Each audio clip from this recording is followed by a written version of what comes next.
All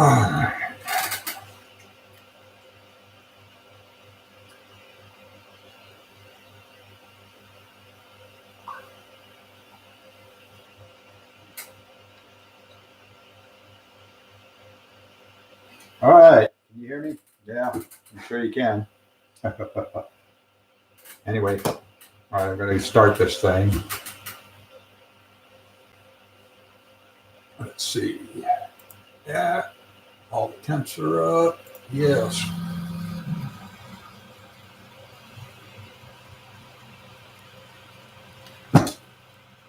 So,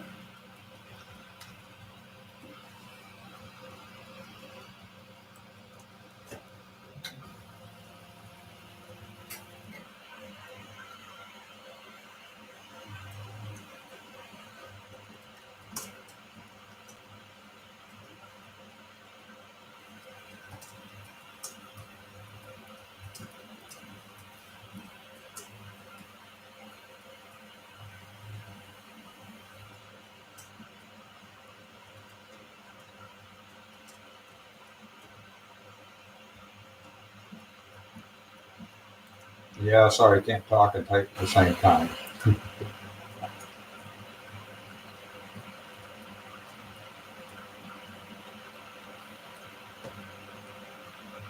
Let's see. Live video.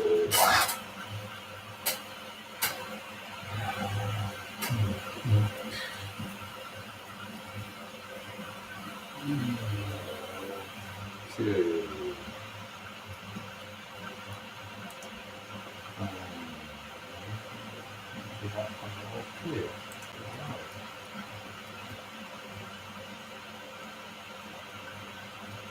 Okay.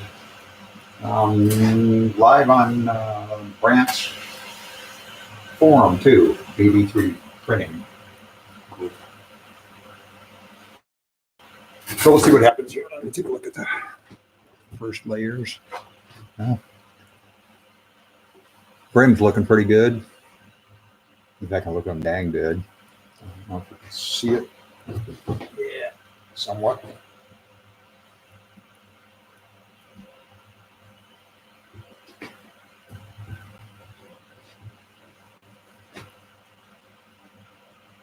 I like the color. I just hope the shininess shows. Probably won't show much in this temp tower, but let's see. Got to get that figured out first. I'm going to use this Eryone gold silk. It's going to be used on my Iron Man helmet.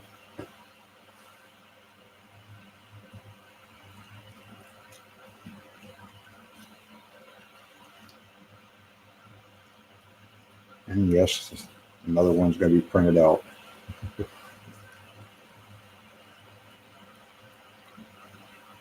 went and was trying to hook up my DSLR to use that for live streaming, but I got to get something else to hook up between the cables to be able to live stream with the DSLR.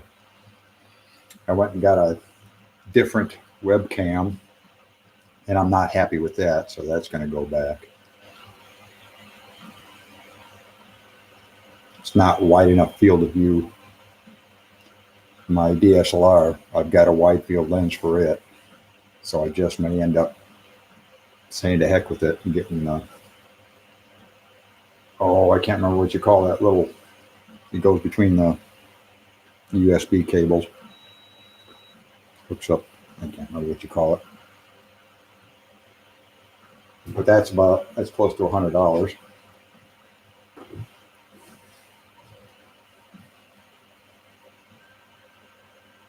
Hey, Brownson. Luca hit. Sorry, can't pronounce your name very well. Hey, Brant.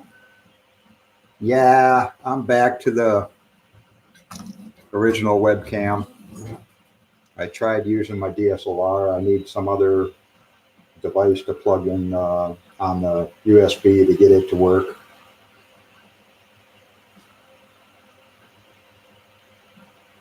That's about $100 for that. I took my mic back. That was over 100. That was $100. I took that thing back and figured these webcams will put out a decent. Now it's written at 60 millimeters a second. It's actually working this time. Kind of messed up the tower when I was processing it in S3D. Rob came on and pointed me in the right direction. I think I might slow that down a bit. I don't know, 60 millimeters a second seems a little bit fast right now for me. I'm normally printing at 45.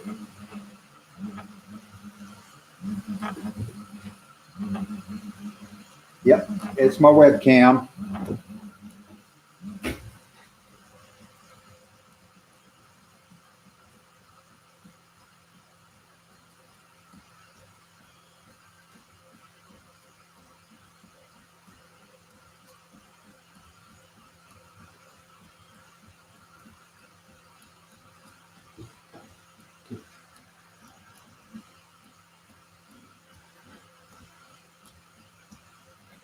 Can you hear me talking? Just say yes or no. I don't like the delay the original webcam has. It's a Microsoft, about 7-8 years old. I'm just going to say to heck with it and spend $100 so I can use my DSLR, my wide field lens on my DSLR.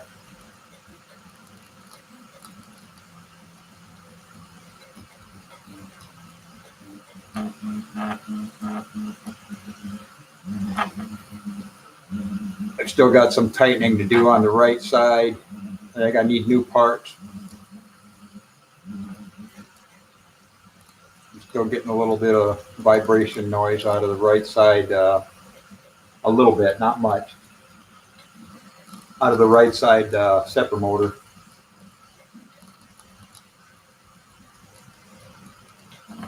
Yeah, you see the oscillation in the picture, the jittery, or the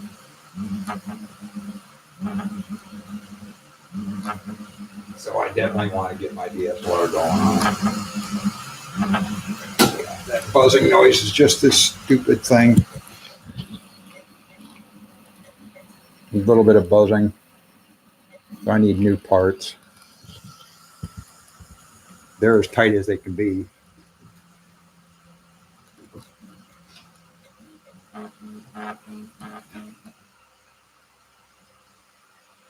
But it's printing. That's at 225C right now. The first, I don't know what you call it, a layer.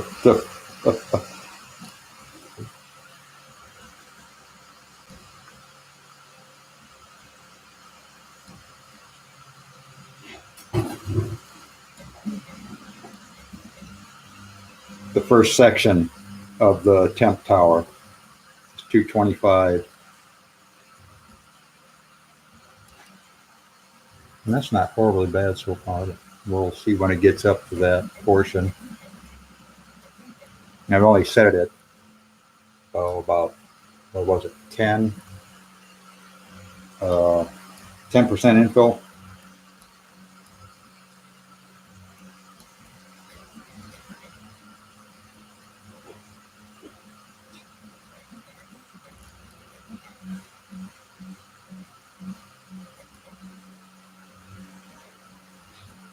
I know that this desktop of mine, I need to get rid of Windows 7.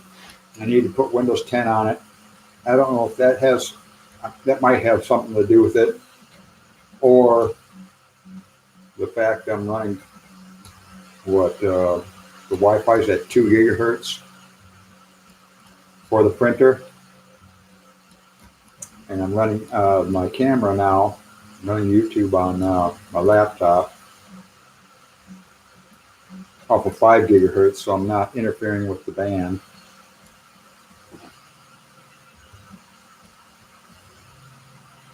But I'm thinking if I put Windows 10 on the desktop, it should be able to handle it. It's Core i3, but not my laptop. My laptop's Core i7, 8th gen.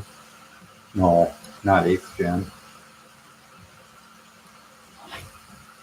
Yeah, it is. No. Core i7, yeah, 8th gen Core i7.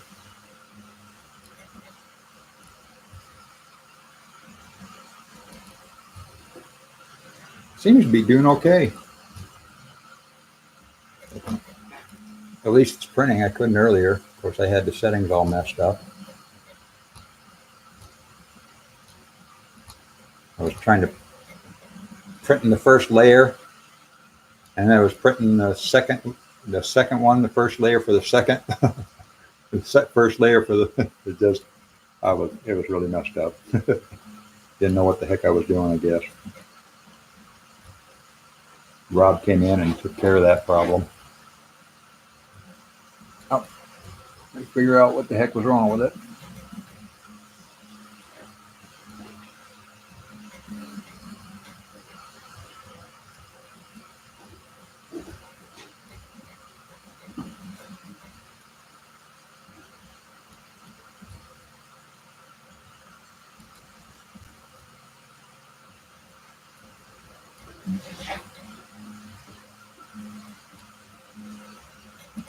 And I wanted to do the 60 millimeters a second just so this could go a little bit faster than what I normally print. I'm afraid to do that 200 millimeter, Brant. 200 millimeter a second. There's no way I'm going to attempt that right off the bat. I just don't think this thing would do it just yet. It'd be wild though. See how fast that goes.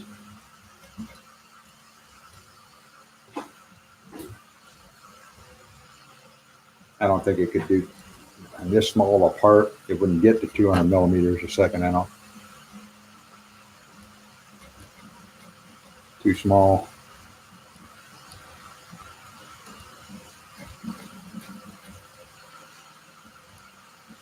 Probably do 20 or 100. Let me see there.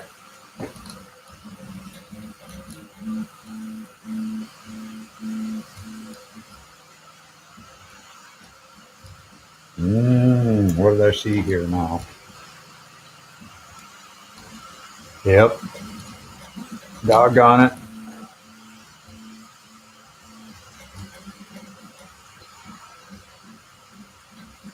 I think it's doing what it did before. Saw the left side. Yep. Left side XY. This bugger over here was moving before the right side was. It's not. Right back, going back to where it was originally.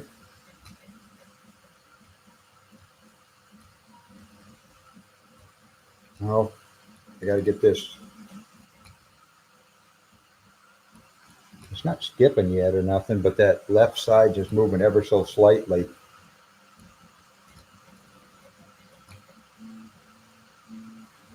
And the right side stays put. Yep. Yep, did it again. Ah, crud. I don't like that. I have to figure that out. I need new parts. Brant!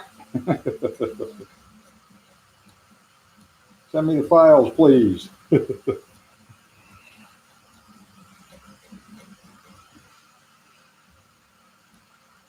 Well, doing it again now. You can't see it. I don't have a wide enough field camera on here. The real tiny movements. Right there. Left side is moving and the right side stays put.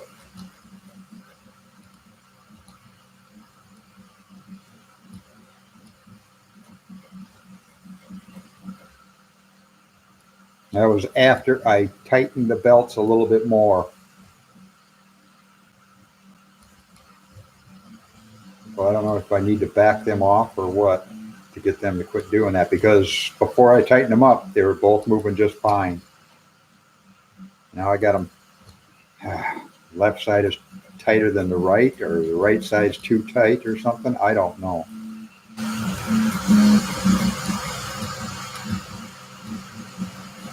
But I think I'm gonna, once this is done, I'm gonna put them back to the original position, loosen them. I hope it didn't stretch the belts. I didn't tighten them very much.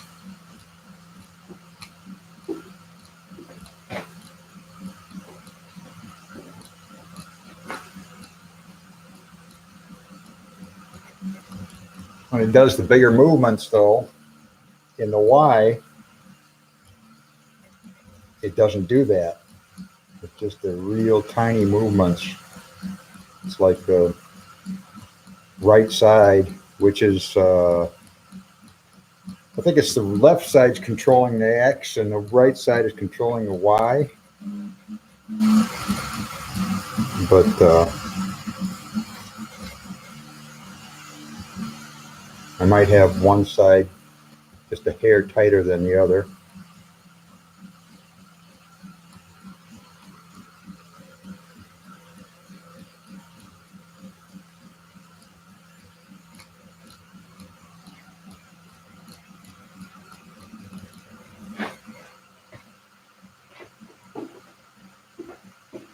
This is just a temp tower, so I'm not too overly concerned about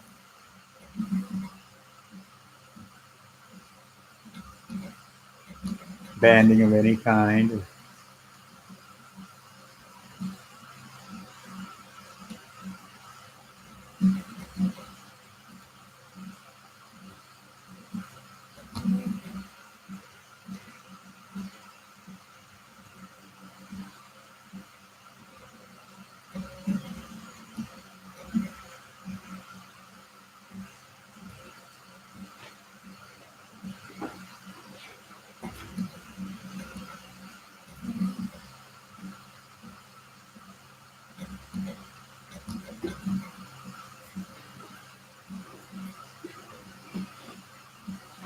Let's see what happens.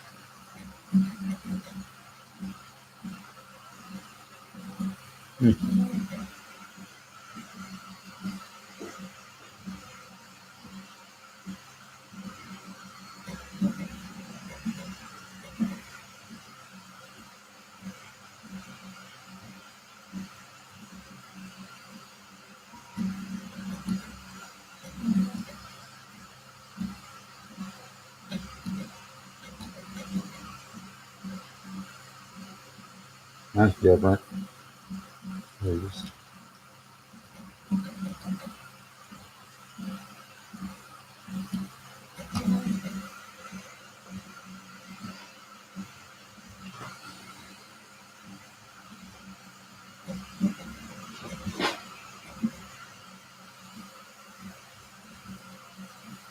That's not what that part looks like, though. What the heck? Back.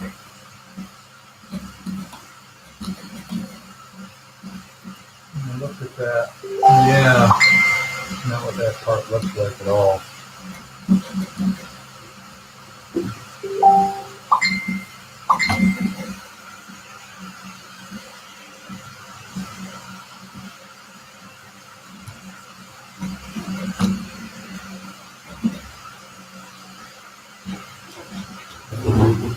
Oh, I'm on a group chat.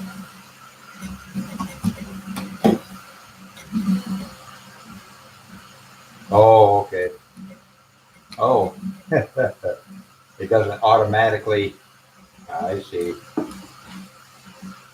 Twang one. Sad face. Oh. There's a. It doesn't. I thought chat would keep up. Sorry, guys. Linux, baby. Hey, Scott, David, Eddie. We were all there once. Yeah.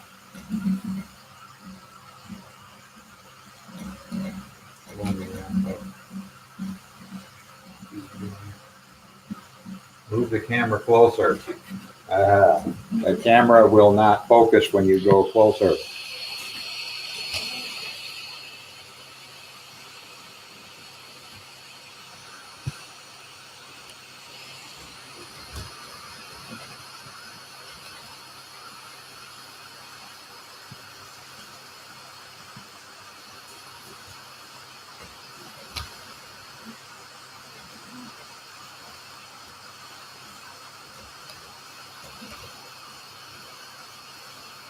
Twang one while it's running.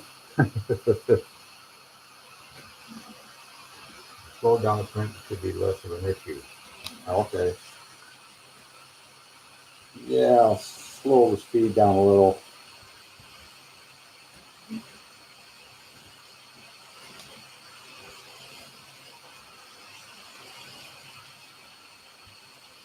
Go 70%. You think that'll work? Whoops, holding the camera wrong.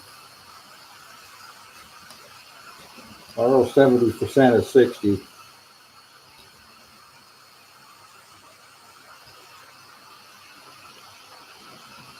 I'm going to put the camera up for a second. I'm going to change something. I've got my tripod out here. I'm going to put it on my tripod. Get rid of some stuff first.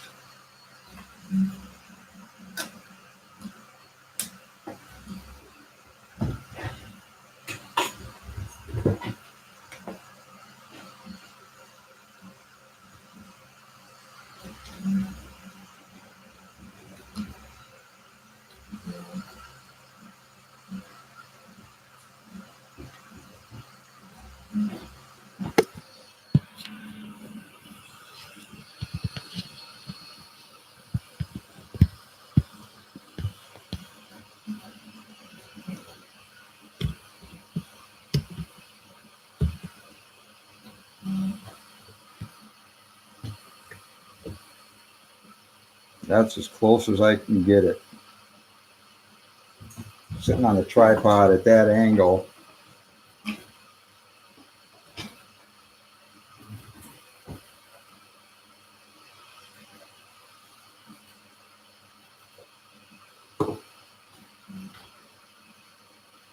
No, doesn't have to be perfect to be functional, as long as it tells me what temp I'm good at. 48%. Rob, you saying 48% of the 60%? The 60 speed?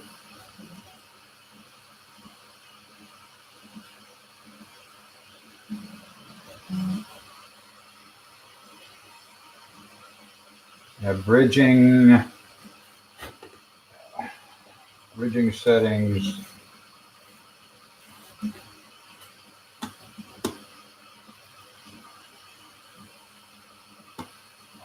Speeds.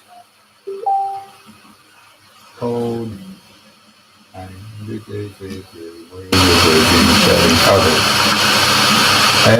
bridging settings. The bridging extrusion multiplier is 100. Bridging speed multiplier is 100. 70% of 60 is 48. Okay. Apply bridging settings to perimeters. That's turned on. Unsupported area threshold 50 square millimeters. 0% on 0 millimeter on the extra inflation distance.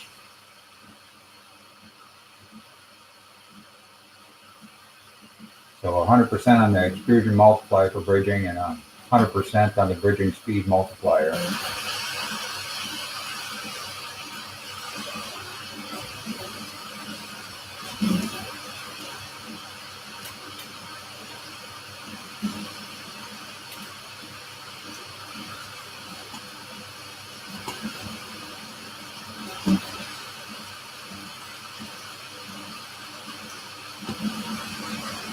Let's see. Bridging, okay, I just said that.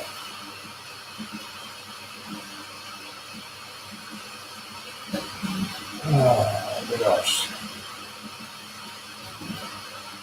And just some small layers.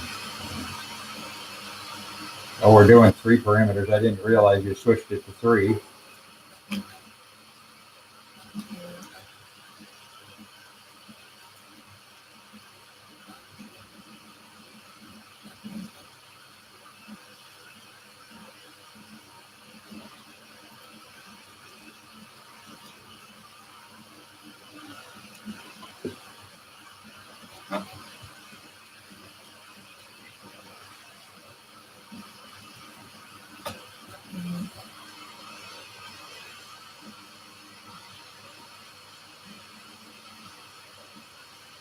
Hey, Jerome. Thanks for joining.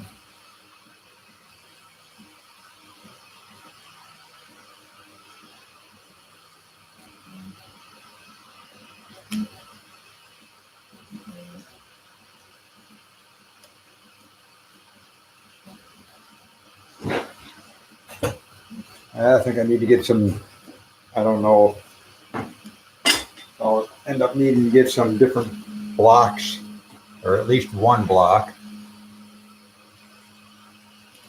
See, they were fine moving front to back.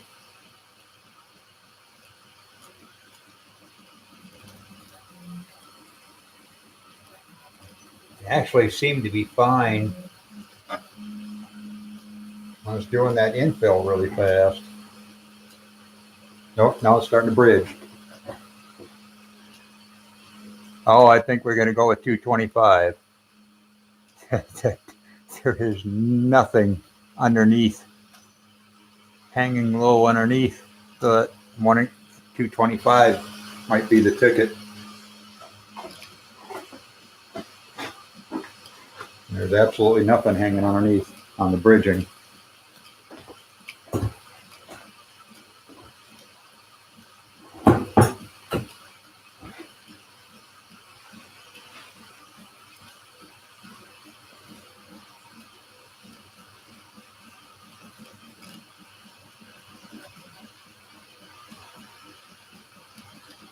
We'll see what happens next with, it'll go from 225 to 220.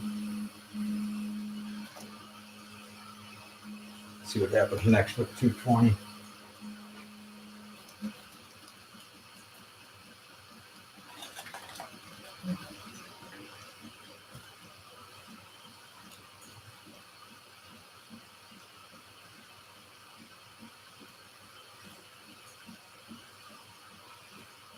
I go as far as 210, maybe 205 on the temp. But I got a feeling that we'll see where we get. Because Eryone sells, I think it's 190 to 220 for their print. The print temp, but that could be just, they could put that on every one of their PLAs. I have no idea. But I've heard people say go 10 degrees higher, go 5 degrees higher.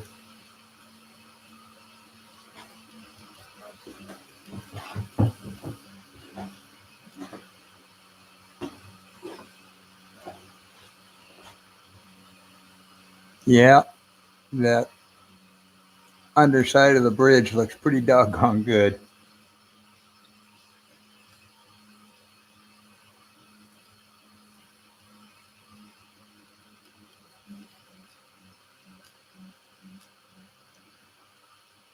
That little pencil looking thing or whatever that is, a little point inside there is halfway decent.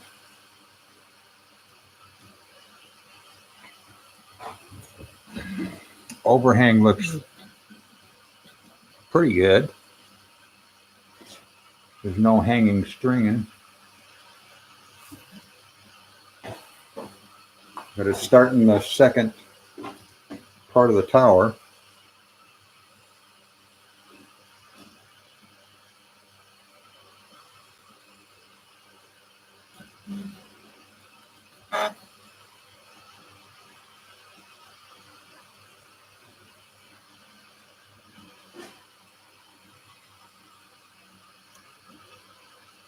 After this is done, I might do another one, strictly 40 5 millimeters a second the whole way.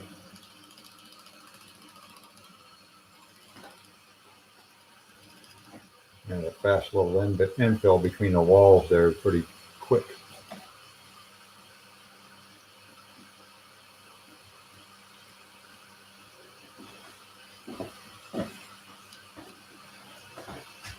We got any more messages on here? Nope. Hey, Quentin. Print a temp tower using Eryone gold silk PLA.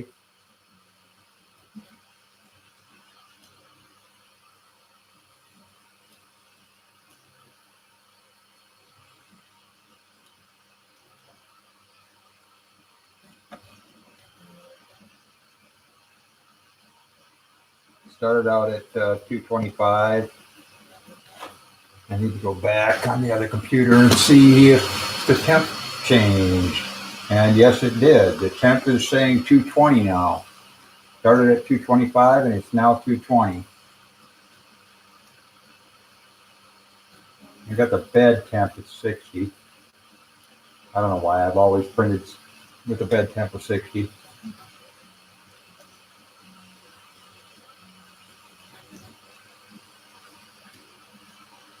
On the 10S, I've always used 60. I just kept it there.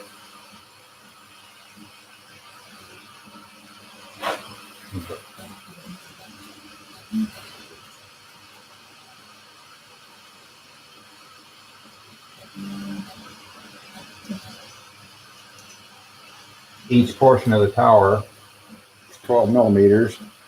We're at 14.89 in Z right now. But that's including the 3 bottom layers and the first. Well, if the first layer is considered a bottom layer. No. Yeah, it is. Considered, yeah, okay. So there's 3 bottom layers. Yeah. I don't like the walls the way they look right now, but more concerned about overhangs and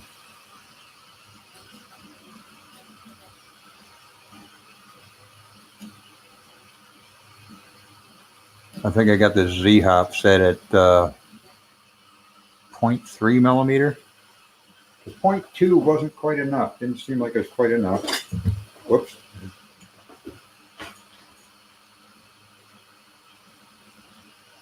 Not called Z-hop and S3D, but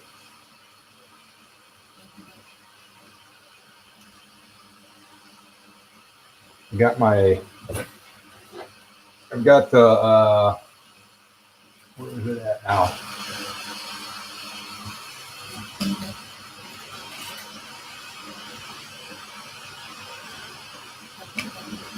What the heck am I thinking?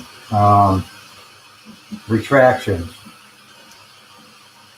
Retraction vertical lift, which is pretty much Z-hop in Cura, is 0.3 millimeter.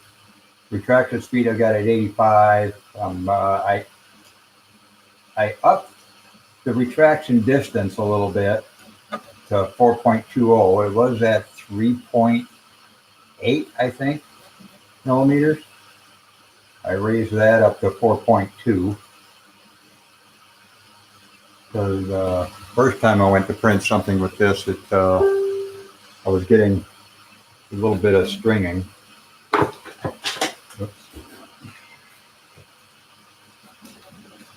And that seems to be taken care of. What do we got here? Somebody's saying something? Nope.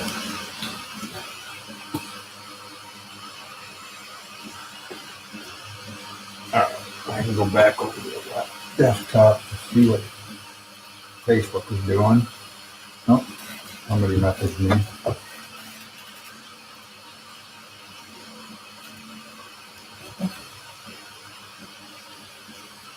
Oh,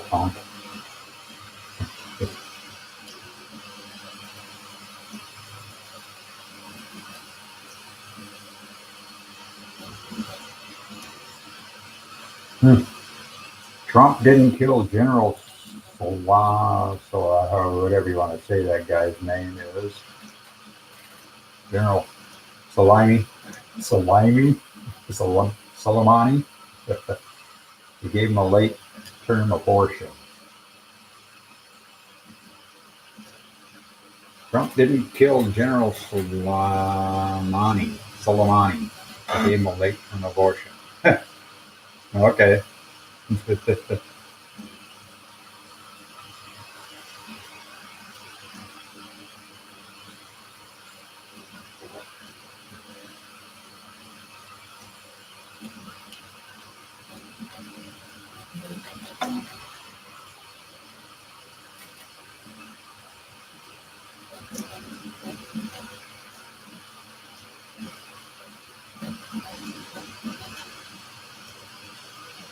Go back over the comments here.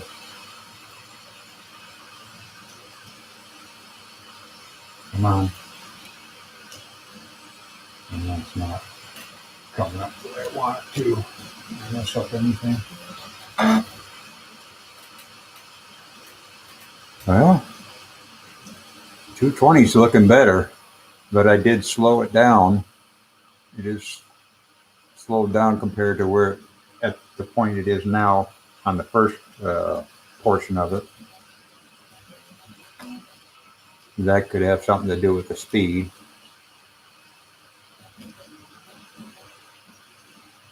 But the temp being higher like that too, it can change how the layers look, I suppose.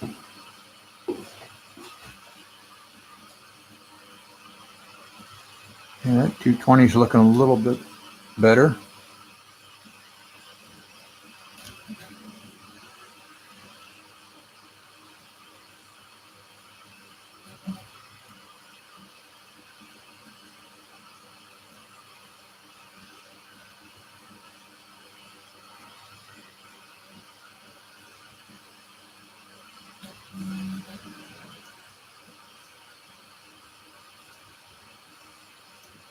At least the number is more clear.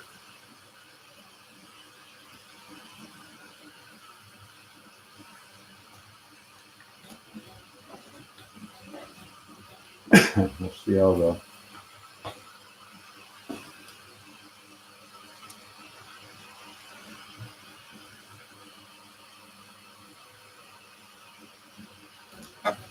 overhangs do.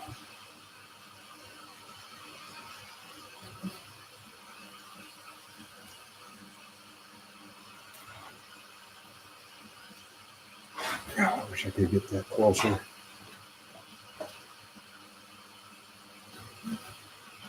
Yeah, can extend that out.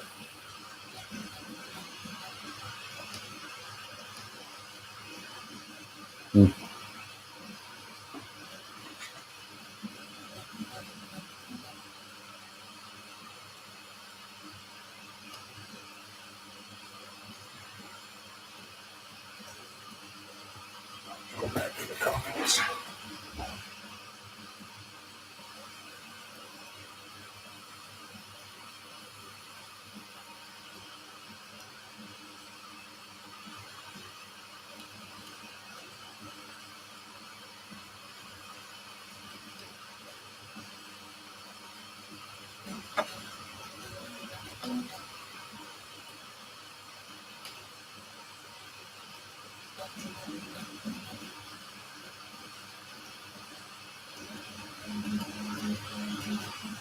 I wish I could zoom this camera in, but this thing's so old, can't do that.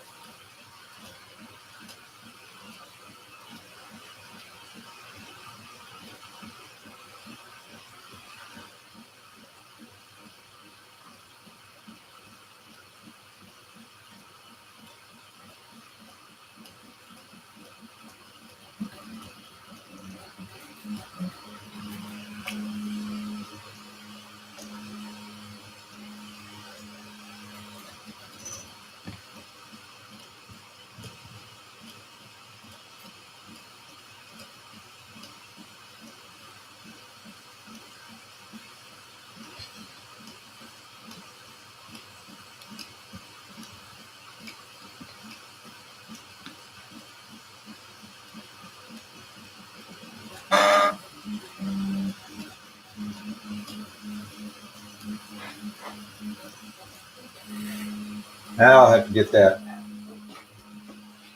little piece that I need to hook up to my DSLR. That's all there's to it. I can zoom that puppy right in on it. And it'll be crystal clear too.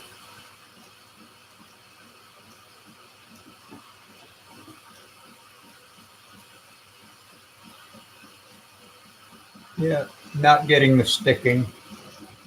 I don't know why it did it earlier. The right side is not sticking.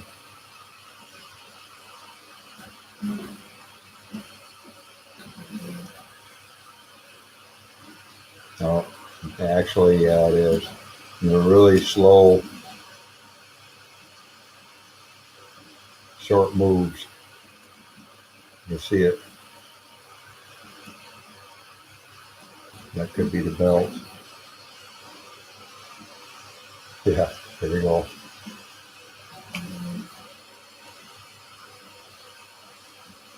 That'd be showing the print.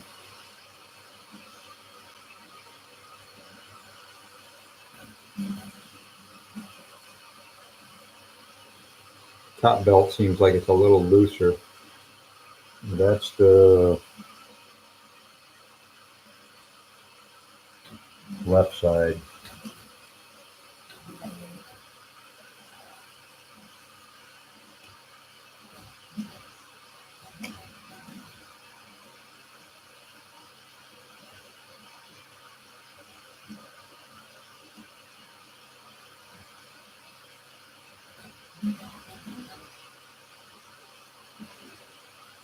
Be nice to have super quiet fans.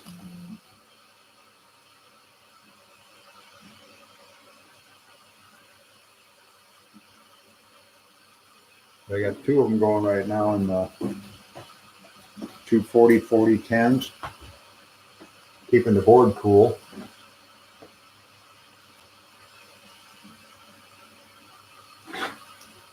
And that temp is showing what? No, 31.1. MCU temp is 31.1. So those two fans are keeping the board fairly cool.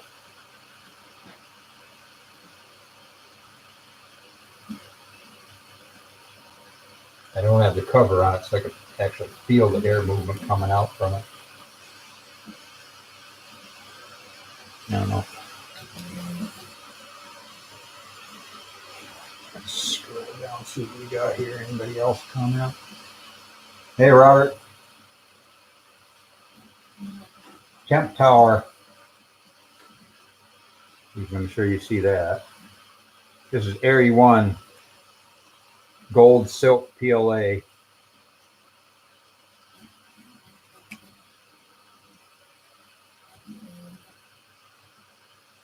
I guess you can see that in my comment there at the top.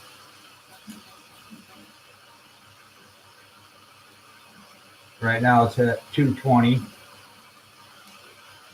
temp wise.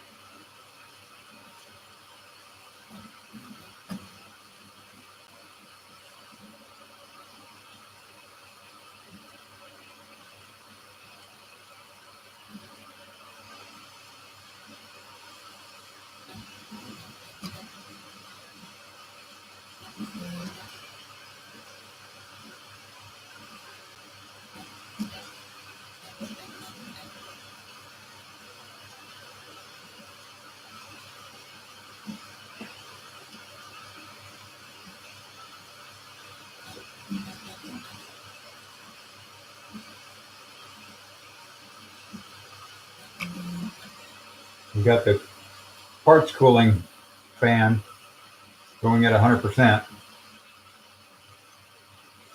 Luckily, I've got a silicone sock on the hot end. So this holding steady. Holding steady at 220, 220.1, 219.9. So that's pretty decent, pretty good.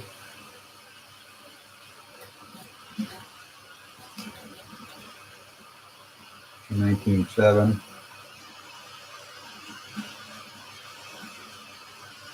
A couple points isn't bad.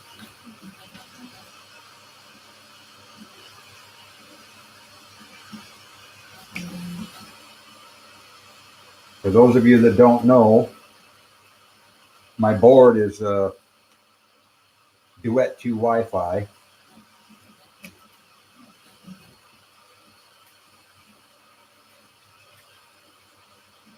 E3D V6 hot end.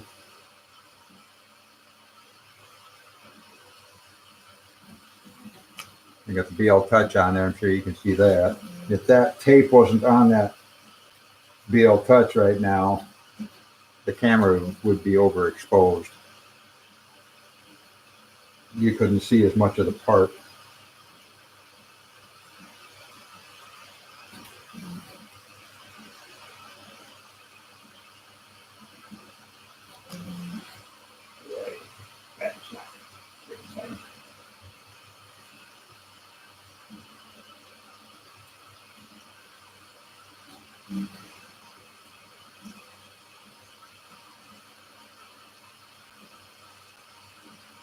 Might be a little bit better. You can see more of the print. You can see it more clearly. Yeah. Leave that light right where it's at now.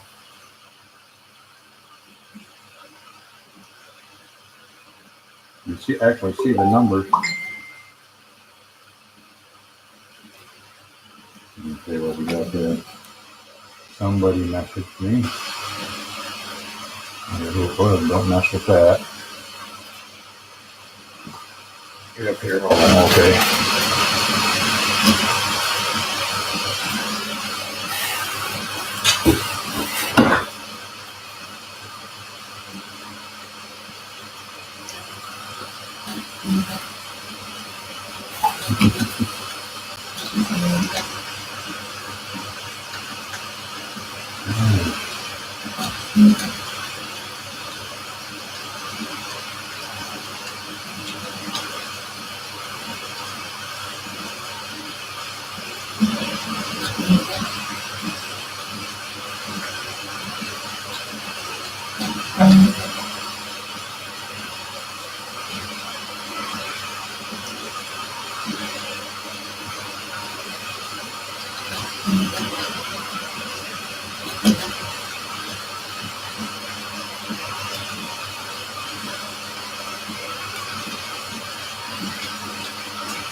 Got a friend just messaged me. Paid for an Ender 5 Pro.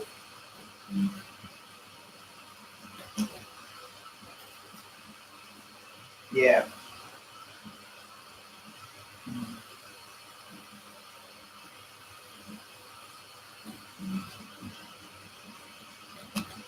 He didn't want to have fun building a Hevo for some reason. But he lives in Canada.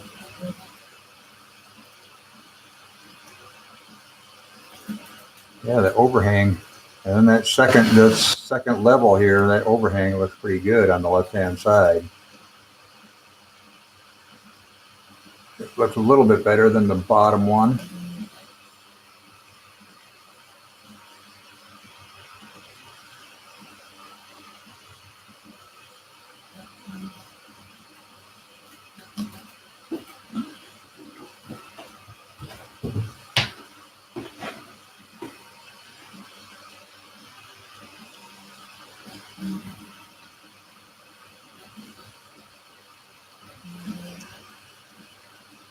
I see a little bit of stringing on the right side and the middle right there.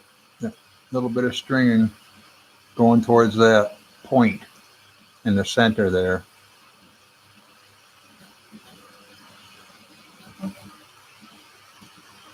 Yeah, there's a little bit of stringing in there, but there is on the first one too. There's a tiny bit of stringing in there.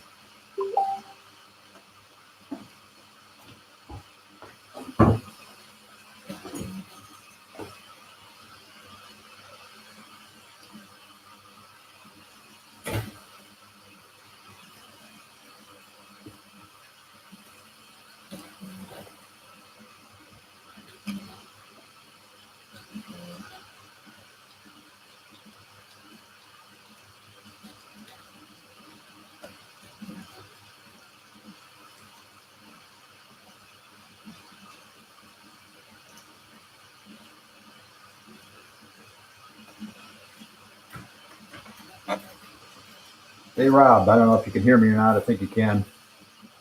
But is there a temp tower that somebody could get that already has the temperatures for each level set for PLA? I'm just curious about that. I know we had to go through this whole thing, but I think you still have to go in, even though it says temp tower, you still have to go in and change that for each level. You have to do that in your own slicer then, I suppose, no matter what it says.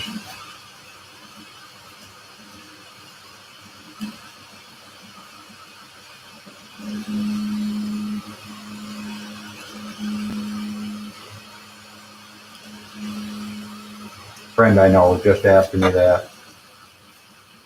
I said, well, I did. I had to change them, or we had to change them.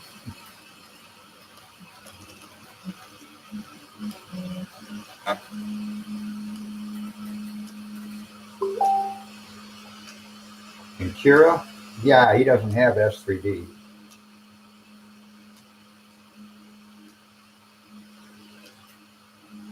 Oh, he's got Cura, so I'm just curious about that. If you can even do a temp tower in Cura, I'm sure you can. Not everybody's got S3D.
Oh, scrap Cura and use Prusa Slicer.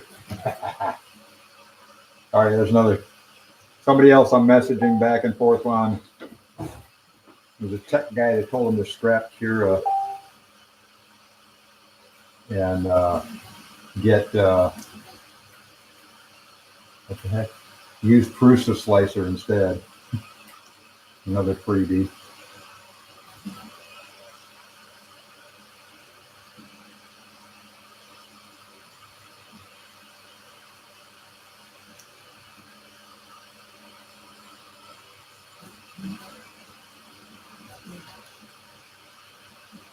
I don't know how many of y'all are out there using have attempted to use Prusa Slicer. I did once. Yeah, 220 is looking pretty good. Let's see what happens on 215. That's starting now.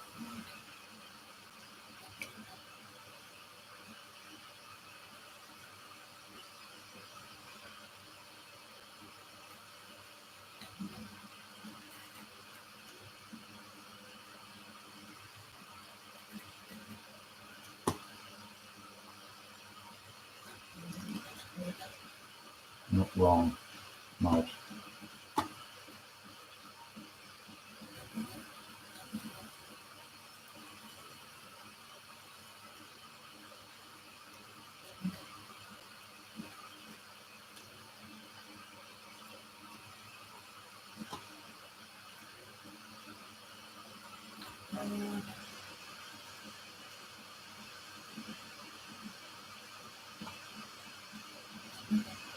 Come on.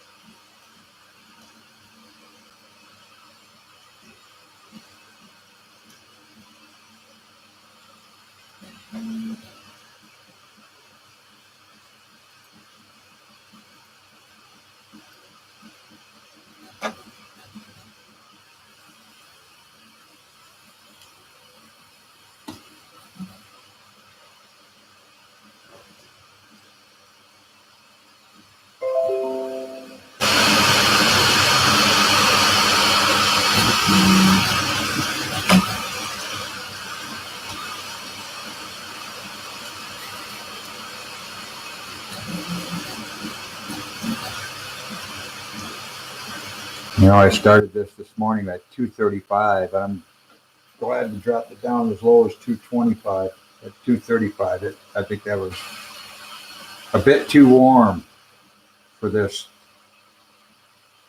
Well, besides other troubles I was having. So, but I think 235 was might have been a bit too hot for this.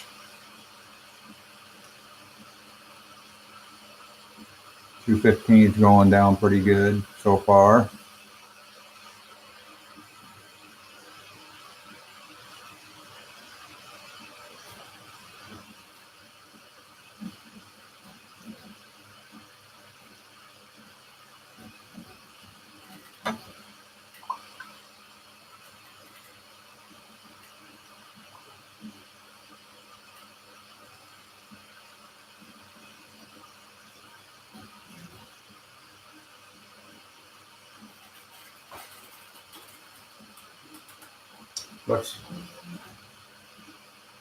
Looks like my live says only one person in there.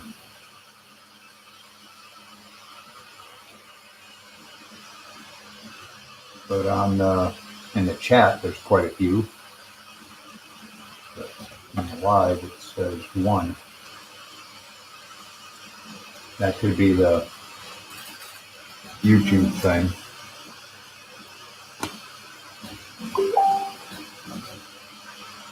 Hey, Nathan. Thanks for joining. Skylar. As it says up top, I'm putting a temp tower with Eryone gold silk PLA. I'm trying to figure out what's going to be the best temp for it. And if I want to buy more of it or not.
Wish I could get this camera a little closer.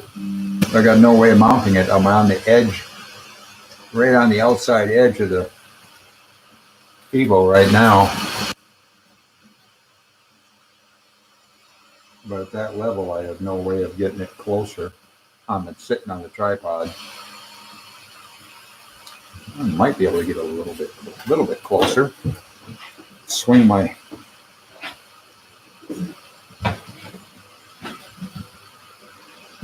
See if I can swing this out.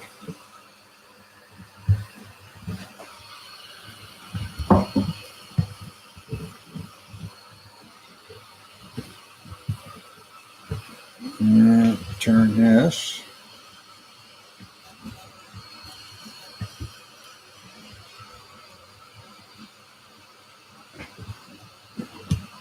Nope, I'm going to loosen that.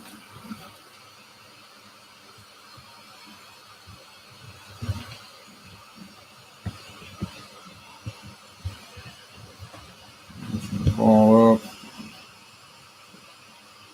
It's not a lot closer though. It's just a hair. A little bit. Not much.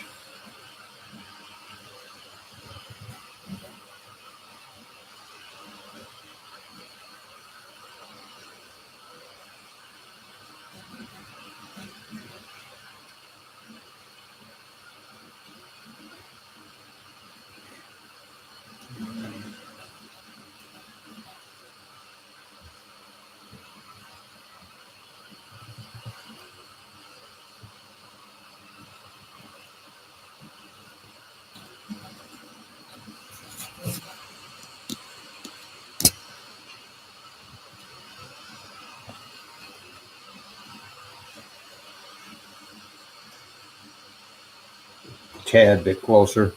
Barely inside the front.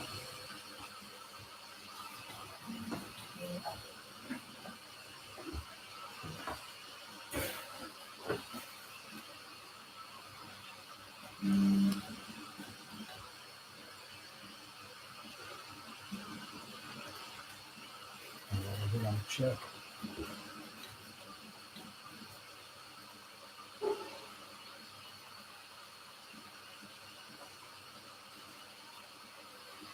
Bridging, I don't see a whole lot. There's not a whole lot of difference, if any at all, on the bridging between 225 and 220. There is. I don't see any difference on the bridging. On that little circular area on the right,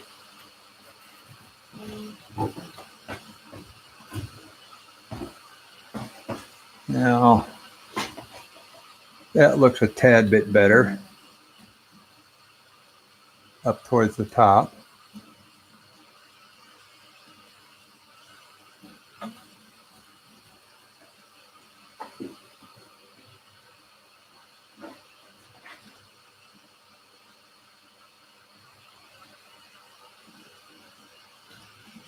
You can see a difference between. I started out at 60 millimeters a second.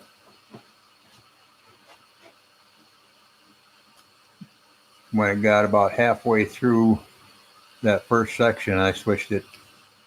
I turned it down to, it should be at 48 right now. 70% of the speed, so we're saying 48 millimeters a second. And that did make a difference on the rest of it.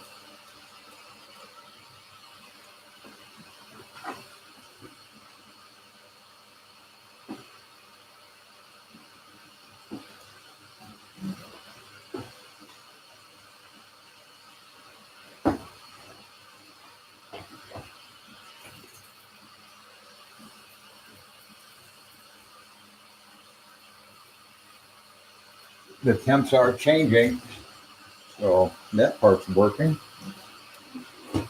There's that 215. Started out at 225 C.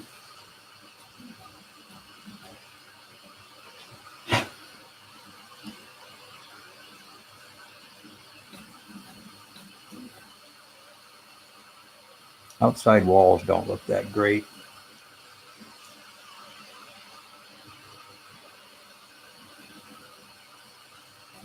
And I had problems with the front of a cube too. Just the front.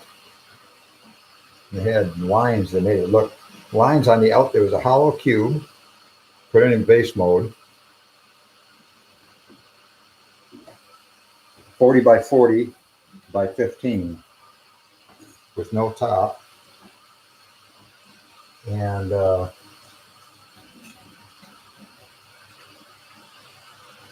course that was a different filament.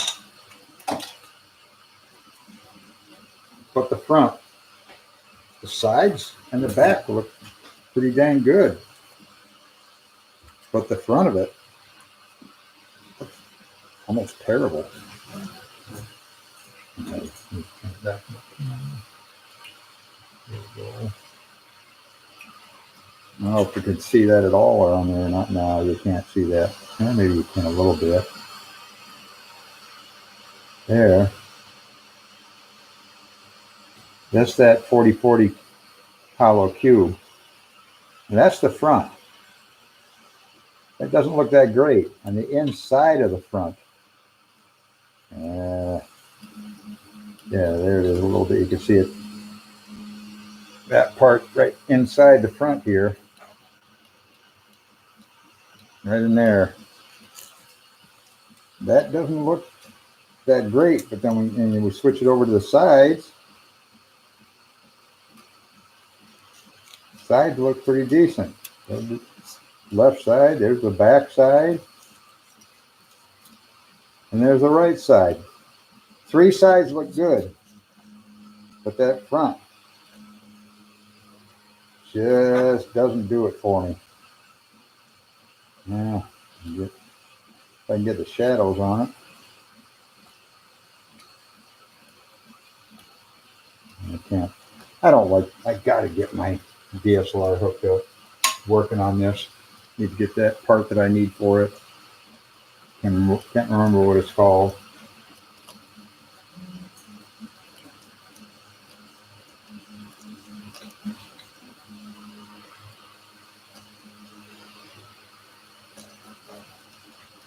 Now this temp tower has 10 sections to it, but we'll just let this go until it starts it gets to the best, and then when it starts going the other direction towards the worst, then I'll stop it. There's no use printing all 10 sections. Yeah, the walls on this don't look very good at all either. On 215, 220 looks better, but they're not fantastic. 225 isn't as good. 220 so far.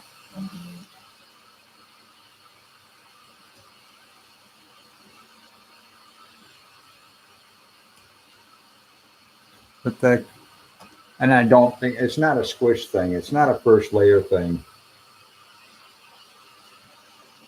I don't think it's an over. I don't know what the heck it is, but it's not a first. It's not a squish, So it's. But the first layers look fantastic. Got good adhesion and sticking together really well.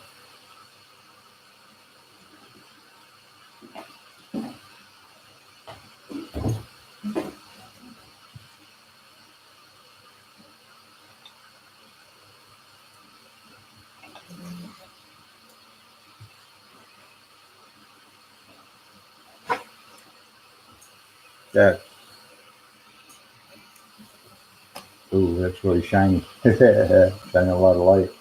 This is one of my first attempts. That's horrible. That camera's horrible. I gotta quit doing that. I need to get the other camera up, and then I'll be able to do that kind of stuff. Bring a part up there real close to the lens.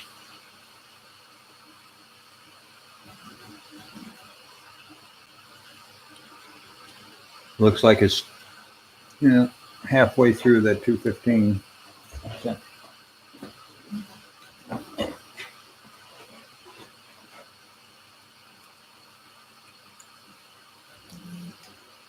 So far, it looks 220 is the best as far as walls are concerned.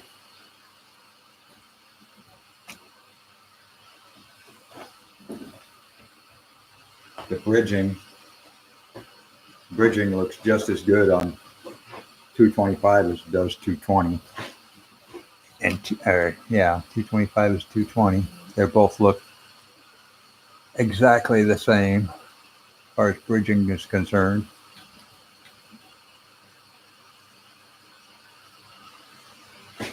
Yeah, 215 doesn't look very good at all.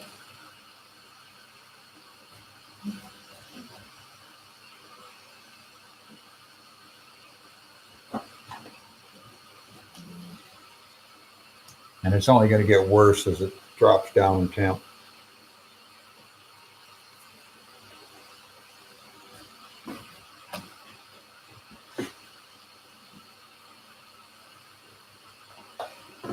So so far it looks like 220 is going to be the winner.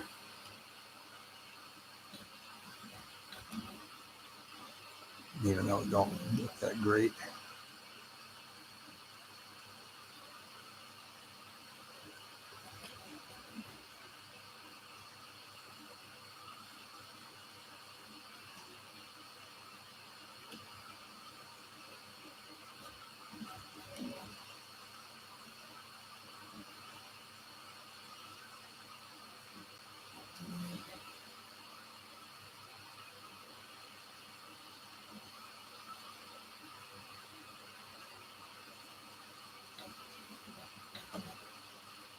But I want to see some bad bridging first.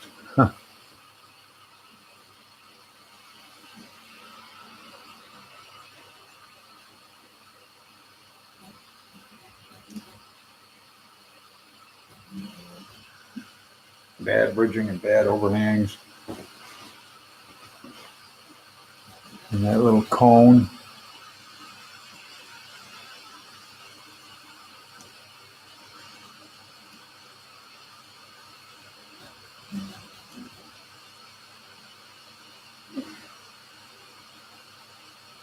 If we were going to go by the left-hand side overhang, so far the 215 is the best.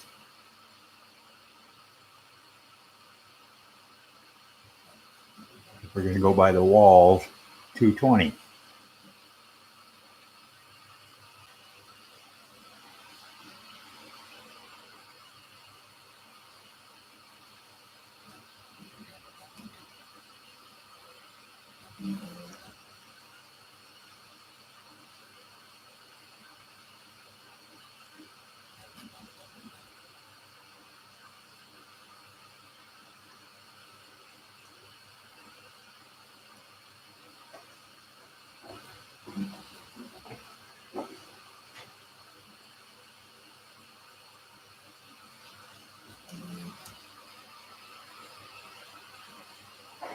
See a few strings blowing around. Got that one.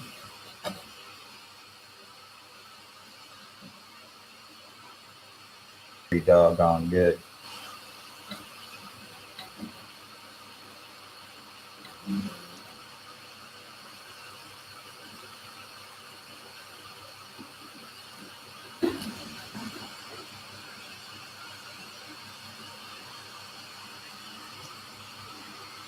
The inside floor of 215 looks to be the best. If you're going to have a combination going between the two, 217 and a half. 217 and a half, see? No.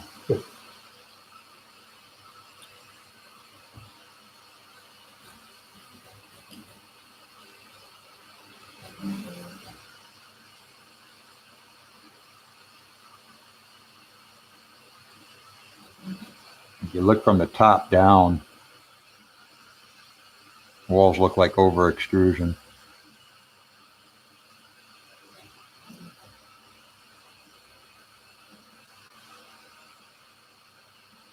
But they do in 235 or 225 as well as 220 and 215.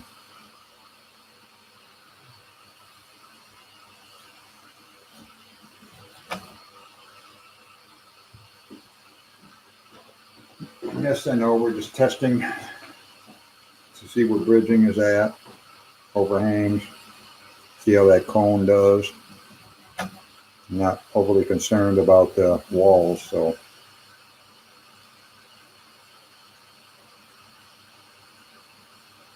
it's an overall temp to see which ones are going to be the best.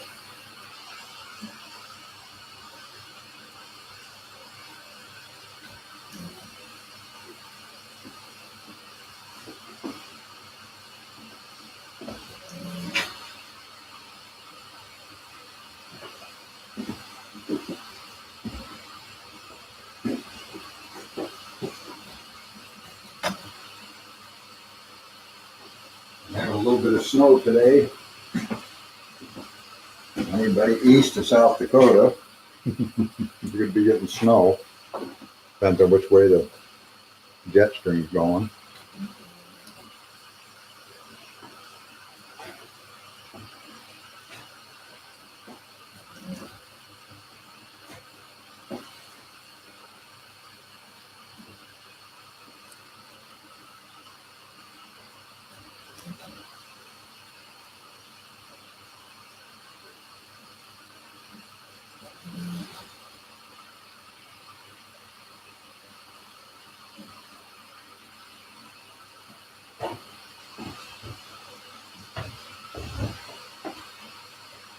I think we'll do one more and see what 210 does.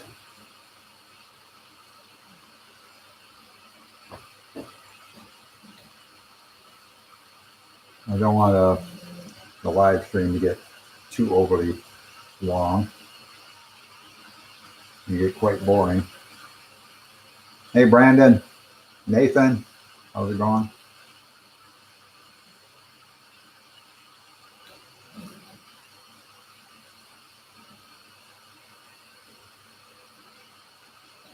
This is Silk Gold PLA I'm doing. You can see at the top, and my first comment there, I got it's Eryone PLA Gold Silk. You just need to determine what's going to be the best printing temperature for it.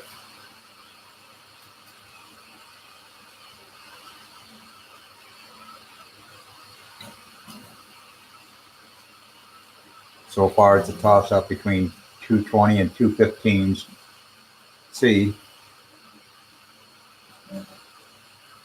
All three of them, 225, 220, 215. Bridging on 225 and 220 are both good, really good. Overhangs are good, really good. Overhang on 215 is pretty doggone good. In fact, I'd say the overhang is looking to be the best out of the three.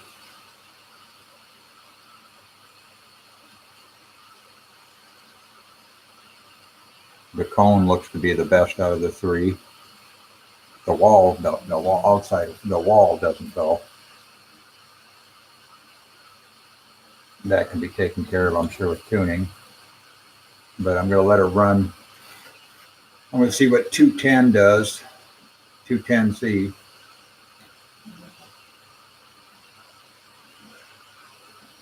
If it gets better, well, then I'll have to go up to 209 and see what that does. Or 210 to 205.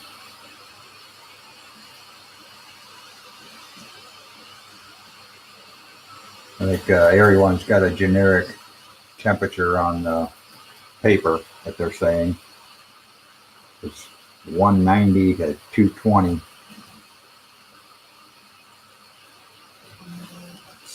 The tolerance is rated at plus or minus 0.05. I'd rather see 0.03, but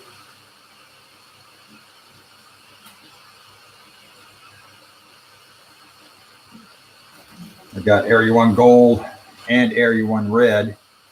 The red, I'm pretty, isn't it, the darker the color gets, the hotter it usually has to be printed at.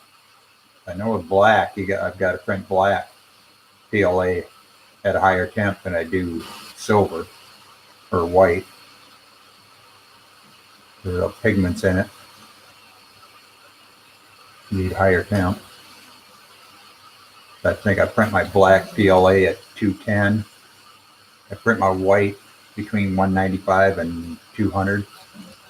Silver, same. Silver and gray.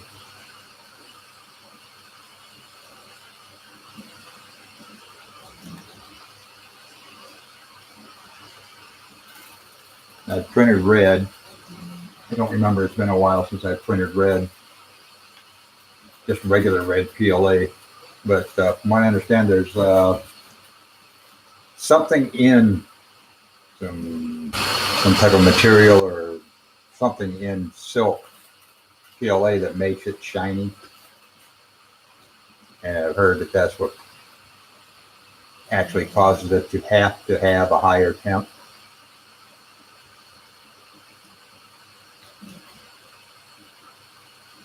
I noticed one thing a little weird. Normally I'll bring the nozzle over the front, right over the front of the bed. I don't have to get my hand in there. And extrude a couple hundred millimeters of filament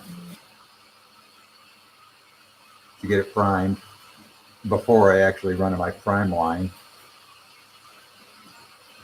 And when I did that with this Eryone silk, I go, oh man, when it was coming out of the nozzle, it got fatter than the normal PLA. It just kind of blossomed, it just ballooned up a little bit. So I put the thickness on it coming after it came out of the nozzle was 0.8, no, was it 0.69, I think? But it was thicker. I admit I haven't seen it that thick coming out of the nozzle with other PLAs.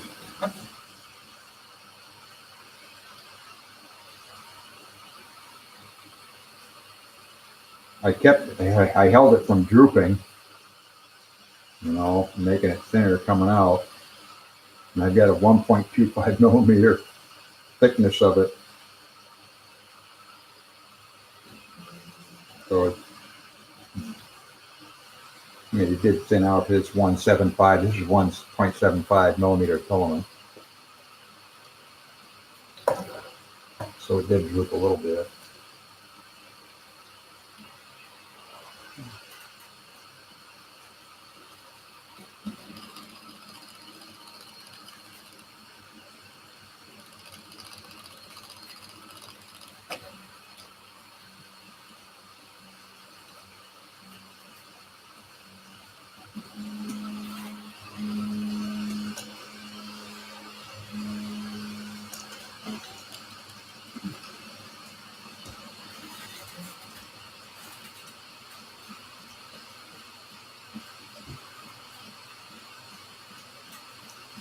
All right, well,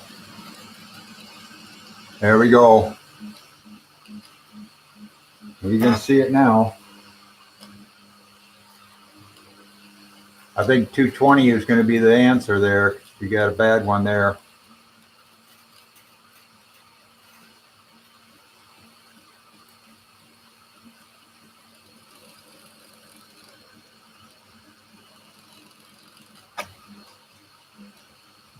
Bridge on 215 is not working.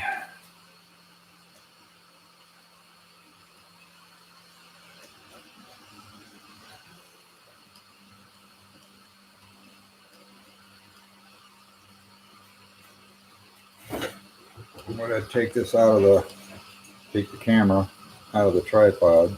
So it's just a webcam and my tripod out here, but I want to get down there. I think you can see that. There we go. A little bit better.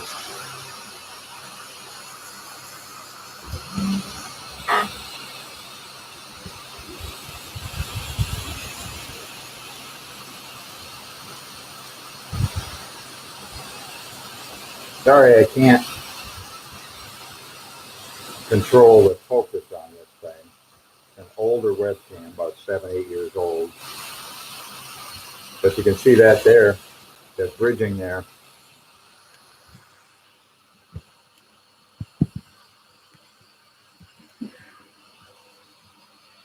Not cutting it. Not cutting it at all.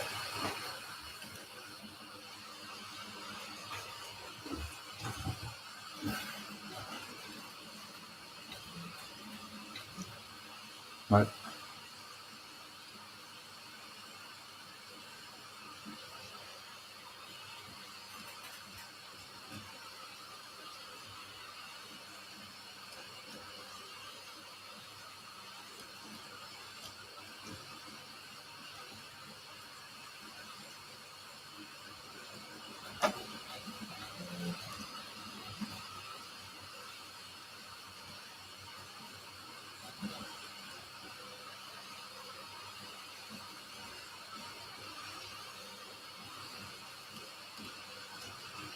so what is the temp at? What the freaking temp at for we're bridging now? That's what I should be looking at. Yeah, we're down to 210. That's what did it.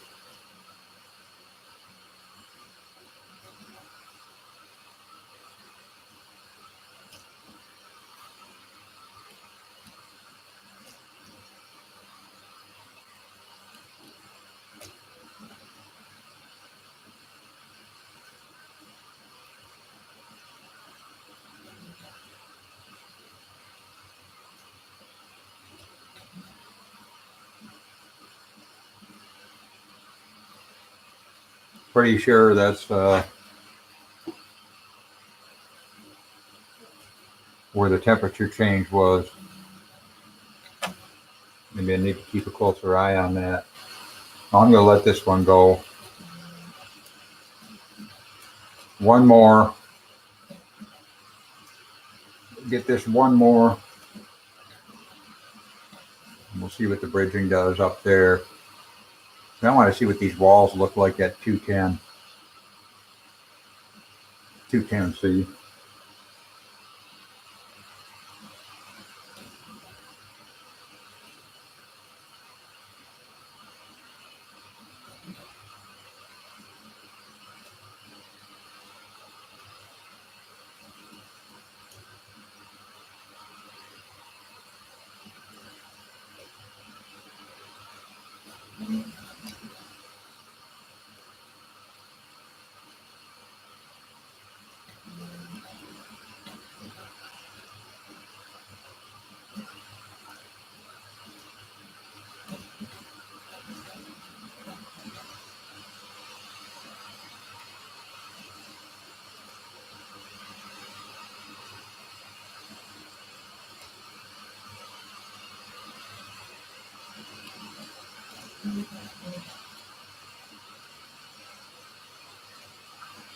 Ah, what the hell?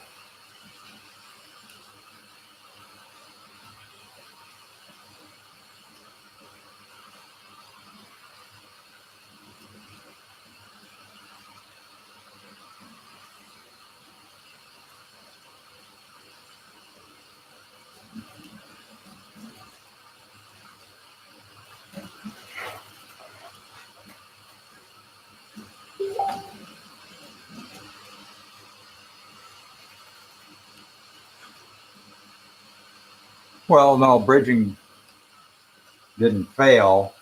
It looks crappy.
Yeah, I'm letting it go. I'm going to let it go.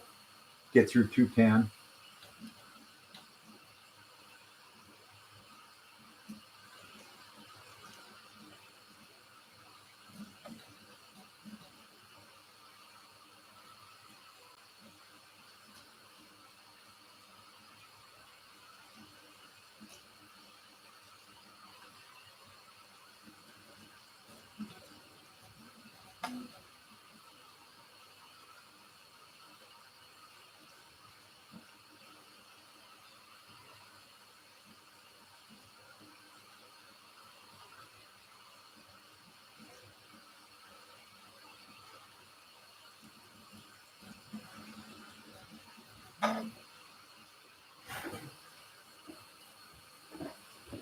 Ring around the pylon. Ring around the pylon for 215C is pretty dang good, but it's not bad on 220 either.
Hmm.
Hmm.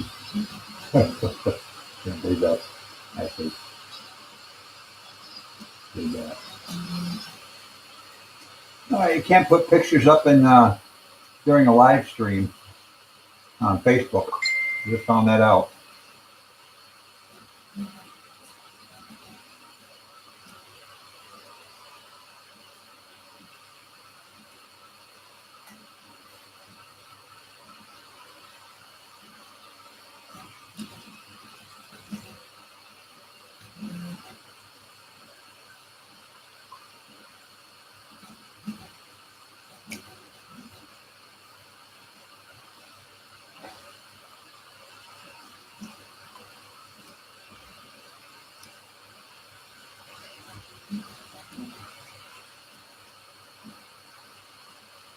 Oh, okay.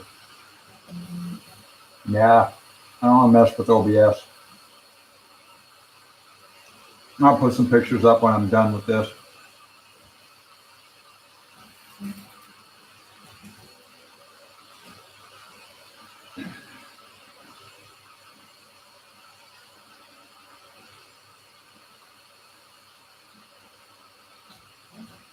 I can't wait till I get that adapter. What is, I don't, I can't remember what you call it. A little adapter you put in line with the USB when you hook up your camera, the DSLR. Get that. That's $100. I think I found one for under that, but they're right at $100. And then I can use my DSLR. Because that thing is so much better than any freaking webcam out there. Beats them all to heck. I don't care how much you spend on a dang webcam. DSLR will kick its butt. And I can't see spending $100. If I'm going to spend $100 on a webcam, I might as well just get that adapter that goes on the USB cable to use the DSLR.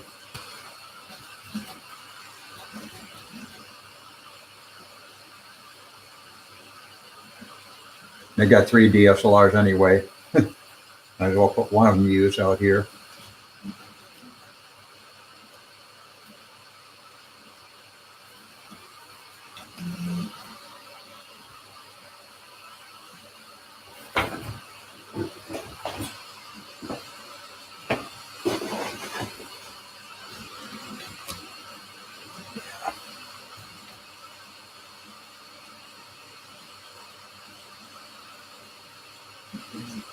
Yeah, I'd like to figure out the back walls. The back walls on this thing are even nice. The front walls, what the heck could that be? Something on the doing for the front. Is that cooling that's causing that? And it's only on the front. The back looks pretty good. The sides look pretty good. The front is what looks bad.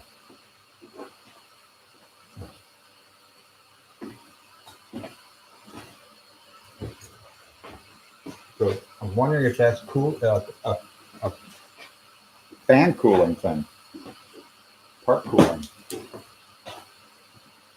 Yeah. Oh, yeah. The back looks good all the way from the bottom all the way up. The back looks really good. And the sides don't look, they look pretty good, but that front is just horrible. It just really, really, really bad. So it's got to be part cooling, I'm thinking.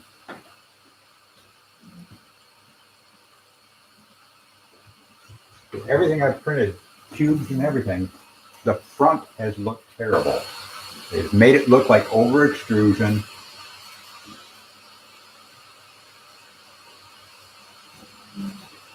But the rest of it, the sides and the back look great.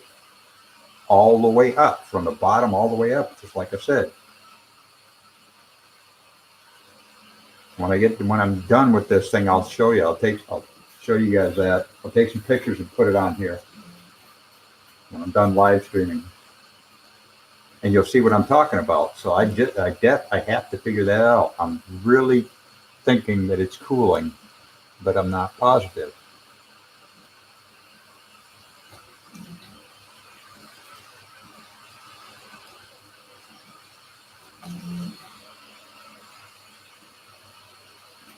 It can't be anything else. It just can't. It has to be cooling.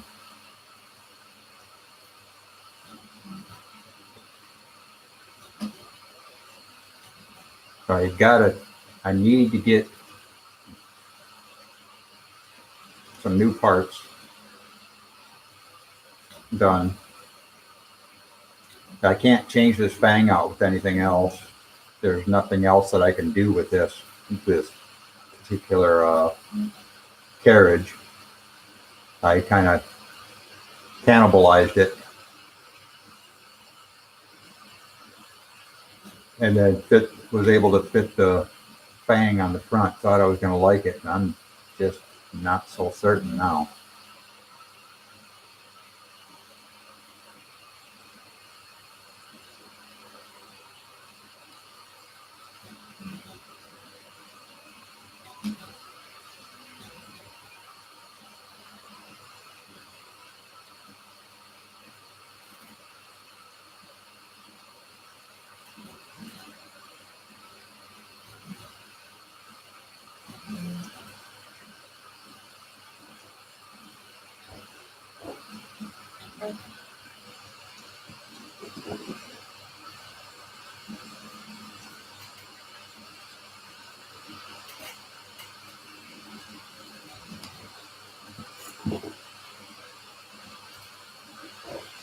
I know I won't be printing anything major until I get that figured out.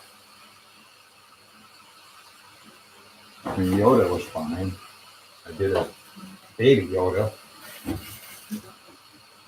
And that's, there again, the back of Baby Yoda was fine. The back and sides were good.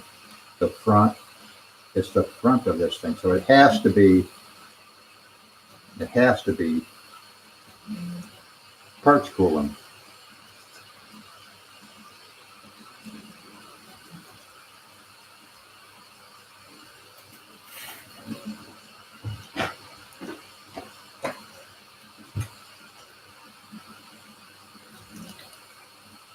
Yeah, everything I've attempted to print, even my fails, printed Yoda, and even that one, you could see it in the front, and the back is just fine. So, gonna need different parts cooling duct. Just actually need a whole different carriage. Hot end carriage. Get different XY carriages. All new plastic that has to do with the belts.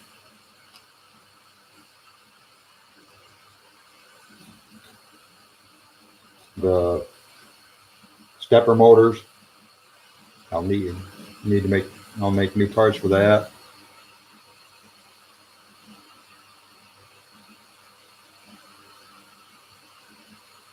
And I think this will print them well enough because the front of this, that's just looks. I mean, it's not.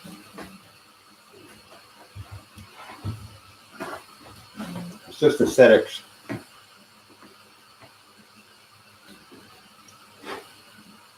Although I might need some more Pet G yellow. Print a whole new set. I like my yellow and black motif.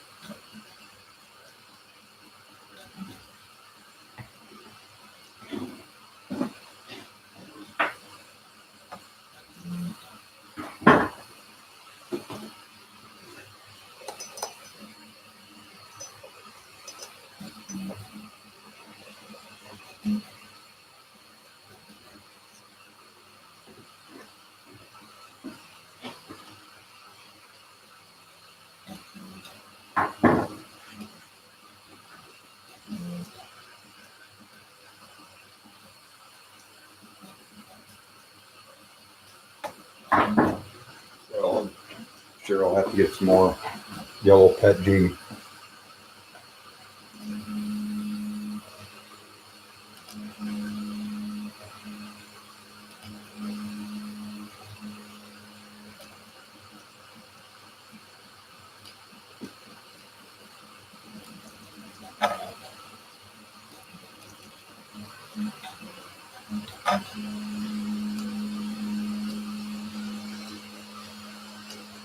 Well, then when I don't know, I'll do that. All right. Temperature is at, well, it's still 210. Still at 210, and it's doing the bridging.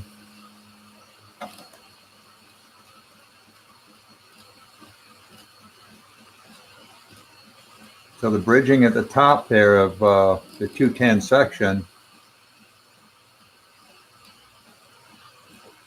is doing just fine. I don't know what happened with that bottom section because I don't know. Don't know what happened. It's a fluke or something. I don't know. One bad bridge. So that mean I got to let it go some more yet? Probably. Let it go to 205. I'm going to, at the 2 hour mark, I'm just going to stop as far as the live stream goes, unless you guys want me to leave it up. But I could stop the live stream at 2 hours. I don't know. You all want me to leave it up, I'll leave it up. But the bridging at 210 is, the top of 210 is fine. So I didn't have two in a row fail. Okay, I'll leave it up. I'll just leave the live stream going. That way, if you want to go away and then come back and check on it, that'd be fine. I won't shut it down until I get two bad bridges in a row or get a fail coming in there.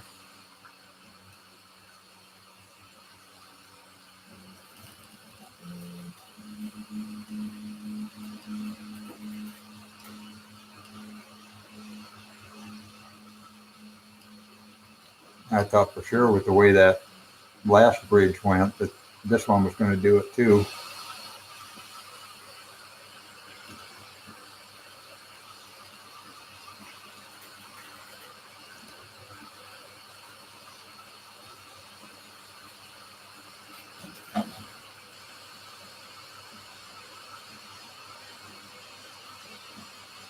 It's at 205 now.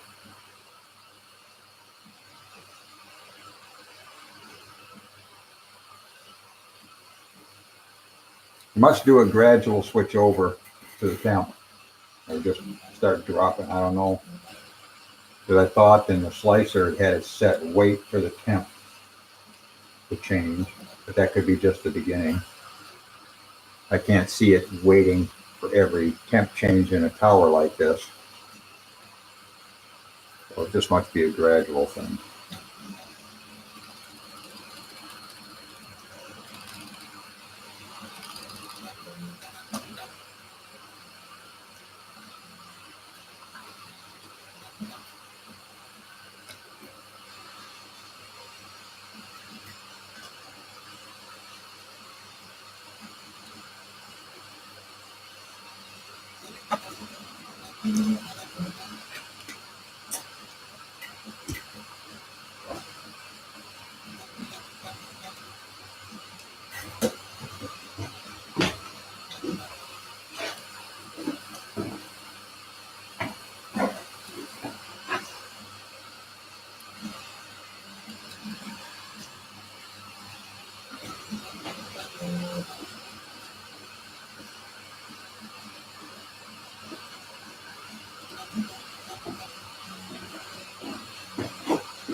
Turn the light onto the back so I can actually, well, if I can, get some more light on the back, take a look at it, see how shiny it is, if it's shiny at all.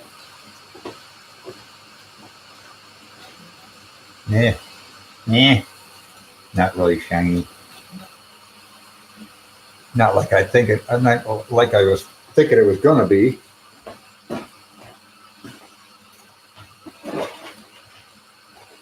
Heck, my pet G has more of a glow to it, more of a shine, a sheen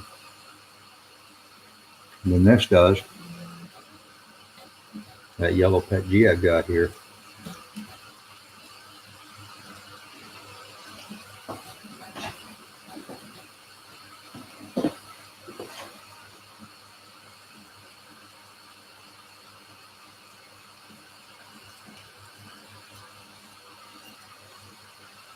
I print that at 245.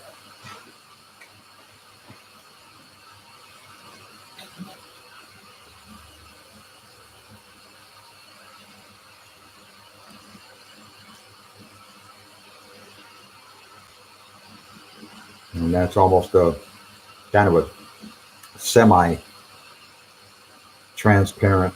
My pet G is yellow pet G is kind of semi-transparent. So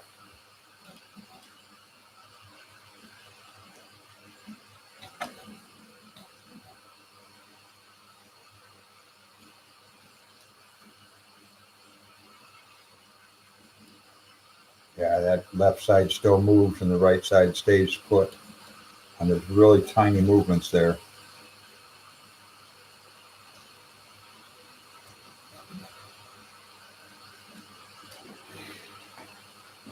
That could be a belt tightness thing for the, I don't know. I don't want to tighten this belt up so dang much that it's going to stretch it out again. I stretched out the last one. I need more belts. I need to have a couple of spares at all times.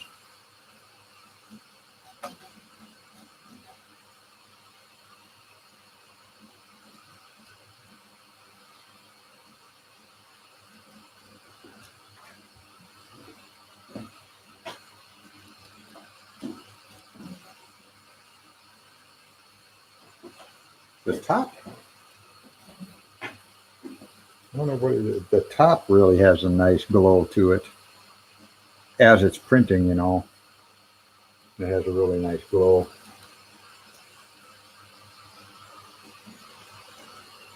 Really nice sheen.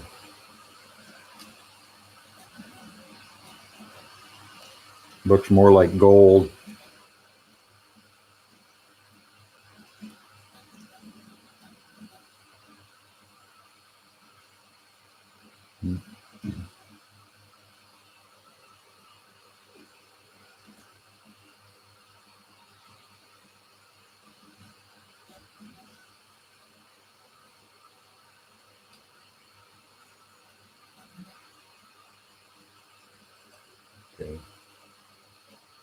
that catching?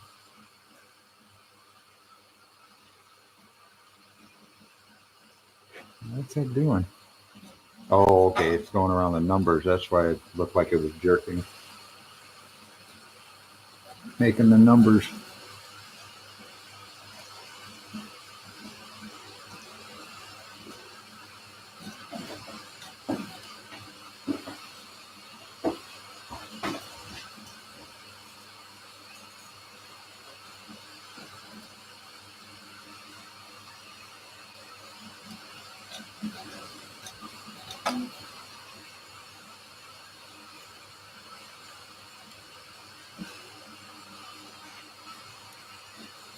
Hmm.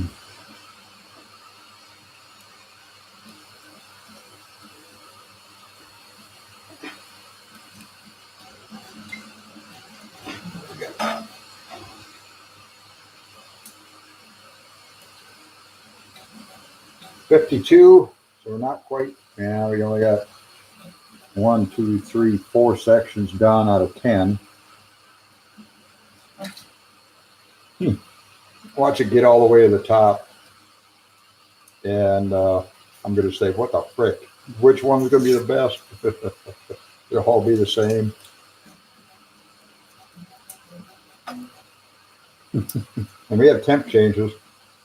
I see the temp changes are happening. But that'd be weird. I don't think that's going to happen. I'm going to say probably at about, we're at, what, 205 right now.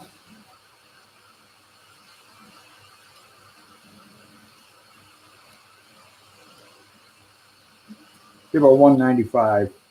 I'm going to say 195. We're going to have bad drooping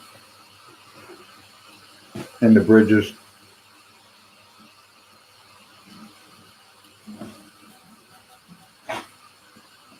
The cone won't print towards the top. It'll get blobby. But that's at about 195.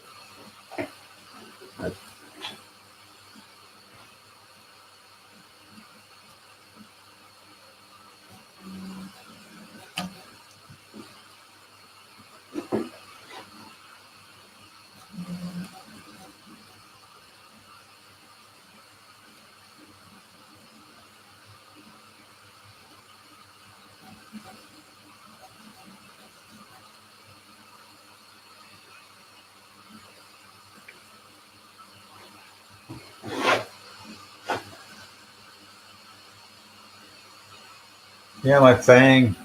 Yep. Parts cooling. The fang. On the back of the print, the nozzle's halfway over it. On the front of the print, the nozzle's halfway over it. Nozzle on the fang itself. So, unless most of the force of the air is on the back side of the fang itself, if that's where most of the air is going,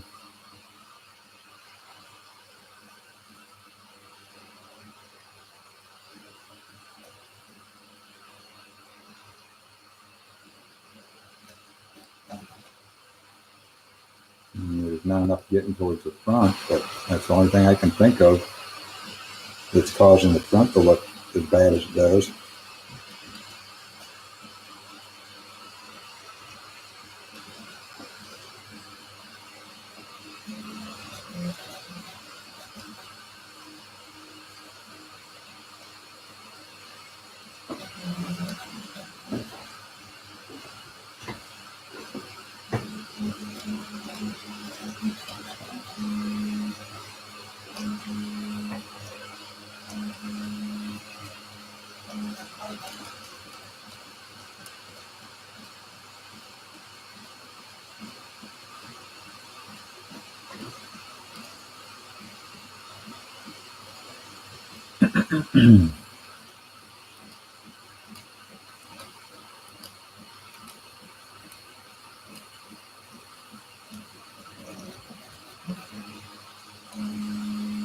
Each wall, doesn't matter what the temp is, each wall on the front looks bad, doesn't look good.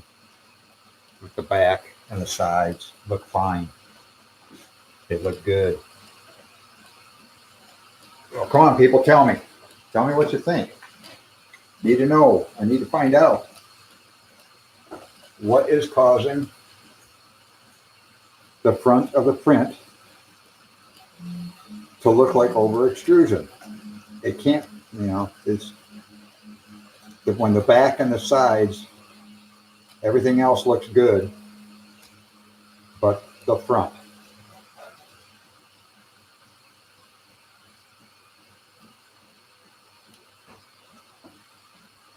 The front face.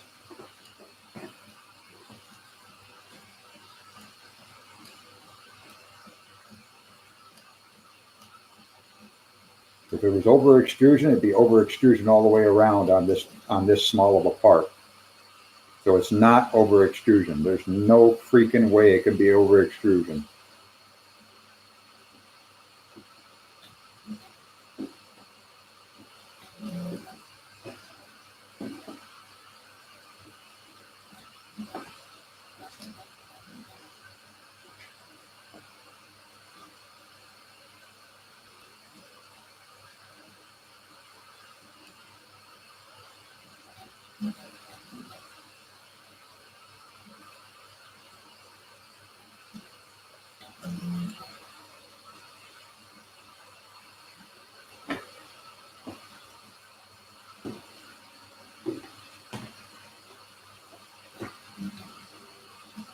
Or under extrusion for that matter, because there's no under extrusion would show separation in the lines. Actual separations in the part itself. This is, it's not over or under extrusion.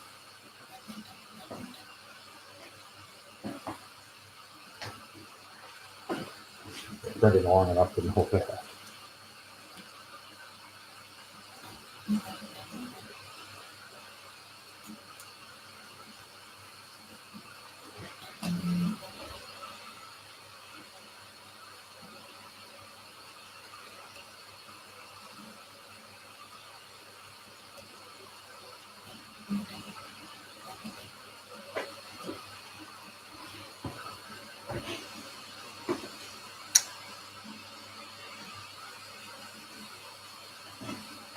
Put a flashlight on that comb, but I think it's going to overexpose my camera.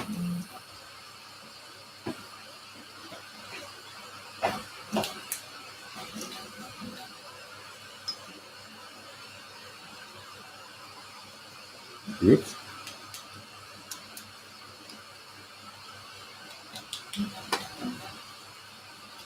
Come on. Oh, you need battery already? Put one in there.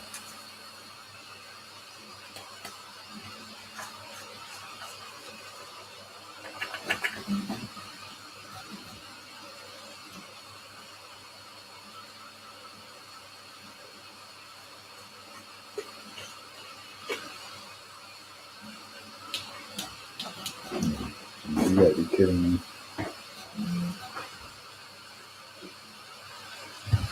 Oops.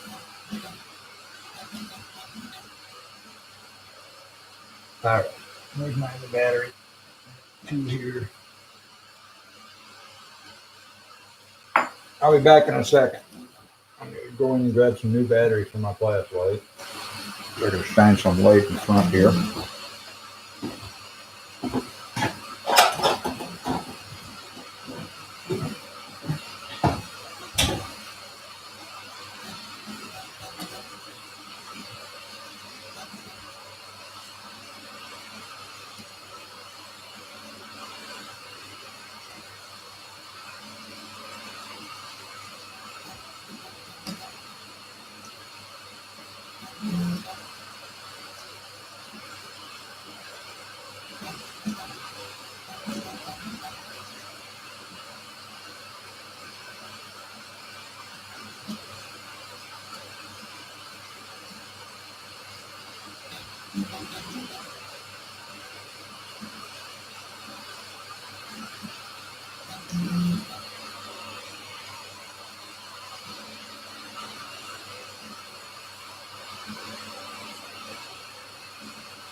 All right, I'm back. Haven't gone that long.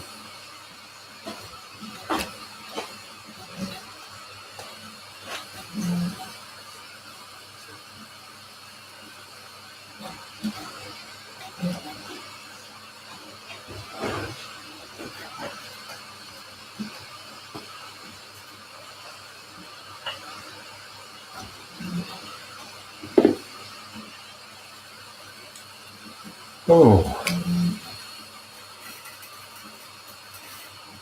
Yeah, the cone doesn't. It's got a little bit of stringing in it.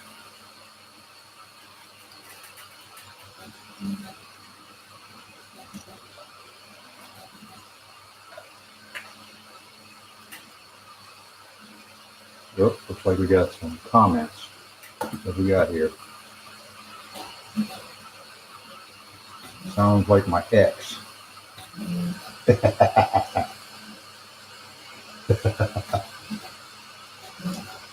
Yeah, every angle but the front.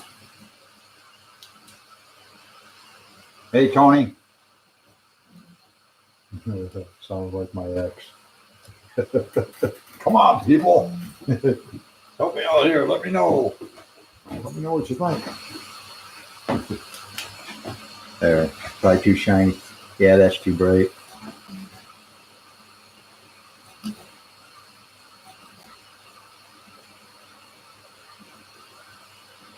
Yeah, overexpose the camera a little bit. It really can't put more light on it from the front, can you?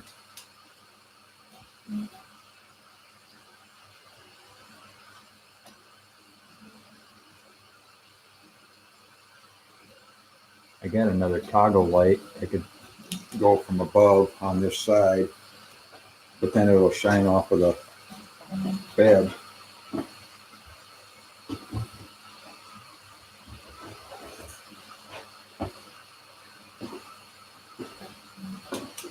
I'll need to figure out a lighting situation.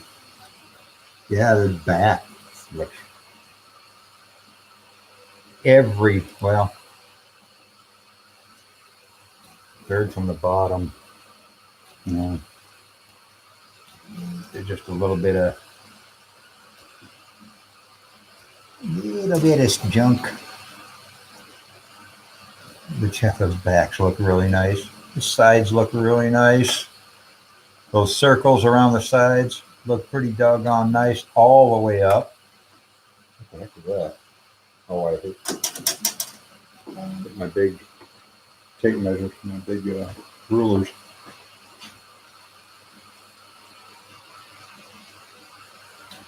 These overhangs, yeah, the bottom overhang is, but that was doing 60 millimeters a second back then too. So you can see where it started at 48. Getting better.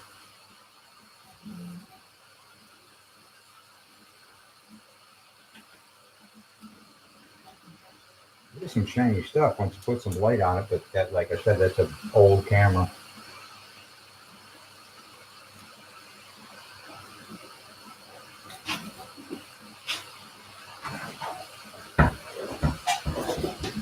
Let's try a different toggle light.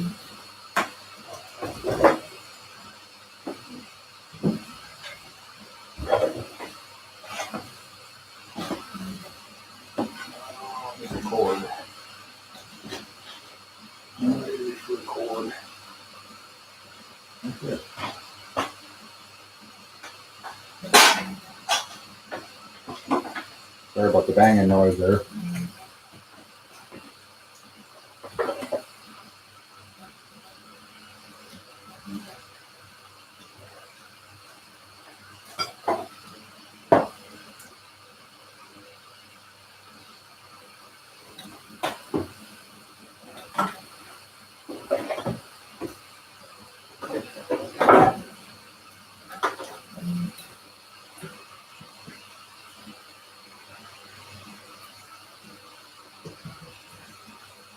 Good thing all you can see is the printer.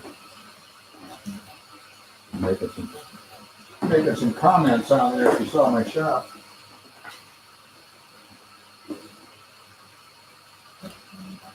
That'd be getting comments, yeah. Nasty ones.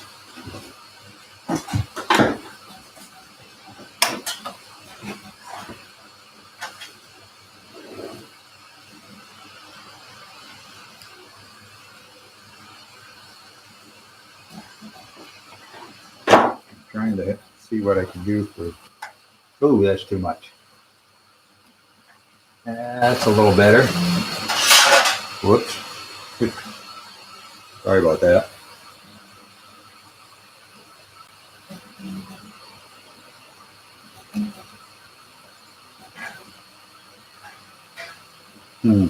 How can I rig this up?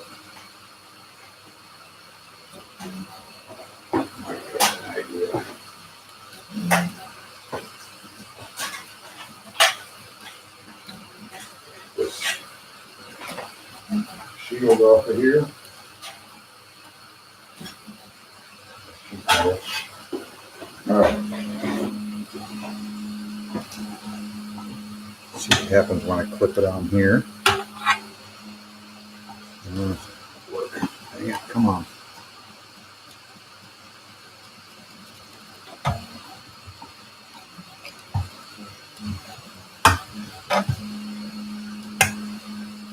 That gonna work? That gonna help? Some more light up there.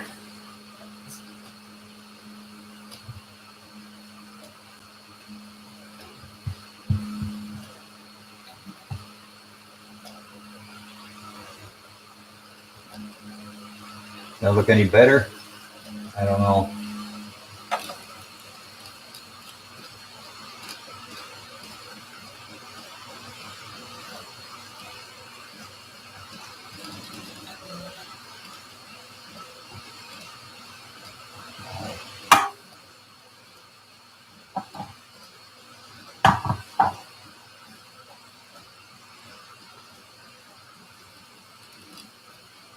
Now I'll leave it like that for a while.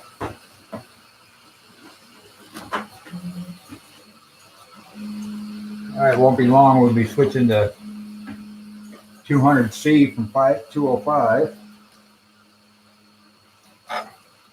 Yep, there's that buzzing.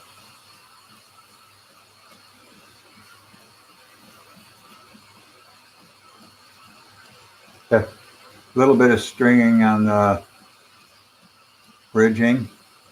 See, on the underside, one string. Whoopee. But that bridging's working. So what? This is 205C. Nope, my phone go dead. No.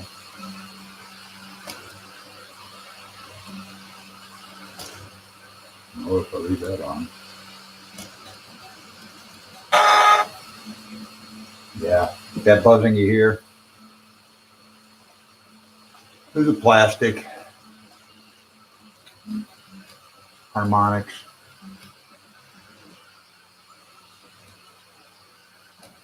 I want to keep an eye on this temp so I know exactly when it switches.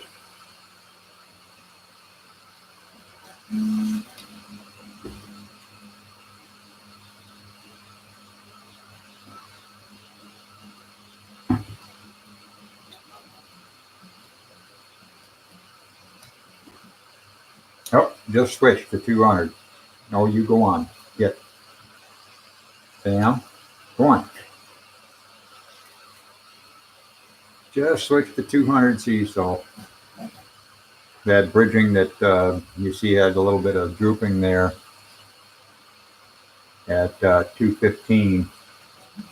It was 215 that something weird happened there, because 210, the bridging on 210 is just fine. The bridging on 205 so far it looks just fine from what I can see. The back and the sides look fine. That little cone in the center of the circle there looks fine. So this is weird. The temps are changing. It's down to 200C now.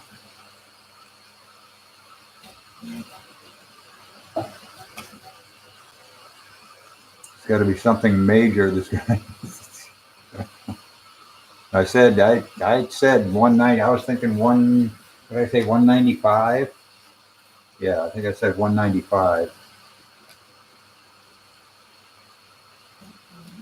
So we're gonna have to go all through this one.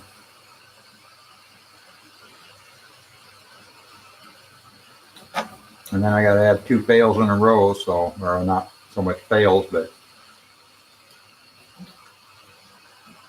I think we're going to what are we going to here? 25, 20, 215 things. Are we going to 180 or 185? 5-degree increments. I think we should have kept it at 190 the last 3. There's no way it's going to print under 190. No way.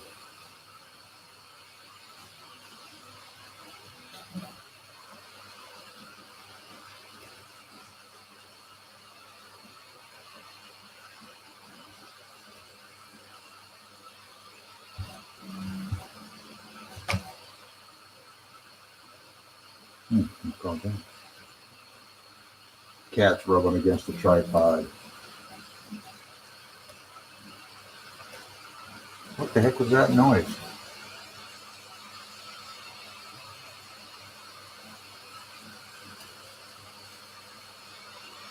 That was weird. What? What do you want? You're not going to get up on my lap. You're staying down.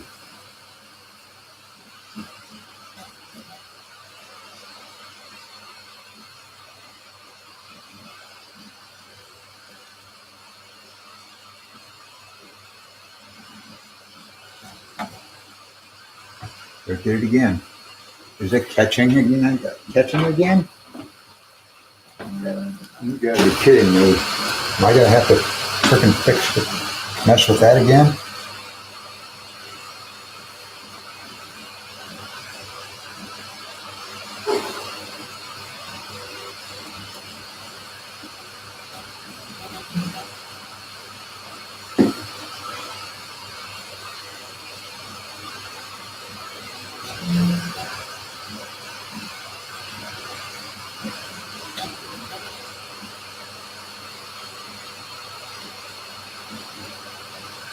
Come over here and take a look at that. Keep an eye on it. See if this right side is catching again.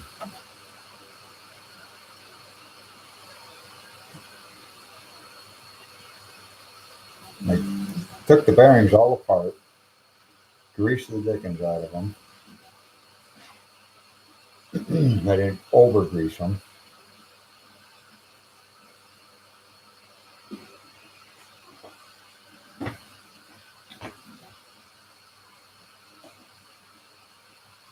Use super lube for the bearings. Haven't printed much of anything since then.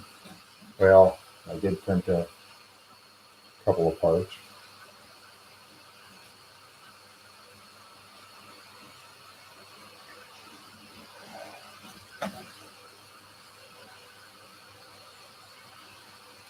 No, it's not going to do it again since I'm standing here looking at it.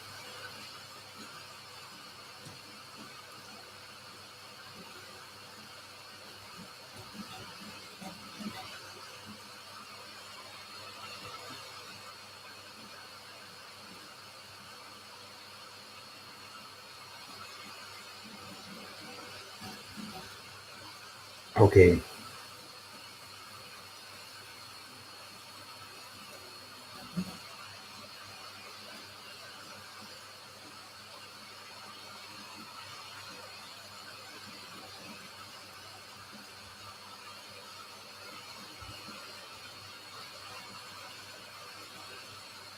Yeah.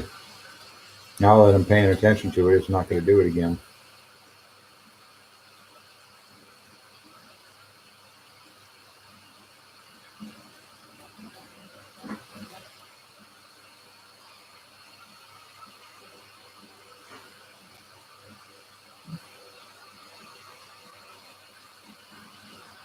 It didn't skip. It didn't jump like it did before.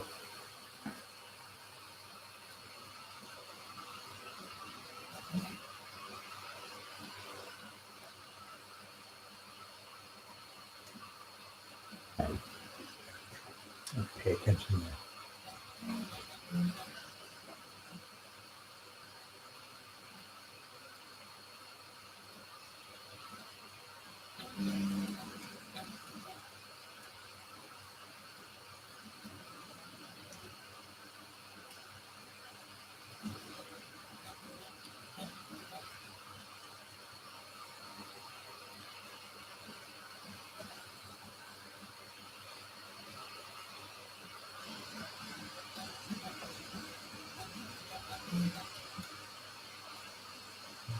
Go back.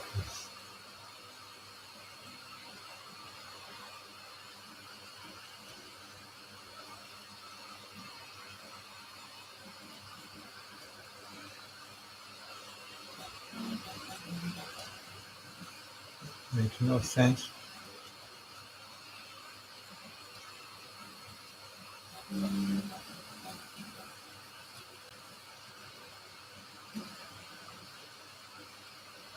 No.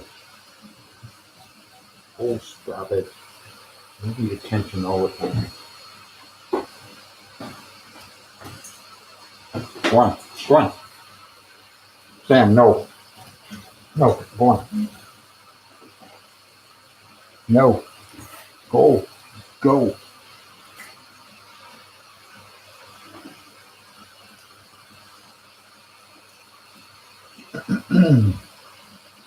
Hey, Chris.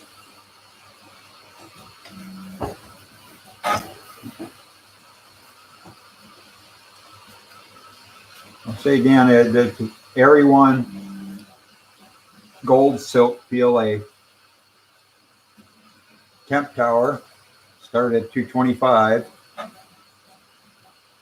And it's now printing at 205C.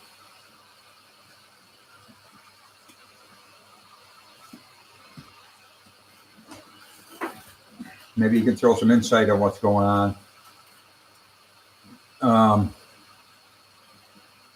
The front of the print and every other print that I've made since I got this going again, the front looks like over extrusion, okay? Rough, layer to layer. The sides in the back are nearly perfect. I mean, really close to being perfect. But the front just looks terrible. There's no way in the world it can be over extrusion. No way in the world it's under extrusion. Under extrusion, you would see the separation of the layers. So I need to figure out what this is. What's going on with it? That's not the reason for printing this temp tower, of course. It's to find out what's going to be a good temp for this gold silk. And so far, I'm not certain. I'm really not certain. The 205, now there's looks like there might be a little bit of drooping there on the bridging. I'm going to look face on. In the front, I can see some drooping.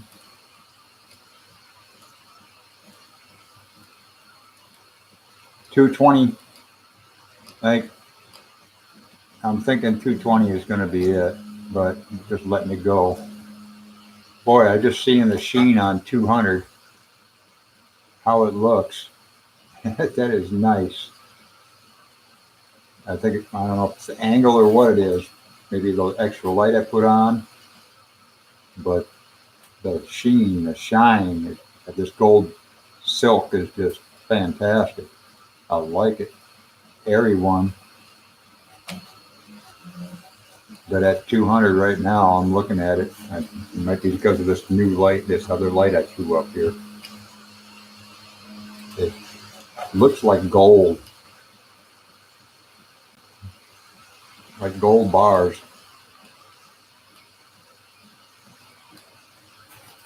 And actually, the front at 200.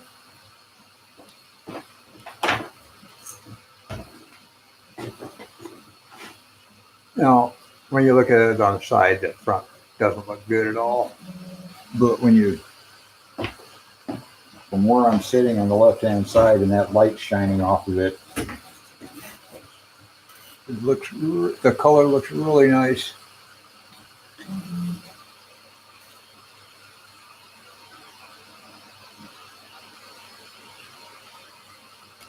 The bed's dropping down quite a bit now too, so I can get a different angle looking at it.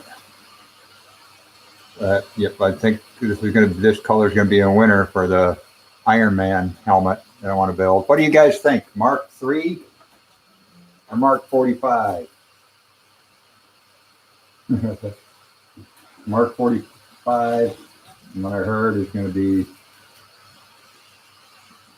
more parts, tighter. And I'm going to look at this link that I got sent to me. Oh, yeah.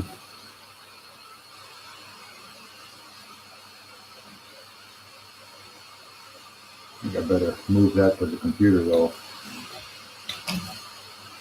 Not good on the phone.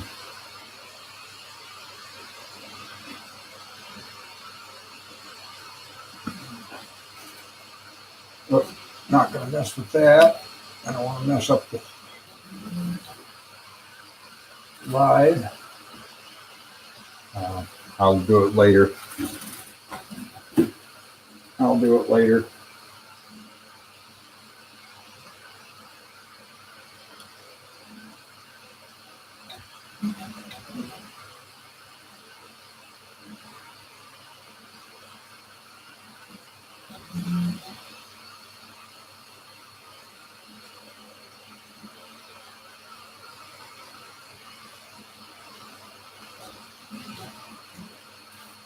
Oh.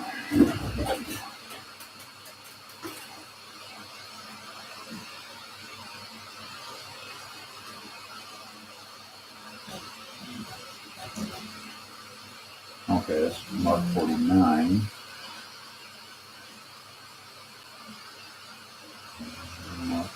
Mark 49. No. L is 50, X is 10. Okay. 49. So what's this one? V is, V is 5. So it's Mark 44. 49, 44.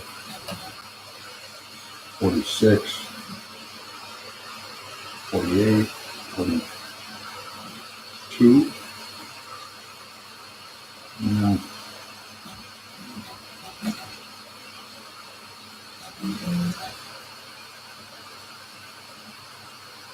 Mark 50. No, I don't care. I don't know that I care for Mark 50. 50, 60, 70, 80, 75. And let me show a picture.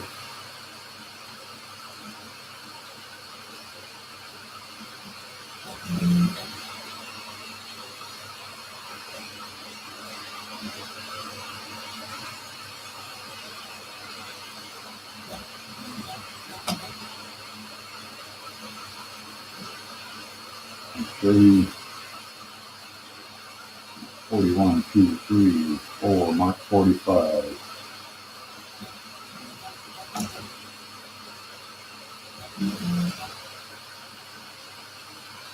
A lot of intricate stuff.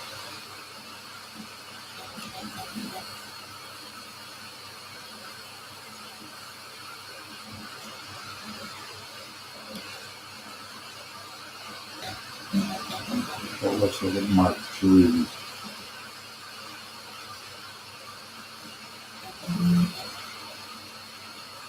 Oh, yeah, that mark 3 does look pretty decent.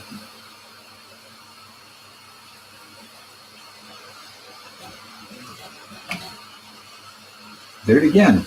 What the heck was that noise? That was different from what I've heard before, though. Yep. Yep. Oh, I know what that. I think I know what that was.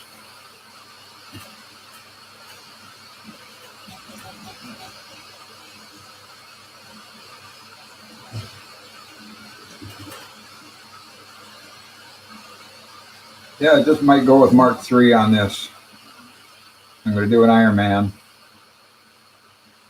Start off with the helmet. I've got some silk red too, besides this silk gold.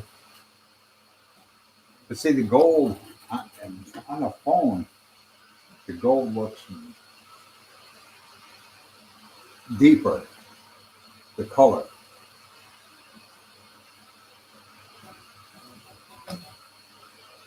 Not like Brandt's gold. Brandt's gold is dull. I mean, it's duller than this. For all that it's darker. I'm sorry. It's darker.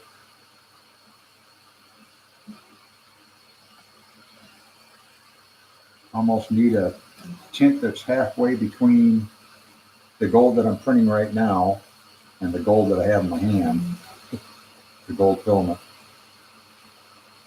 Need a tint halfway in between those two, because that's more yellowish that I'm printing. That's printing now. It's got a lot more yellow in it. Needs this to be a shade darker than that. I don't want to have to paint.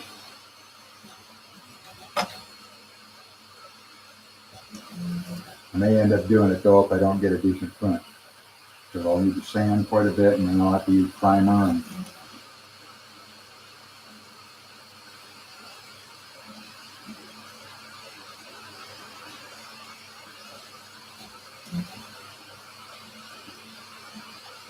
And Mark 3, this might be the one. Go back to Mark 45. What's 45. No, go on.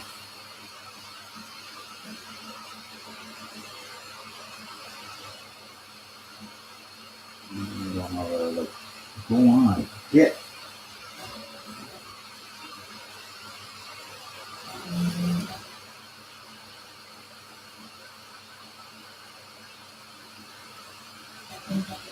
You use comparison on the computer.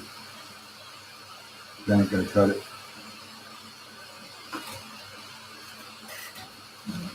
All right.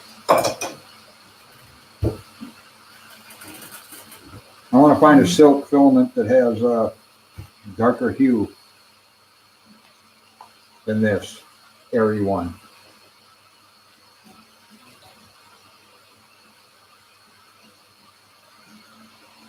I could just say the heck with it and print it. And then if I don't like it, paint it. But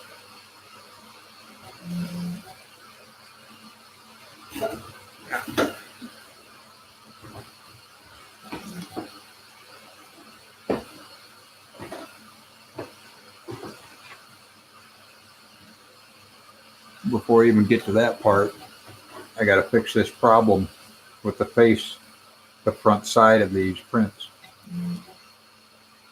They're terrible.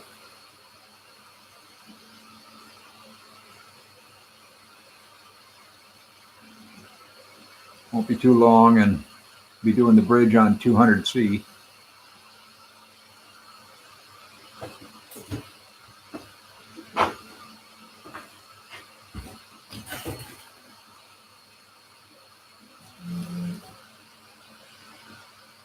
I know this is a boring, a boring print for y'all. 2.5 hours in now.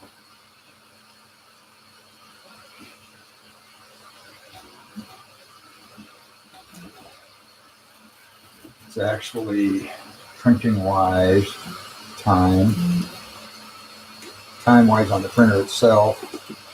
We're looking at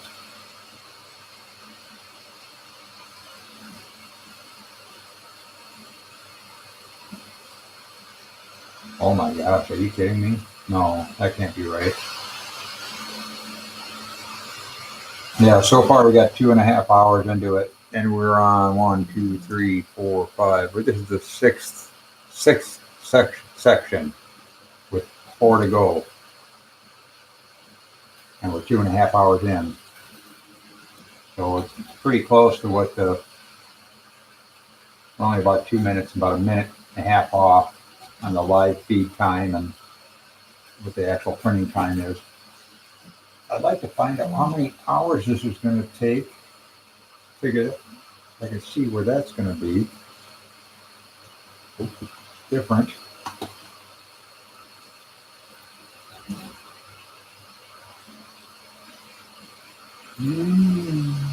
Okay.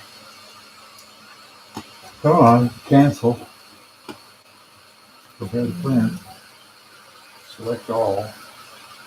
Okay. Okay, the slicer says 3 hours and 17 minutes. There's a little over 4 levels left. And I'm already 2.5 hours in. So according to Simplified 3D, there's about 40 minutes left. 238 to 08 would be half an hour. Yeah, there's about 40. According to the slicer, there's 40 minutes left, but I don't know about that. 4 levels. I've gone just about 6 levels in 2.5 hours. Okay, now we're getting more drooping, quite a bit of drooping on 200C. See a couple of lines came down.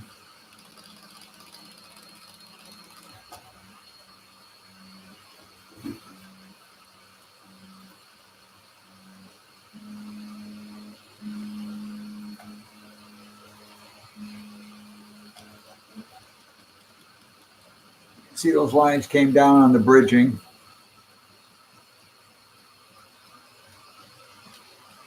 Yeah, you can see it in the video too, in the video feed.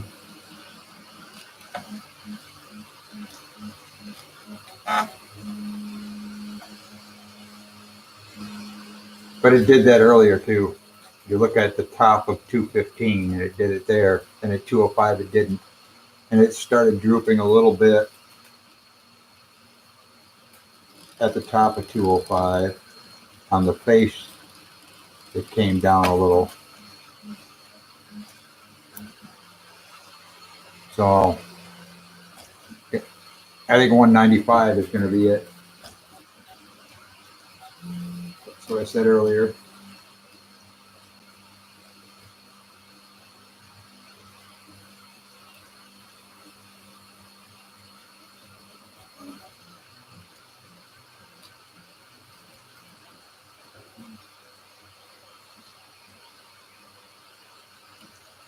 We are getting, oh, yep, we're on our next layer. Dashboard.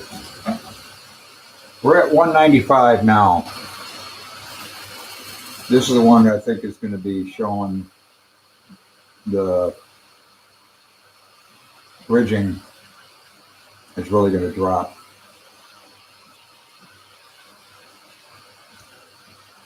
The overhangs are still really good. That cone is still really good.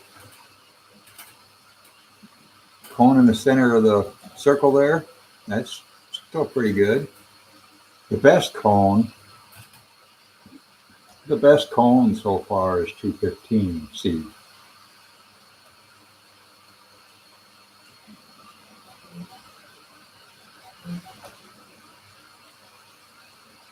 You see a little cone in the center of the circle.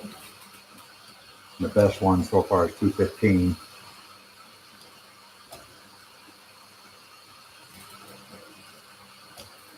But 215's bridging dropped a few lines.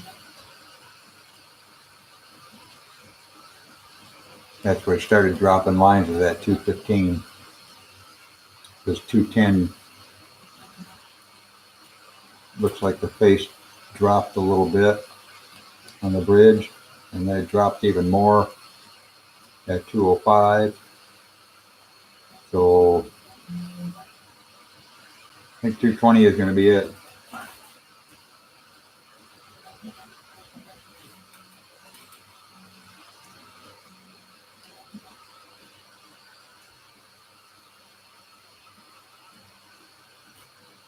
And I'm just going to let it go to 190. I'm going to let it finish 195.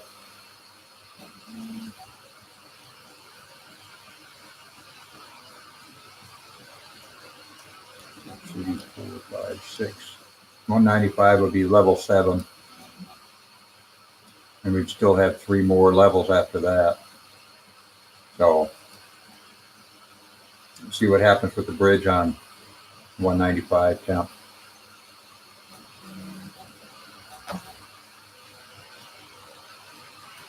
If it drops lines like 200 did, then I'm going to stop the print.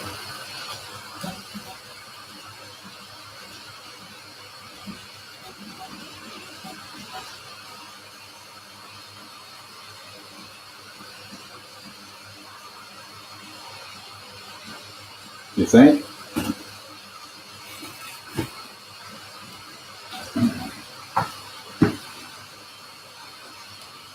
It's supposed to quit. According to the slicer, 3 hours and 17 minutes. And that the live feed is showing 2 hours and 43 minutes. So I don't, there's no way it's going to finish that out in almost a little more, just hair more than a half an hour. There's no way it's going to finish 4 levels. Not at this speed. And I'm not going to speed it back up again.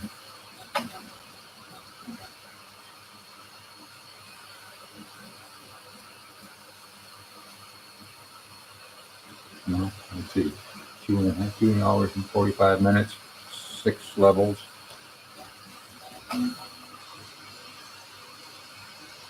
45, hour and a half.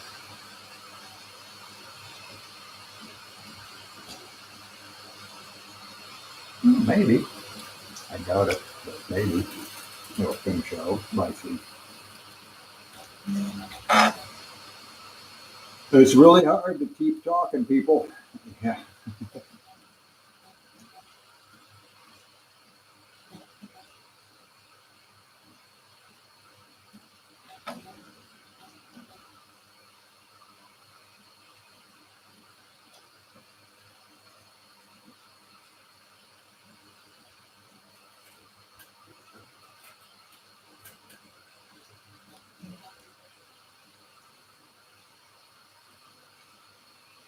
Yeah, what I'll do is I'll print that faceplate first of the Iron Man helmet. Iron Man 3, I think I'll go for Mark 3. Not Iron Man 3, but Mark 3. I'll print the faceplate first. And from what I can tell, putting on an angle is going to be the way to do it. Good thing I've got, well, my CR10S I goes to 400. This goes to 500.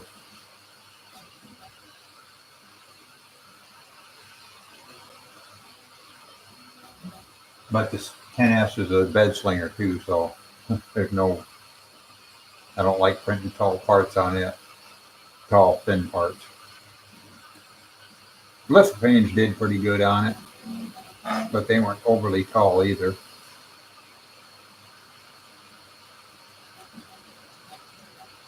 I'm doing some work on it, putting it on my 10S, putting an SKR version 1.3 for, that's the motherboard.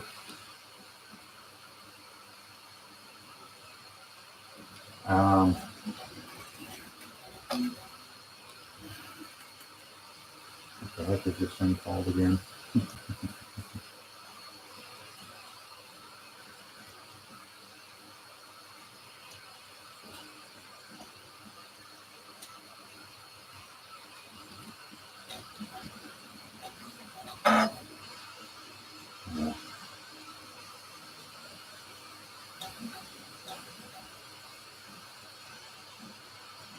Raspberry Pi. Raspberry Pi. Sorry, Raspberry Pi. 3B Plus. I'm adding that to the 10S. They're going to have Octoprint. I'm going to start out using, what was that called again? Clipper. I'm going to start out using Clipper. Going to give that a Clipper a shot on the 10S. See how it works out. Got a 5-inch touch screen. I like screens. Don't need it. Don't really need it, but I like it.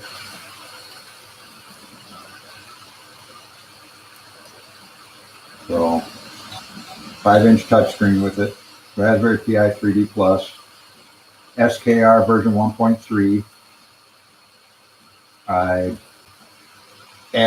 turned it into 24 volt. Got a huge power supply that I had left over from when I was going to turn my metal mill into a CNC.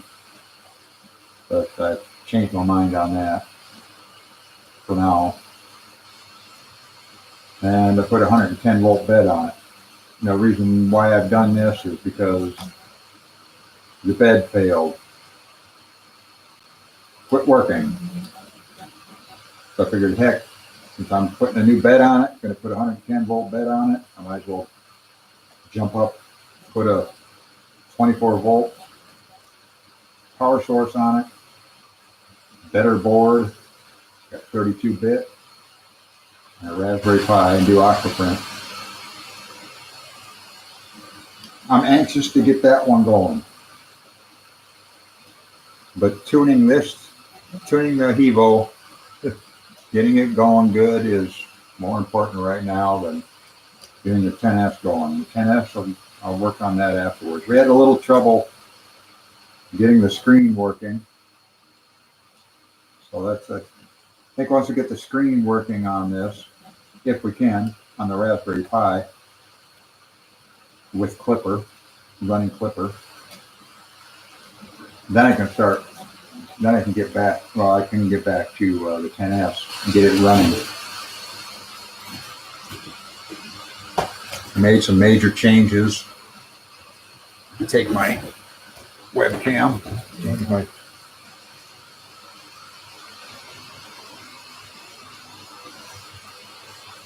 I got a bunch of stuff on it.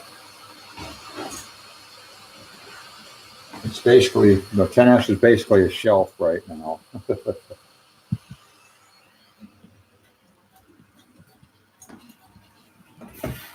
I made some major changes on this thing. Raised it up quite a bit, used 2020 extrusion. Raised it up one heck of a lot so I could get my huge power supply in there. That thing will not fail. I won't have any problems with that. There's the SKR version 1.3. And you can see an old lens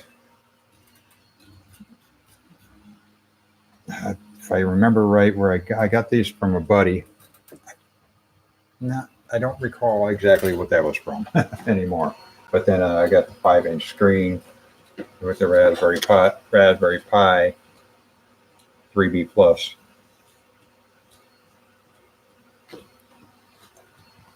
So yeah, really like to get this going too shortly.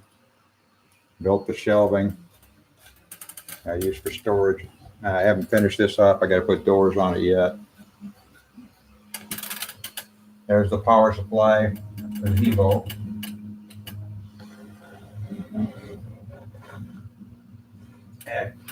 Acme Electric.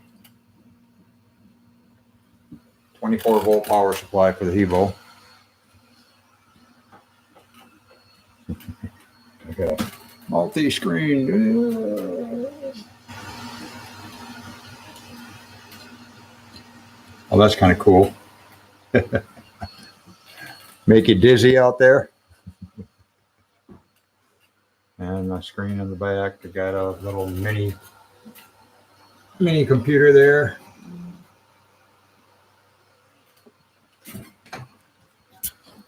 That's going to run both of the printers.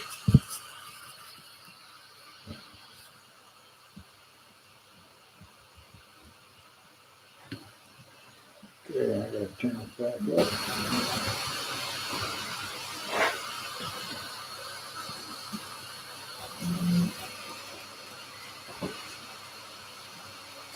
Light back over here.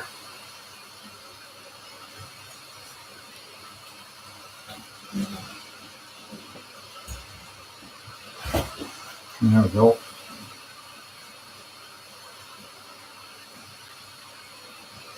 I can raise this back up a little.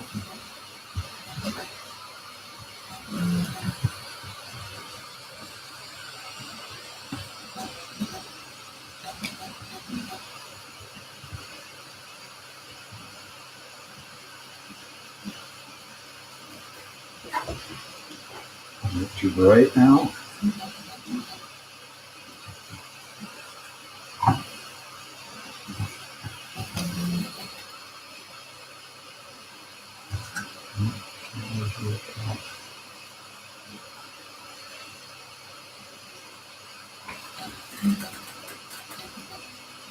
$195C.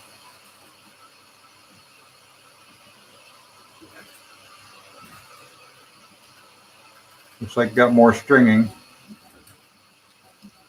on this one.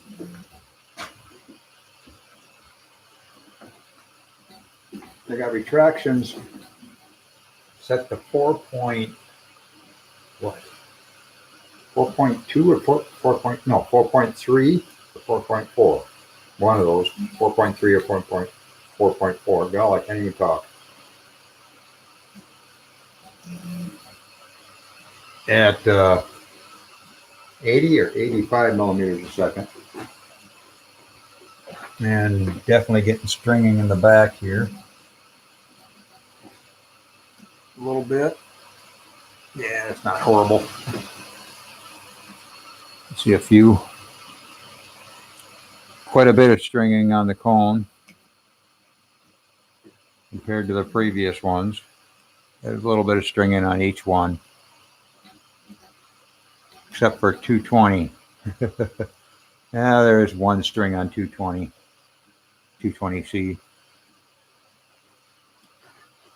Yeah, I can see the layers more on the cone. Actually see the layer lines on the cone, the top of the cone here. I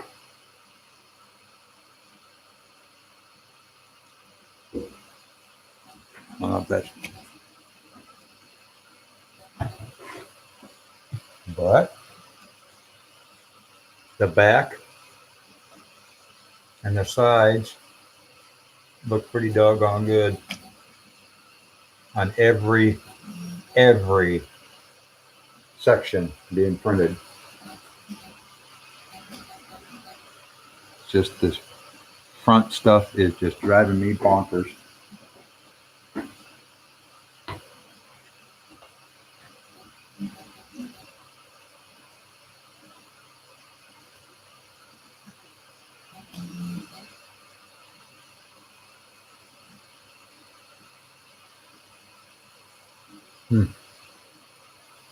That's weird. Okay, peeps, come on. Let me know. What is causing the trouble on the front of these prints? I know you can't really see it that well, but when you look from the top down, you don't notice it so bad. But when you look in the front, straight at it, or from the side a little bit, it looks like over extrusion, and just in the front, only in the front. It is not over extruding through the whole part.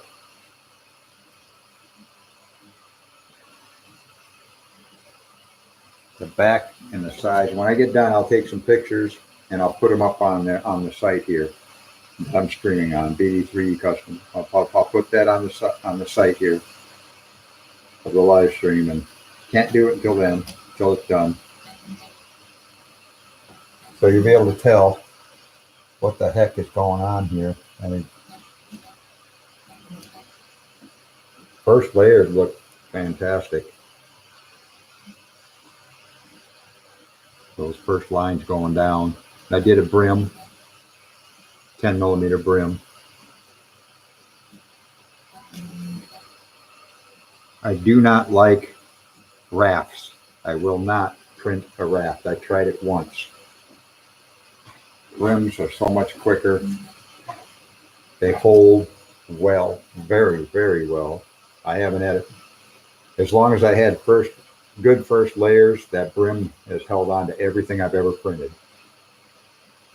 I haven't had a fail with a brim that had good layer height and good adhesion. I've had fails on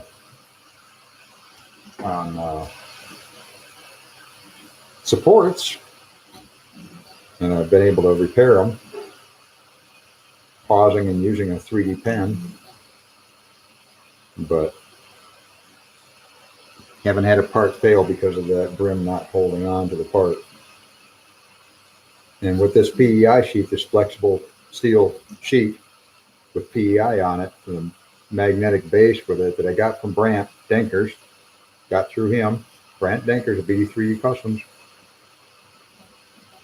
I really like this on my 10S with that special kind of glass or whatever the heck it is, the coating that's on it.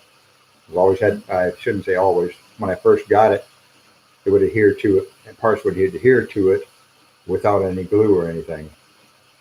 But after a while, I needed that glue, and I've used Magic Glue on that ever since. Magic Glue is really good. But I really like this flexible metal, or this flexible steel sheet with PEI on it.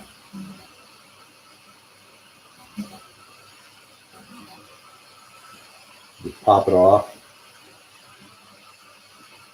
First, if you're having fails with like at the third or fourth layer, it's a little tougher to get off just by just flexing. But if you got a full part on it, a good sized piece, it'll pop right off. Those brims just don't like letting go. But I'll just set it aside, let it cool down while I'm getting something else prepared in S3D. By the time I get that done, it's cooled off enough. Those brims just really grab. It's like a suction cup.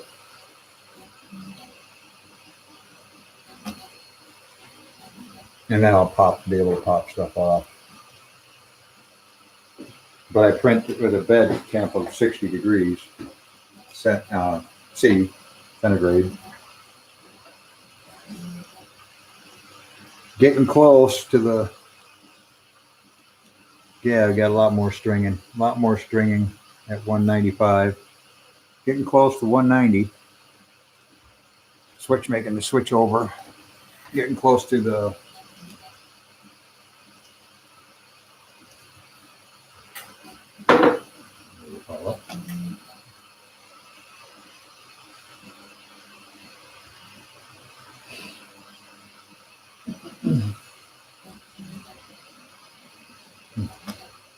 Don't get old, folks.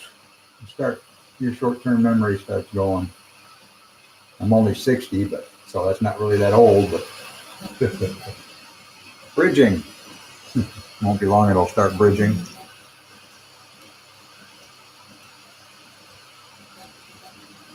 A few more layers to go.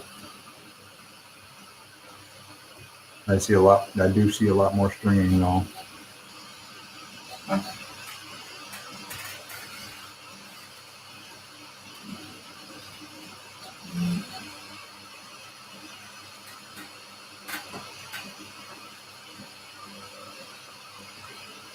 I'm doing a 0.3. What is called in Cura is Z-hop. But in S3D,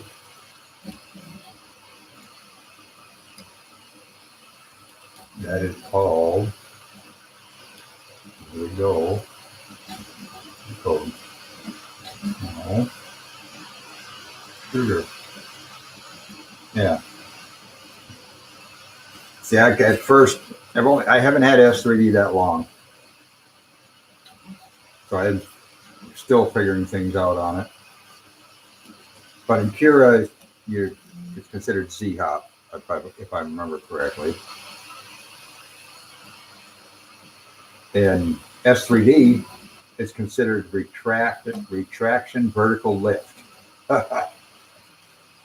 Oh, I'm looking for Z-hop. I'm looking for Z-hop type thing, you know. I couldn't find it. Finally, there it was. Retraction vertical lift. I've got that set at 0.3 millimeters. And my retraction distance is actually 4.2 millimeter, and the speed is 85 millimeters a second. Anyway, I've got coast to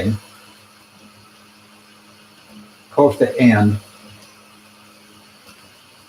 Coasting distance is at 0.2, and a white nozzle. White distance is 4 millimeters.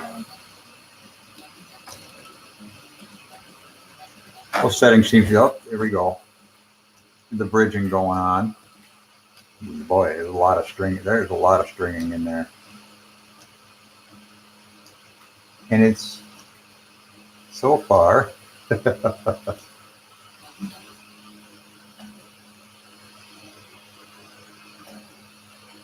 Yeah, I might be drooping it here. Can't tell yet. Didn't drop a line like it did at 200. But yeah, the face is drooping. I can see that. I'm looking straight on. Now this face is drooping. So I got a feeling 220 is going to be it. I just want to see this fail. I want to see it get up. I said it was going to fail. I was thinking the bridging was going to be worse at 195. It's worse than 220. There's no lines drooping down like 200 or 215.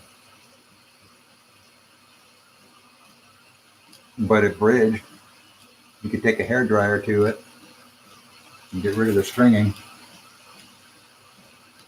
So now it's getting weird. It's actually only 10 degrees difference.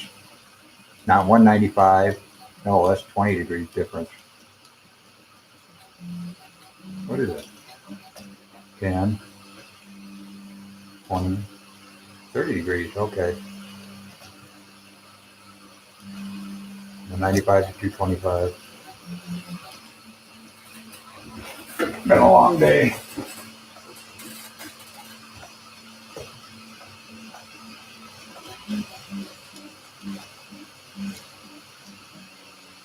No more comments. You like to just come in and watch, that's fine. If I didn't have to talk at all, that'd be fine too. But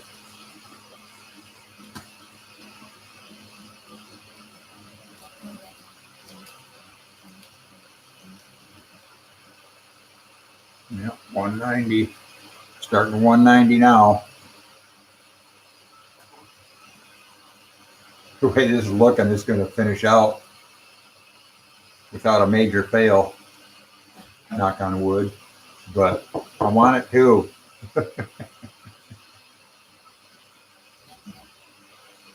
It'd be too odd for it not to have to decide what temp to print at if I didn't have a fail somewhere along the line. And if the fails are going to be, okay, got a drop line here on the bridging. And we got a drop line here on the bridging. A couple of drop lines on both of them. If those are going to be the only fails, that's going to be weird.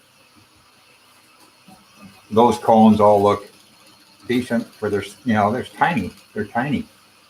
And they're all finished out. There's no blobs on the tops of them. I think the worst one, the worst cone in the center of those holes there is probably, 225 and 220 are the two worst ones.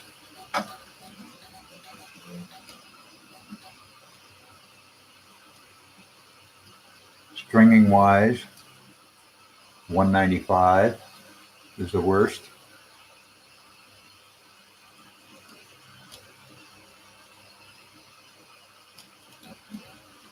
The rest of it, the walls, the overhangs are all great. I'd have a heck of a time deciding what temp to print at. If I was just going off the walls, the cones, the circles around the cones, if that's all I was going off of, it'd be a very hard decision right now what temperature it should be printed at.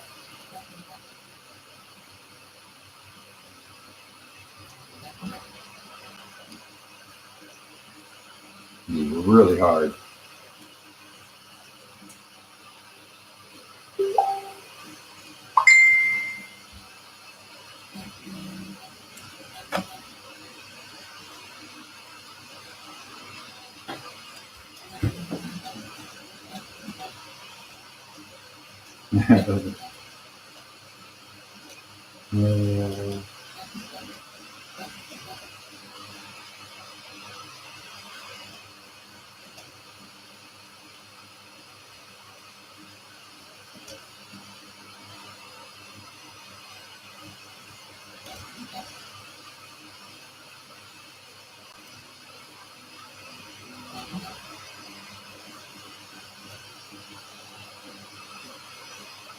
I'm laughing because I got a buddy that just messaged me. He drove a couple hours to go pay up front for a reality. What is it? Ender 5 Plus? Yeah, an Ender 5 Plus. He drove like 3 hours to go pay for it ahead of time. They're coming in next week, I think. He said he's waiting patiently. Now he's got to wait patiently for it to arrive. He lives in Canada. Not too far away from 3D Printing Canada. 3-4 hours away. Which would be nice. I don't have anything like that here. Actually, have a bigger city than where he lives. Live close to a bigger city than he does.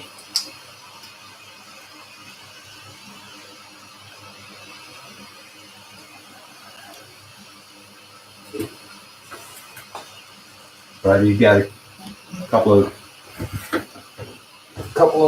Ender 3s and we got an Ender 3 Pro, Ender 3, the CR10S.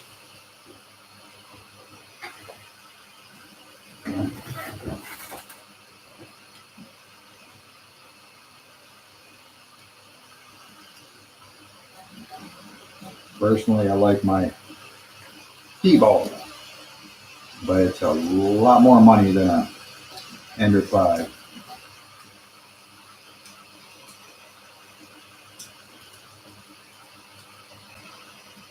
I think if they'd have had an Ender 5 Pro when I got my CR10S a year ago this past December, if they would have had the Ender 5 Pro back then, I would have probably gotten it instead of the CR10S.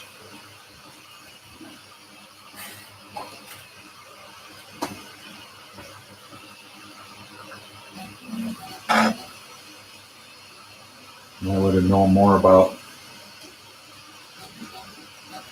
hypercubes. Yeah, you say what you want. Ender 5 Plus looks so much like a hypercube.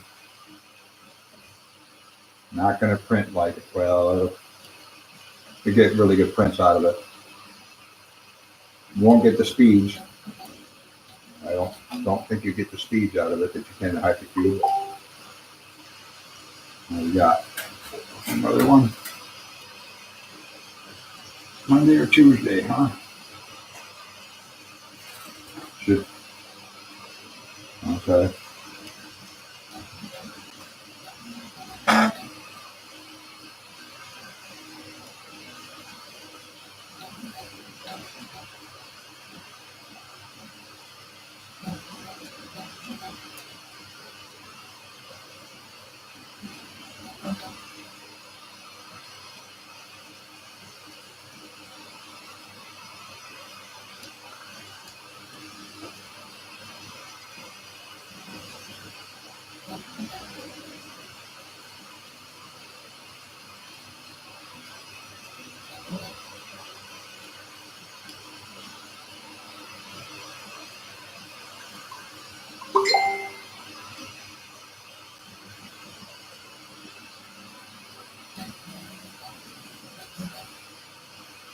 Okay.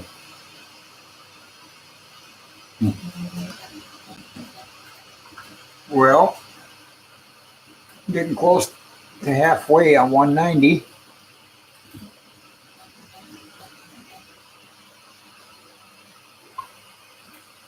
Yeah, there's no way. Slicer said 3 hours, 47, 48 minutes. We're 3 hours, 14 minutes into this. So, 1, 2, 3, 4, 5, 6, 7. We're on the 8th layer.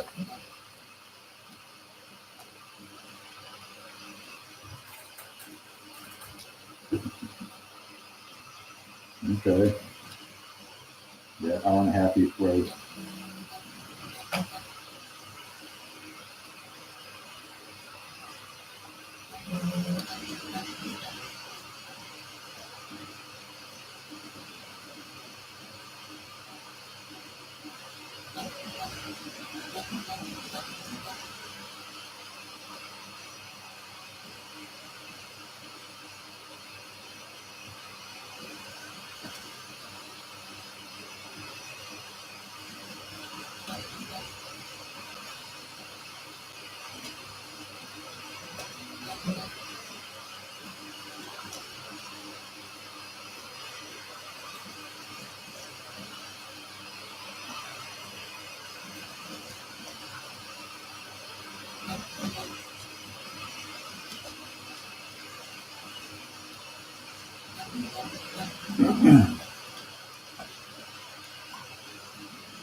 All right.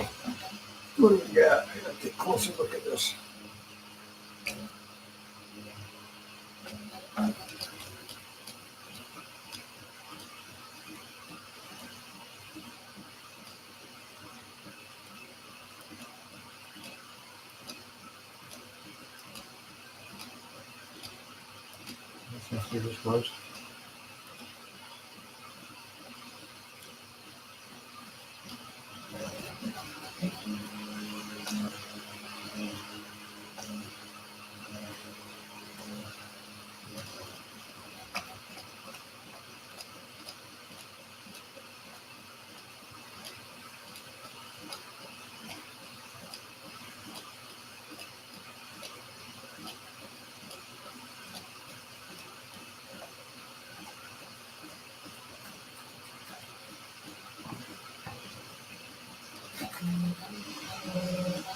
No.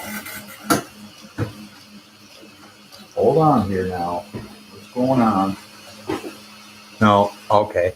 It's the angle that I'm looking at, sitting in my chair over there. It looked like the walls were better on the front at 190. No, they're not. No, they're not. The wall on the front. But no. Well, it's definitely not going to be 195 because I see a little bit of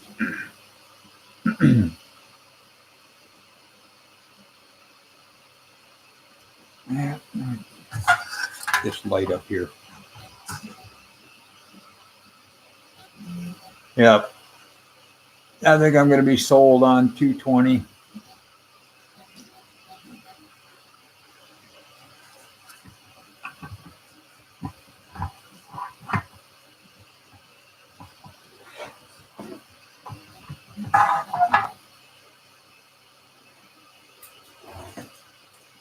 $220 is the second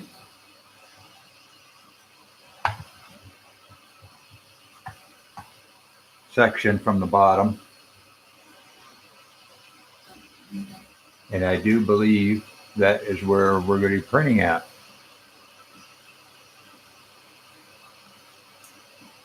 I do wish I could get this camera closer without having to hold it, and I wish it would focus better. But I'm going to be switching to my DSLR. I'm going to be getting that adapter that's needed in order to live stream. It's ridiculous that you got to spend nearly $100 for a $500-$600 camera to be able to live stream. I've got a good wide field view with that thing. I'm using an 18-55 lens on it, but I've got a wide field lens that screws on the front of that, and it works great. For this, it's fantastic. It works great. It has everything clear picture. It's a zoom lens, 18-55, so I can zoom in on a part that's being printed. Like this would be perfect for it. You could zoom right in and see the nozzle, see the filament coming out of the nozzle. But I can't live stream with it until I get that new adapter, which I can get in Sioux Falls. By the way, I do live outside of Sioux Falls, South Dakota. Sioux Falls is the largest city in South Dakota. It is only about 245,000 people right now. Larger than our state capital, which is in the middle of the state, Pierre. I don't know what the population is there. I should. Talking about it. But anyway, it's quite a bit larger than Pierre. Right, Pierre's right on the Missouri River. But my little city town I live in is 4,500 people. But anyway, I don't know how I got off track of that on that subject. Anyway, we don't have a 3D printing supplier in Sioux Falls. There's a lot of things we don't have in Sioux Falls that even smaller cities around the country have. Like a friend up in Canada. He's an hour and a half away from 3D Printing Canada. Brant, for me, Brant's in Utah. 3D BD 3D Customs, Brant Denkers. He's in Utah. So that's a bit of a jump for me because I'm on close to the South Dakota, Minnesota, and Iowa border, southeastern part of the state.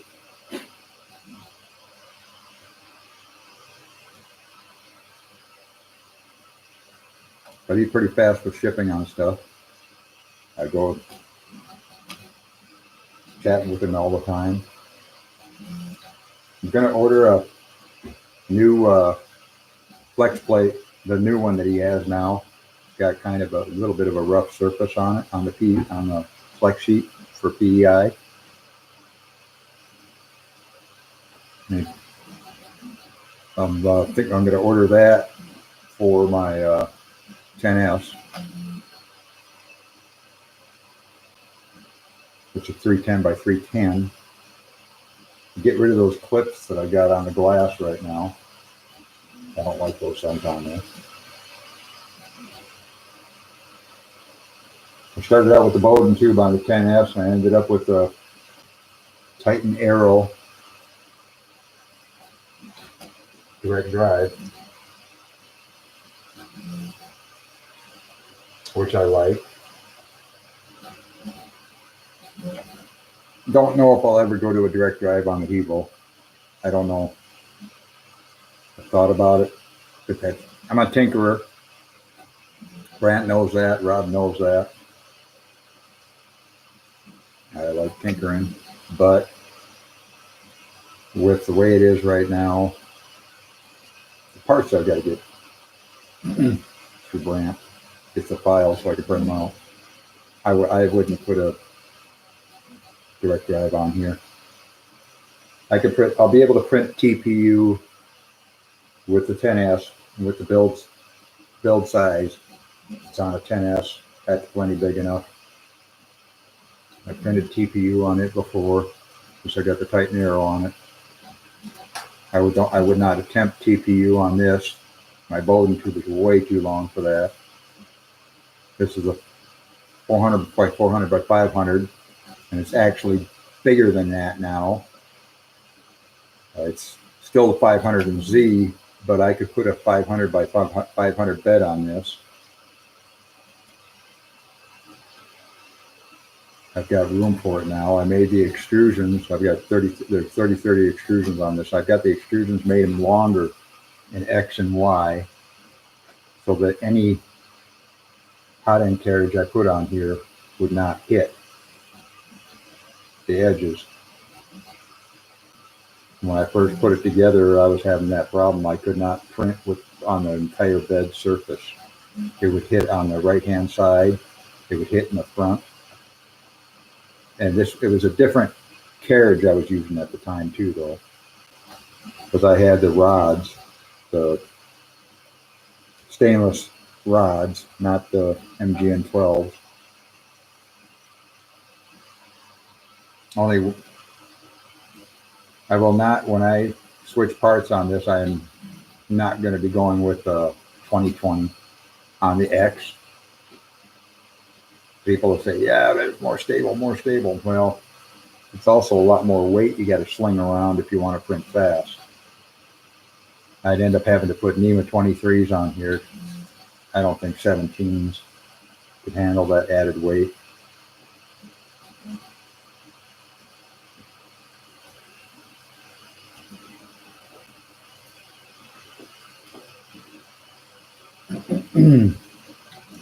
But also, with Brant's files, my XY rails, MGN 12 rails, will be going underneath instead of onto the side.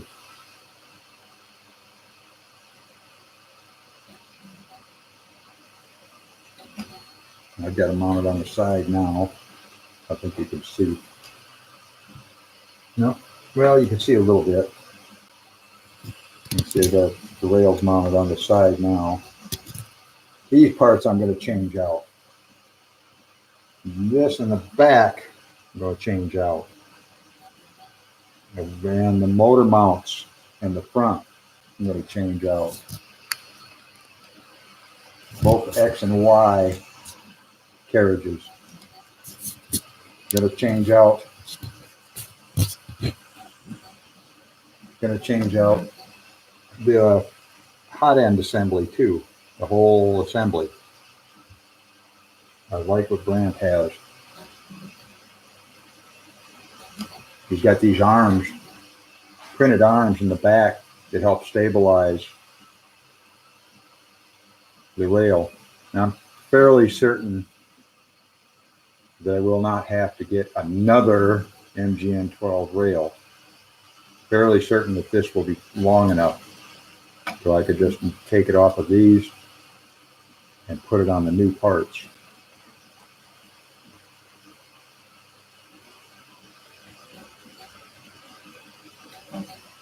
I am going to order 2 more belts from him because I had to use up not the last one I had, taking care of some problems I had. Yeah, stringing again, of course. Of course, it's going to be stringing. Even more so now on 190, 190C. But the cone, the circle, I don't know, for lack of better words, the circle around the cone, the tube, if you want to, first, if, you know, you want to say that, it's a tube going around it. Almost looks like a light bulb, fat light bulb. The cone is printed really nice on 190C. The sidewalls are really nice on 190C. A person can put up with stringing, but we'll have to see what the bridge does. And a person could really, I mean, I put up with bridging the lines coming down and bridging when I made these parts. When I made a few of them had problems with that, where I had to, you see on the bridging there where the lines dropped. Well, the XY carriages, for instance, I had to clean up inside because of I printed them on my 10Fs. It wasn't perfectly tuned, but it was good. The outsides, the walls of these things are really nice. But I had a lot of drop lines from the bridging and whatnot. And they cleaned up. So, I mean, a couple of drop lines, that's not a deal breaker at 200. It's not a deal breaker at 215.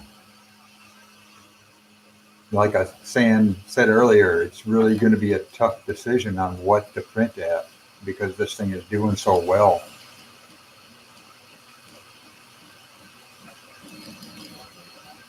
It's really going to be a hard decision on. But like I am saying that more than likely 220. The wall in the front of 190, 195, 200. The bottom portion of the wall from 205 up. The front wall anyway, drooped.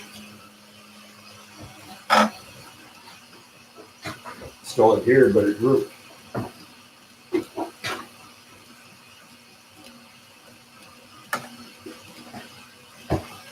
Back walls, just freaking wild. And we're getting close to switching to 185. Are you kidding me? Really? 185? 1, 2, 3, 4. 8. Yep, that's the 8th section. 2 more sections to go. So the next section is 185.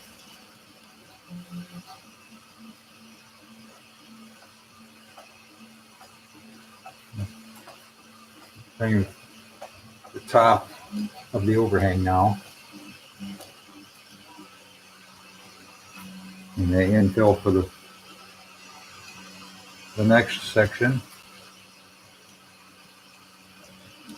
Oh, that's top layer for the bottom layer for the next section.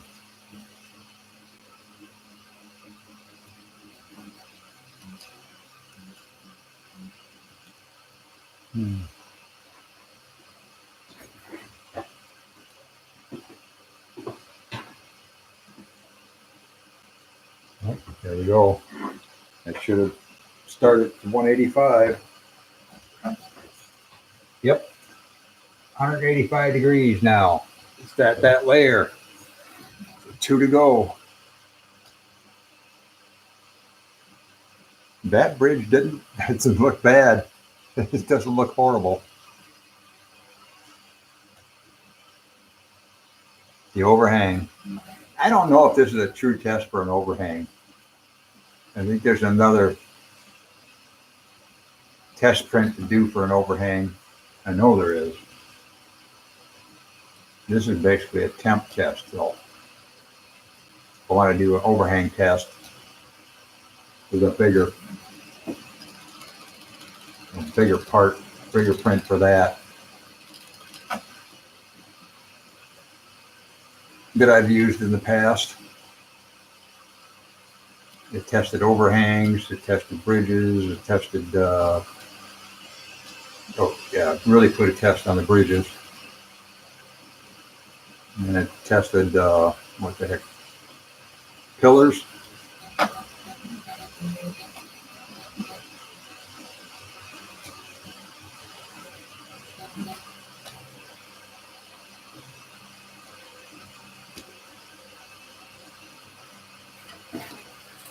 Let's focus to the build video on this.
Okay, maybe got it here.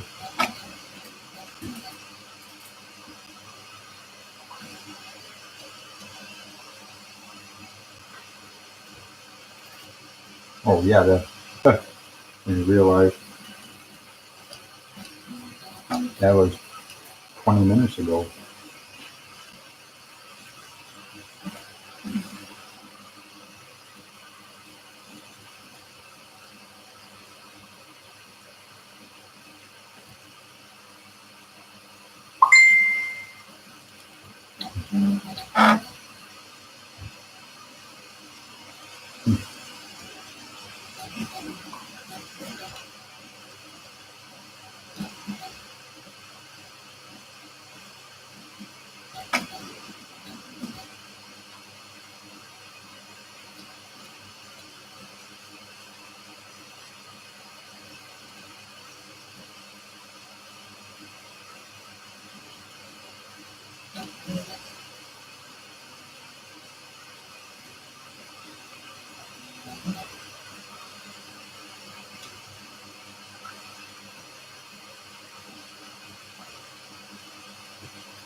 4.5 hours. 4 hours, 37 minutes. I mean, 3 hours, 37 minutes. Sam, go on, you pest. You got food.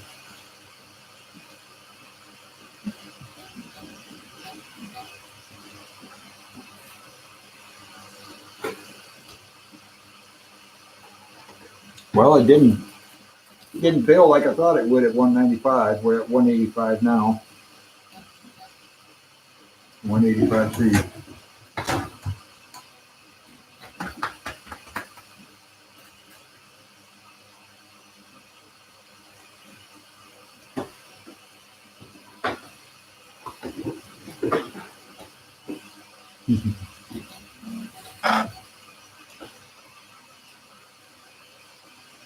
You're a pest.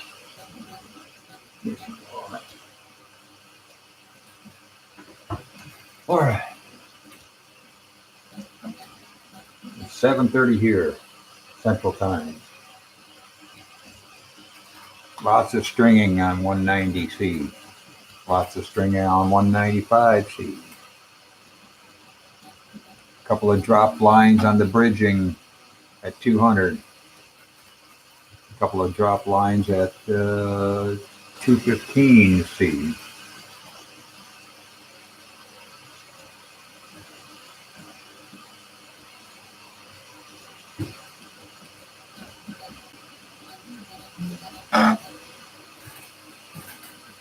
Bit of drooping underneath the bridge on 190. That's expected. Won't be printing at that temp. Won't be printing at 195. A bit of drooping there. Drop lines at 200. Drooping at 205. I think I can quit now.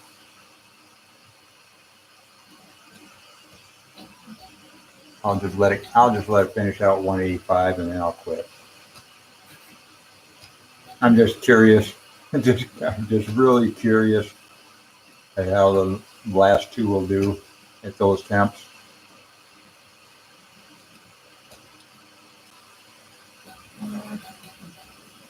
I should have timed a layer, but 3.5 hours for 7 layers.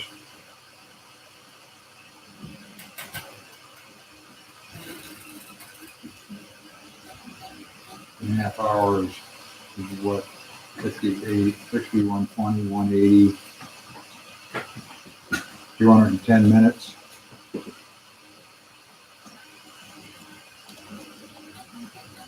And what about 7? No way.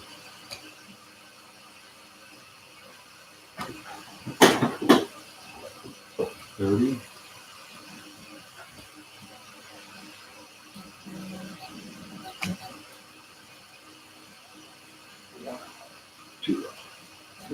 That's 4 hours.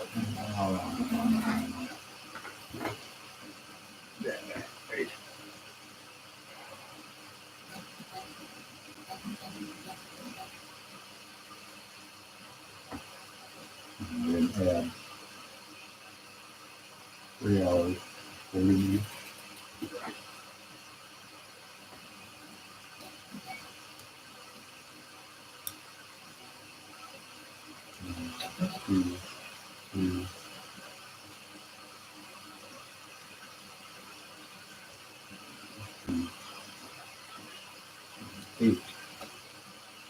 Eight. 8 really.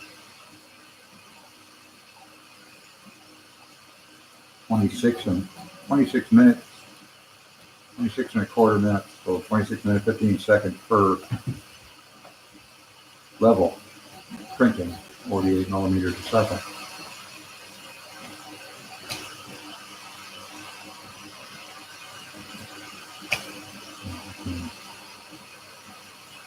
Three hours.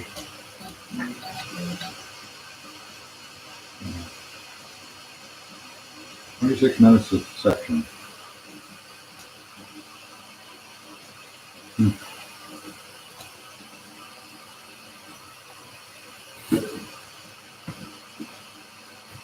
Not bad, I guess.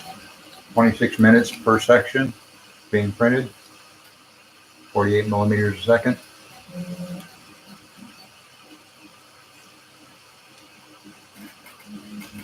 Yeah, the cone's worse. Not horrible, but it's worse. See the layer line from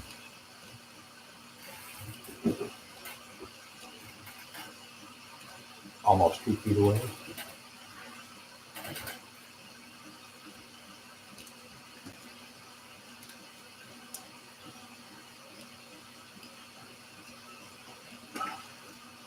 Okay. Might as well. It's been this long already. Let it go.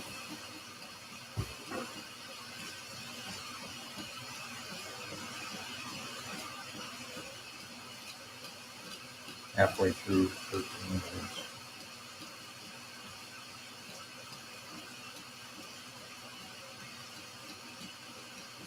About 40 minutes to go before it's done.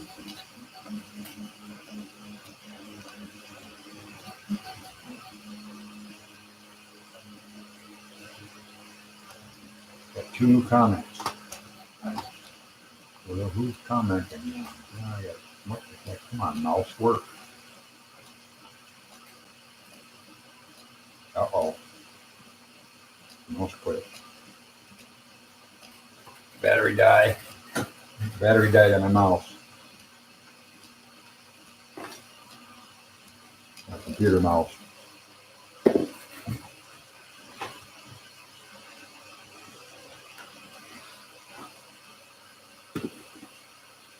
That was one I had in there.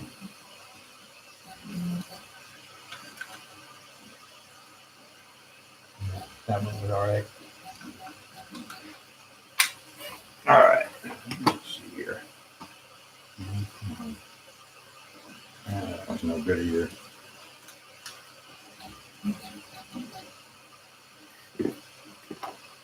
There's one other one. Here.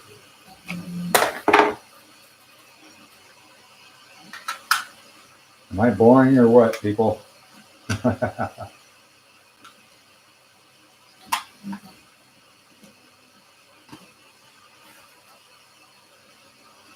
Nope, that one's dead too.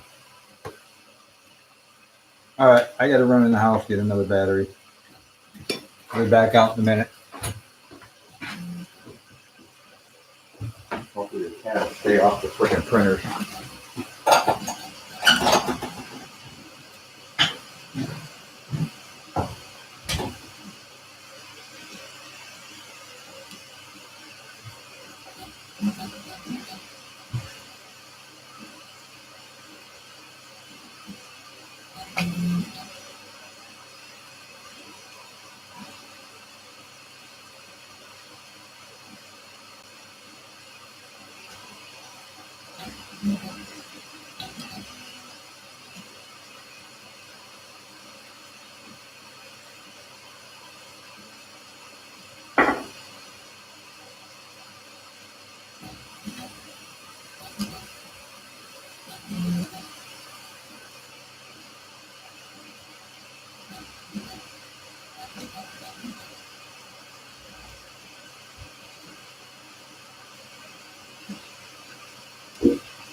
Well,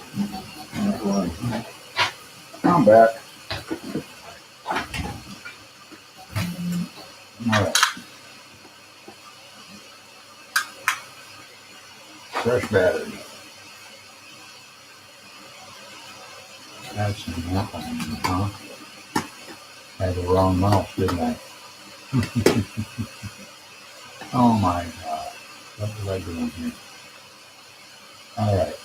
Hey, hey, George, how's it going? Gavin, Alex, Kevin. Hey, yeah. Just come on, huh? George, you still on? You can comment.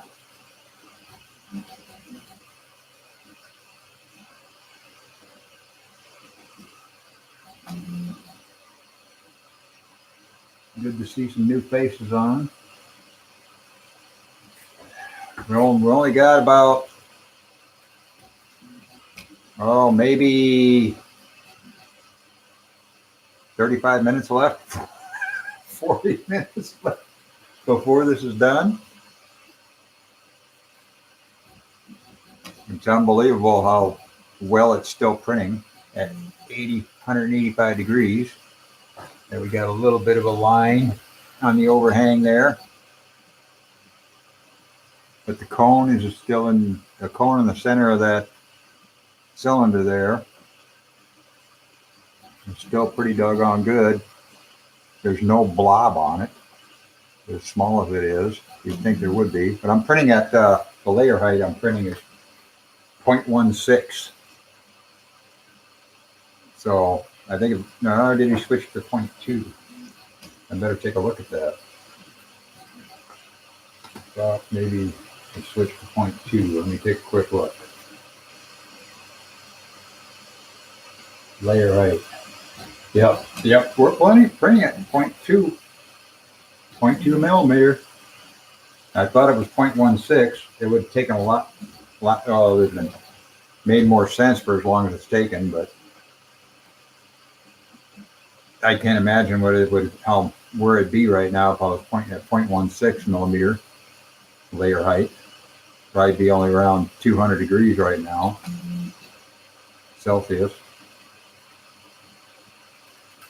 As it stands, we're at 185 with one section to go, a little more than one section.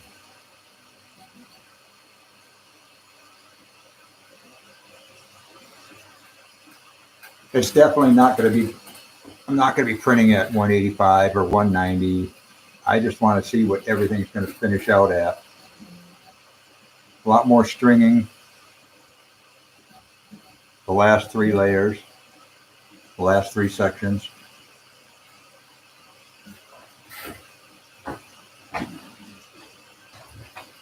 The front wall still looks horrible. Doesn't look good at all. Hasn't from the start, from the get-go. But that's the way it's been on every print of this so far. But all the other walls, all three other walls look great. I do see where on this last section on the back where it's a little messed up. So anyway, 220 is down here, the second section. And like I said, I'll take pictures of this. It doesn't show up in the video, but I'll take pictures of the front, all the sides when it's done. It's not a bad gold color. I would prefer it to be just a couple of shades darker. The gold I've got from through Brandt for what I want to print is just a little. It's a good looking color, but it's just a little too dark for what I want to print. You see the difference there. You can see the difference. Those are both gold. Supposed to be gold. This.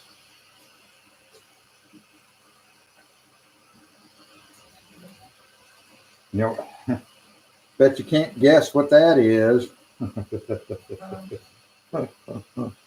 You've probably only seen it 100 times. I don't know that many, but But those are both gold. It's actually the one on the left, the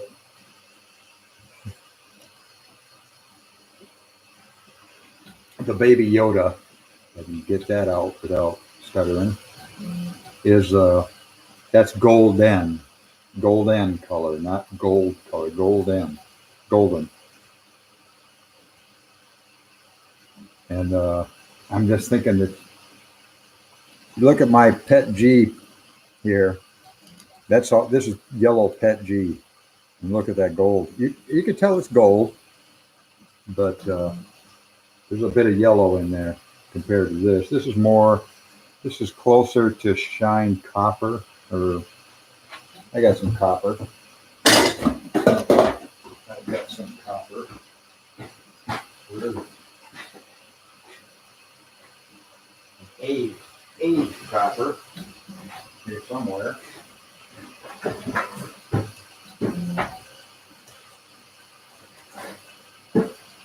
Here's some copper. All right, there's some copper. So those two are somewhat similar. Copper's darker. And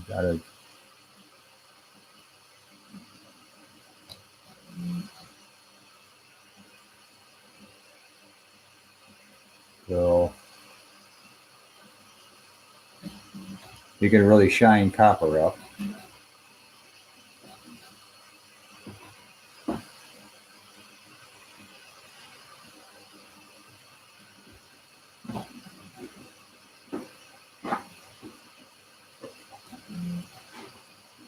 But so first I was thinking I was going to turn this color, use this on my Iron Man stuff that I'm going to make on helmet. And then if I get rambunctious and run out of stuff that I want to print, I'm going to do the whole suit. I've got red silk. Red silk is going to be the next one. I've got to get one of these temp towers done for red silk so I know what temp to print at for red silk. Anyway, yeah, sorry, I tend to repeat myself over and over again. But anyway, the darker the color, the deeper, the hotter you have to print normally. So if I'm going to be printing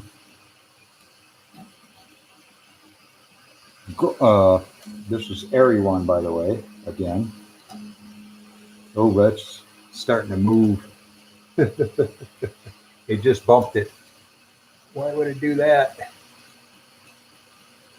Getting up there. Yeah. Anyway, if I'm going to print Iron Man helmet, between those two, I'm going to pick that.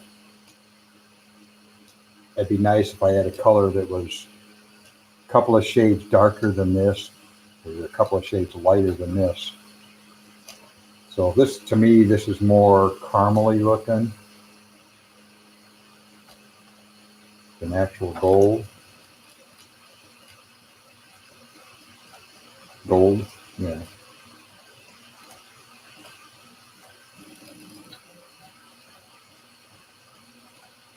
It's lighter than caramel.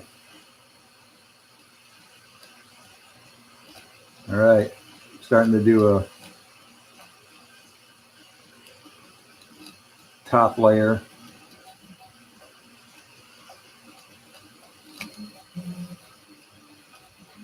Come on.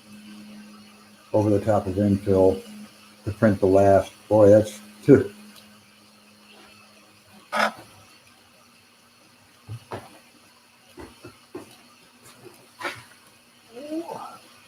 Nozzle must be pretty doggone close there.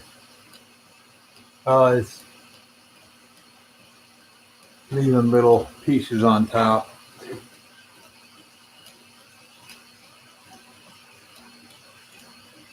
I don't think it's going to knock it over though. The brim is holding pretty doggone good. Should finish out. Not going to be the best. That last section is not. It's going to be the worst section of the whole bunch, just because of how much movement there is right now,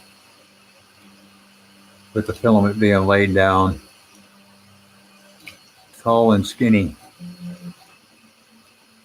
Yeah, there it's rubbing on that piece that deposited on top.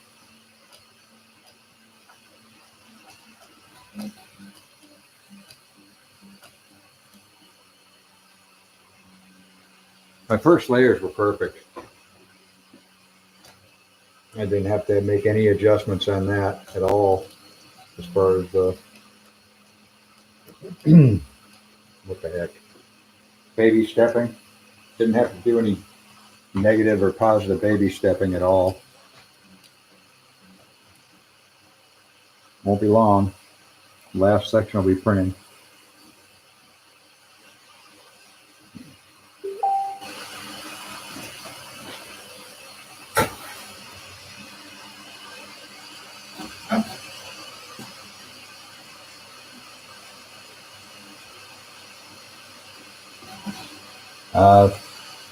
Sorry, I can't pronounce your name. Bocage? Nadros? What have we got here? Somebody messaged me. Get back over here and get rid of that so I can see what's going on here with the temp switches. All right, we're at 180. Last section. It says, according to my calculations, it's about 26-minute print section. We're at 109.89 in Z. We're going to 121.2. Going from 109.2 to 121.2 in Z. So we've got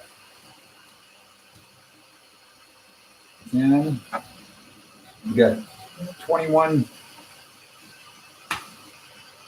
layers to go. Less than 21 layers.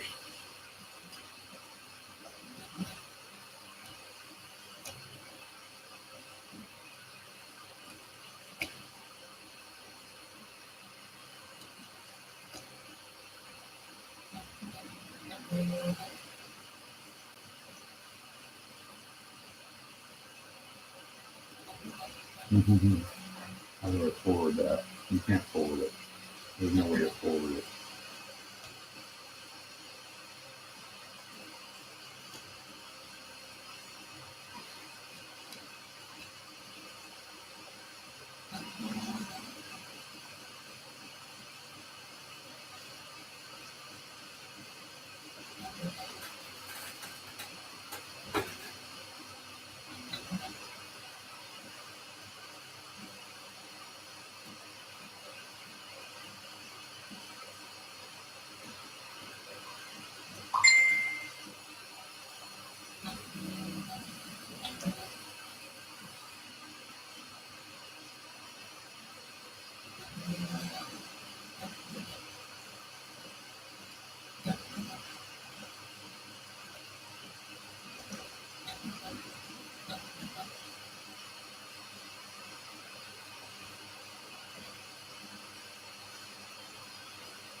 All right.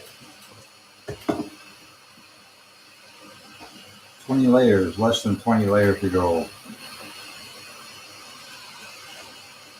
We are at 180 Celsius. 60 on the bed.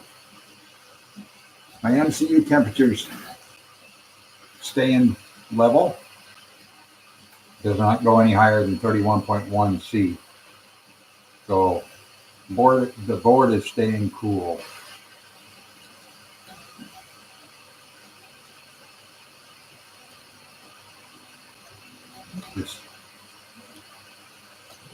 Okay. Now, I was told that it was that 70% of 60 millimeters a second was 48. Right now it's printing 21 millimeters a second. That's, I suppose it's because of the small areas. It jumps. Been jumping to 70 millimeters. That's travel speed. Printing at 22 millimeters a second right now. I started out at 60, like I said. Dropped it down because of it wasn't giving me the look that we needed.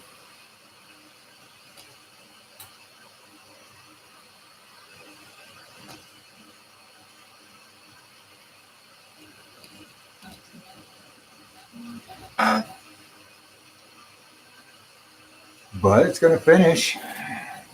Yeah, that front edge, the front edge, bottom edge of the oh my gosh. Okay.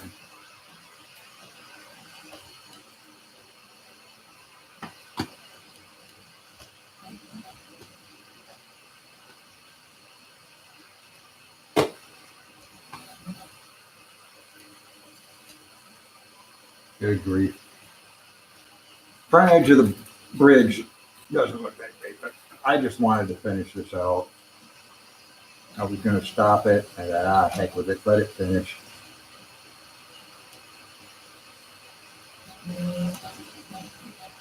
The lowest I've ever printed PLA was 190. I never actually tried to go lower than that. Highest I've ever printed PLA. Highest I've ever printed PLA. What was that? I think it was 210 was the highest. No, 215 maybe. Black. Maybe 210 or 215. Yeah, 210. 210 was the highest I've ever printed PLA, and that was black. I normally print any more, right around 200. 200, 210. All depends on the color. I can get by with 195 with white.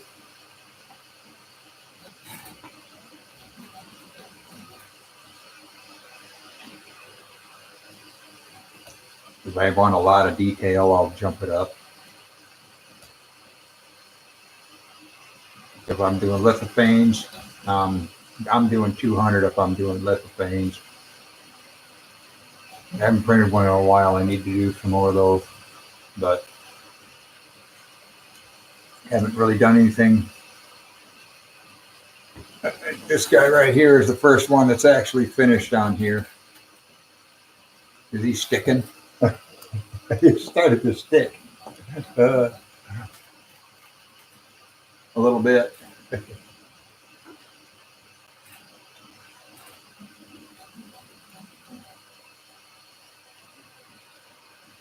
He's only 90 millimeters tall.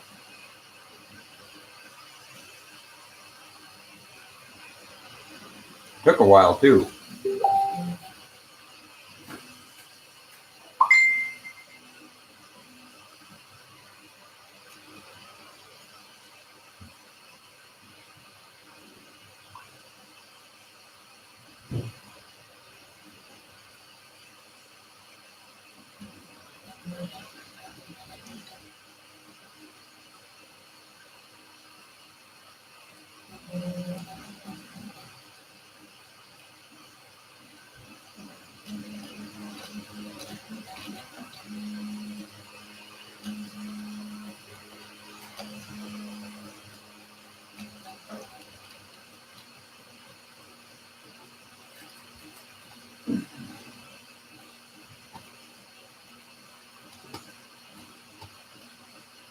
Okay, that's the wrong.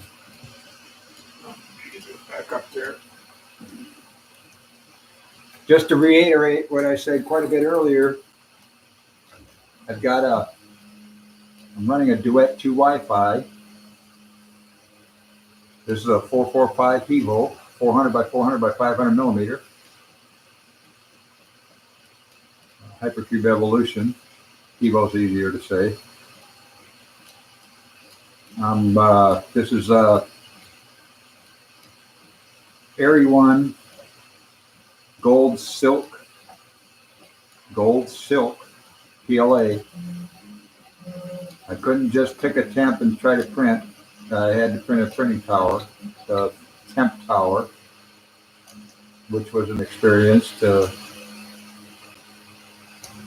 slice. You have to set your temps on each section. But now that I know how to do it, well, I kind of know how to do it. Yeah, I know how to do it now, I think.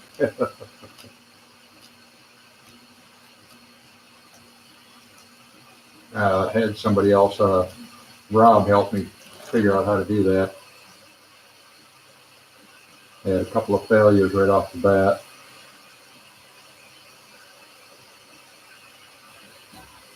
But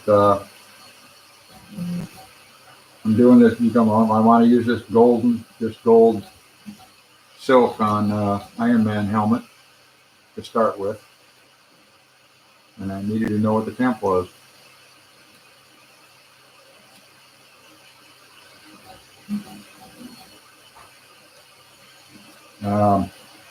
I'm running a mini computer, little thing, about 3.5 inches by 3.5 inches by 1 3/4 inches. Little tiny thing. It's a Core i3, 500 gigabyte SSD. Does a pretty decent job. I do need to switch from Windows 7 to Windows 10 on it. Windows 7 is no longer being supported as of Sunday, I think. So I need to get Windows 10 for it. Was having fun trying to get the live feed going, live stream going. So I had to switch over to my 8th gen Core i7 laptop to get that going. All right, getting closer, peeps. Can't believe that it's gotten this far without complete failure.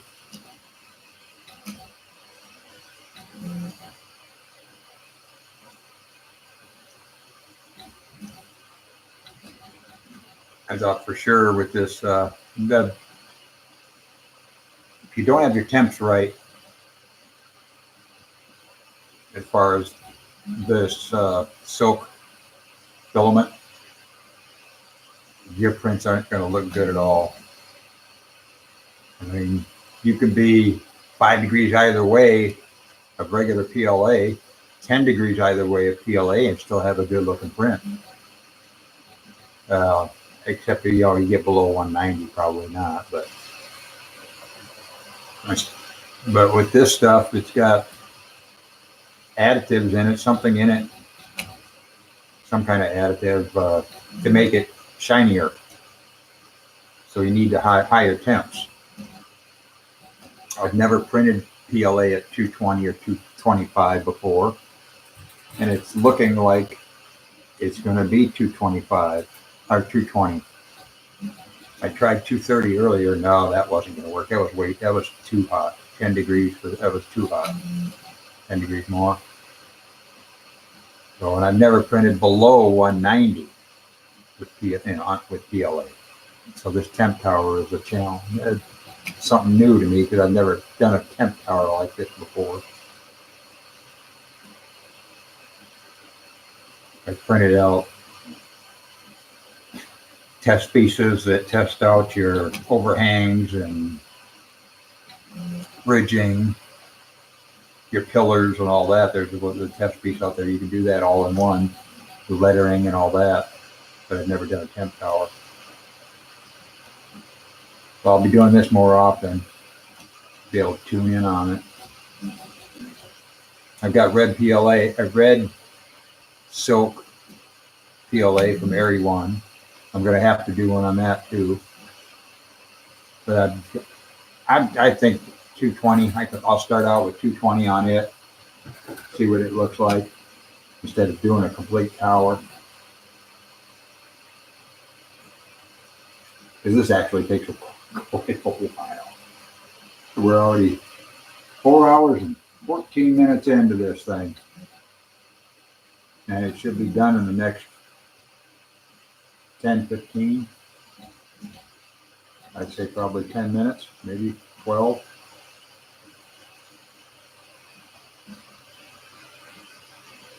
But I'll take some pictures after it's done, put them up here. I want to show you what I've got going on this thing. The front of it facing the camera right now does not look good, the face itself.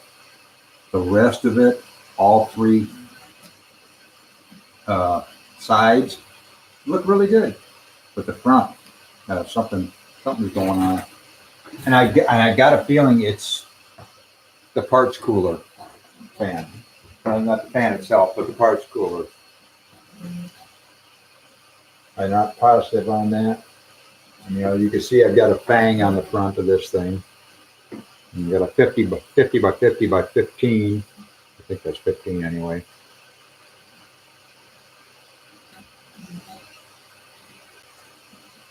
Decent motor, decent fan on it, but it just maybe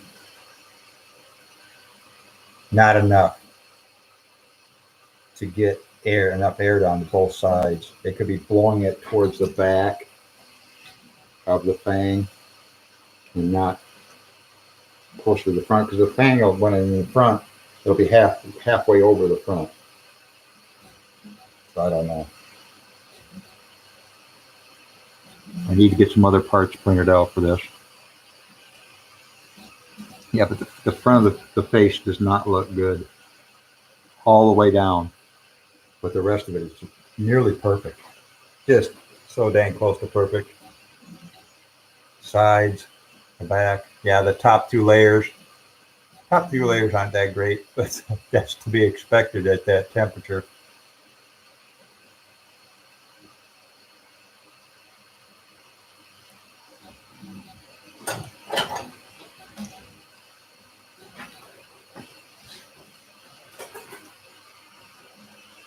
Camera.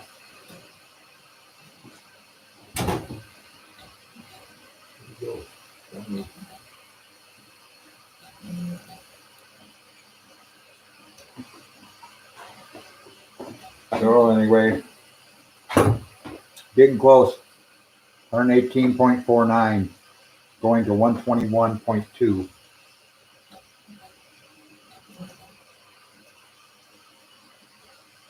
We got less than 3 millimeters to go.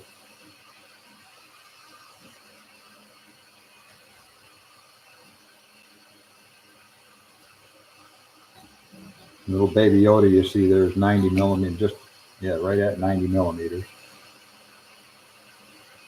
3 inches, maybe over, give or take.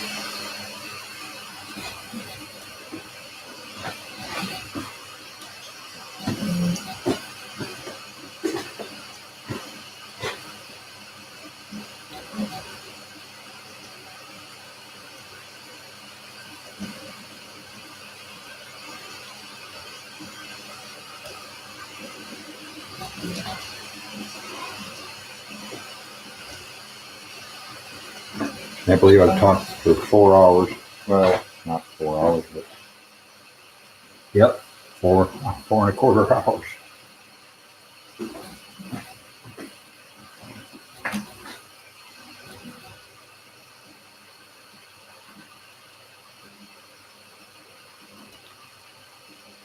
I could have ended it back at 190, but I figured heck with it. Actually, for that matter, I could have ended it at 195. But I just figured, heck with it, might as well finish it off, have a complete print.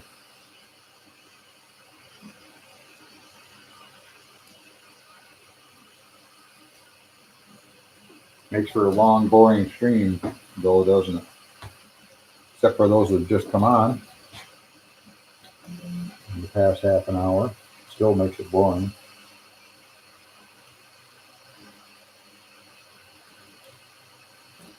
When I get the Iron Man helmet going, get that the face plate's going to be the gold.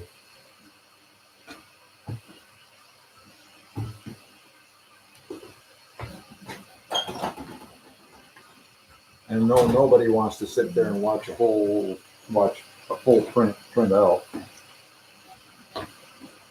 myself included.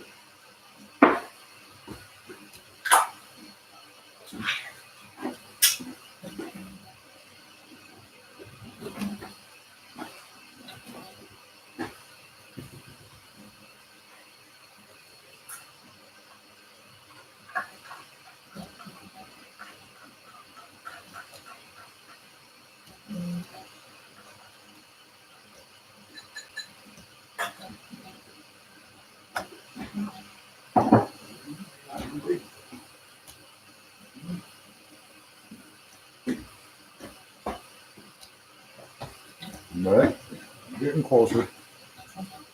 120.09.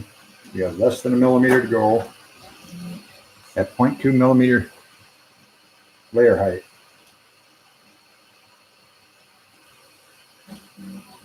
We're going to 121.02 and we're at 120.29.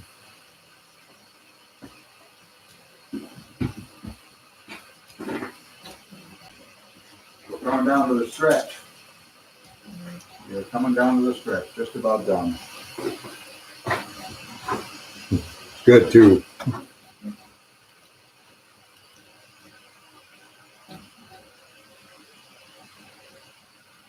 My longest print so far was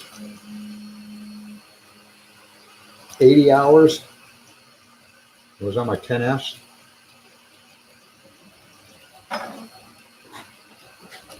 Which isn't done yet. I'm working on it, rebuilding it. Okay, bridging is starting. The bridging, good grief.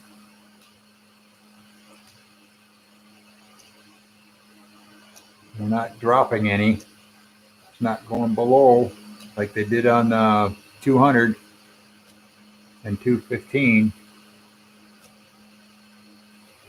They ain't dropping any lines below it other than stringing and, oh, it'll probably droop. It shouldn't. It's that cold. You think it would droop easier if it was hotter.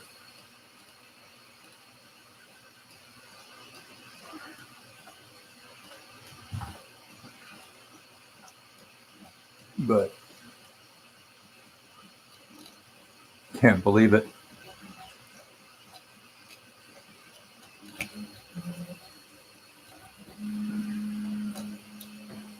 Be done in a few seconds here. Probably another minute. I think we're on the second. We got 3 top layers. And it's putting up the first top layer, I think, right now. Or is this the second top layer? That could be the second top layer.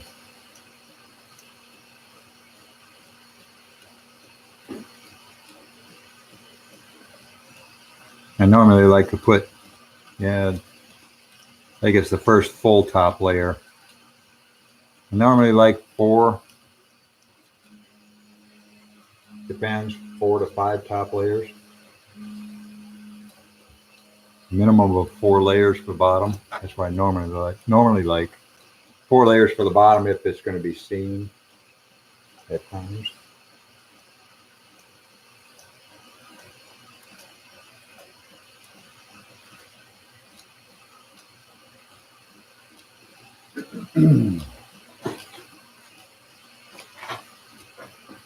Had a lot of tuning to do, otherwise I would have left it at 60 millimeter a second when I first started printing it. So I've still got quite a bit of tuning to do on this. Number 2, one more. Last layer.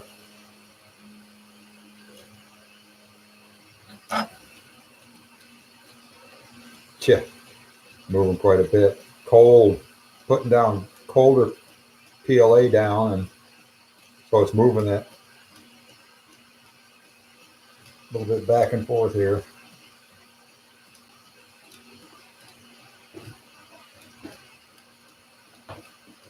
If you consider 180 degrees centigrade cold for PLA, that is.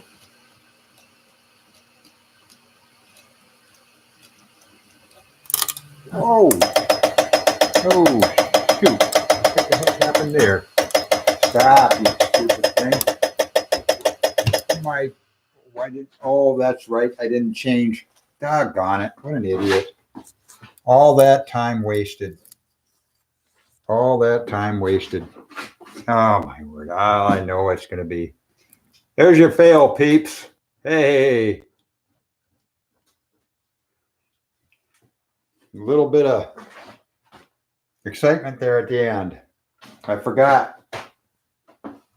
I had it set to, since this was 90 millimeters, I had it set to drop to 100 millimeters, and I didn't change that in the G code.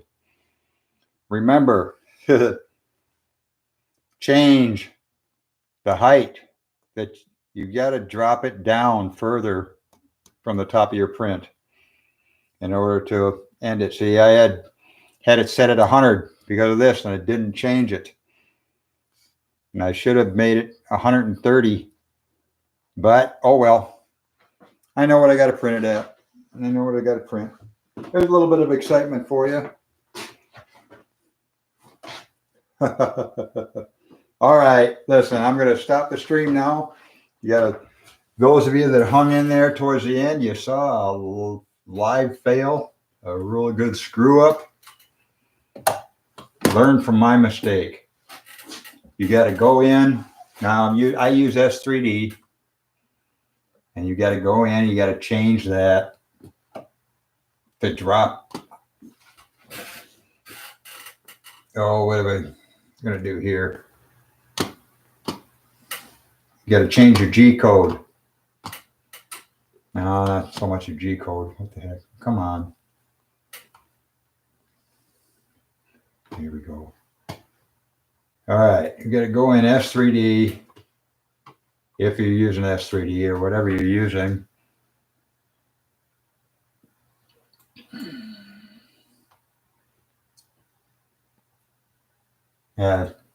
Ending script. I think it is. Raise nozzle to clear print. G1, what I've got for that code, G code, and I forgot to change it, was G1, Z110, F1000. F is the speed, of course. Z is your Z height.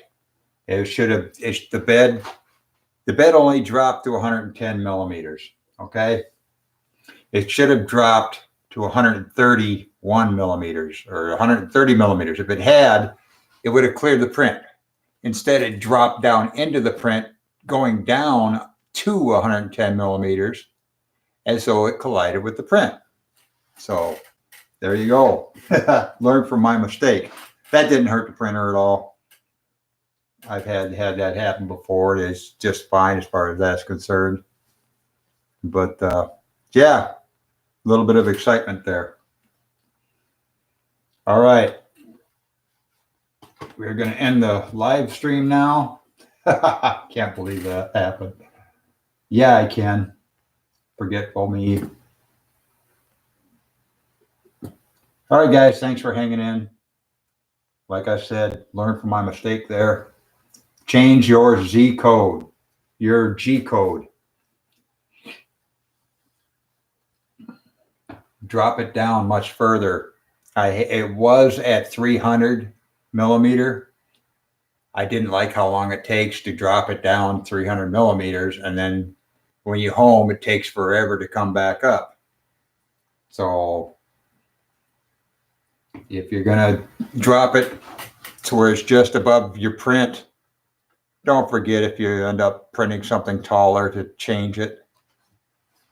It's in your ending script. Okay, folks. Thanks for hanging in there.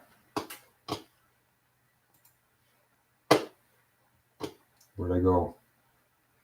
Oh, here. All right, we got to do this. End the live video. There we go. Now push end. Now we got to go into live. Now I'm on YouTube, live stream, end the stream. All right, thanks, guys. We'll see you.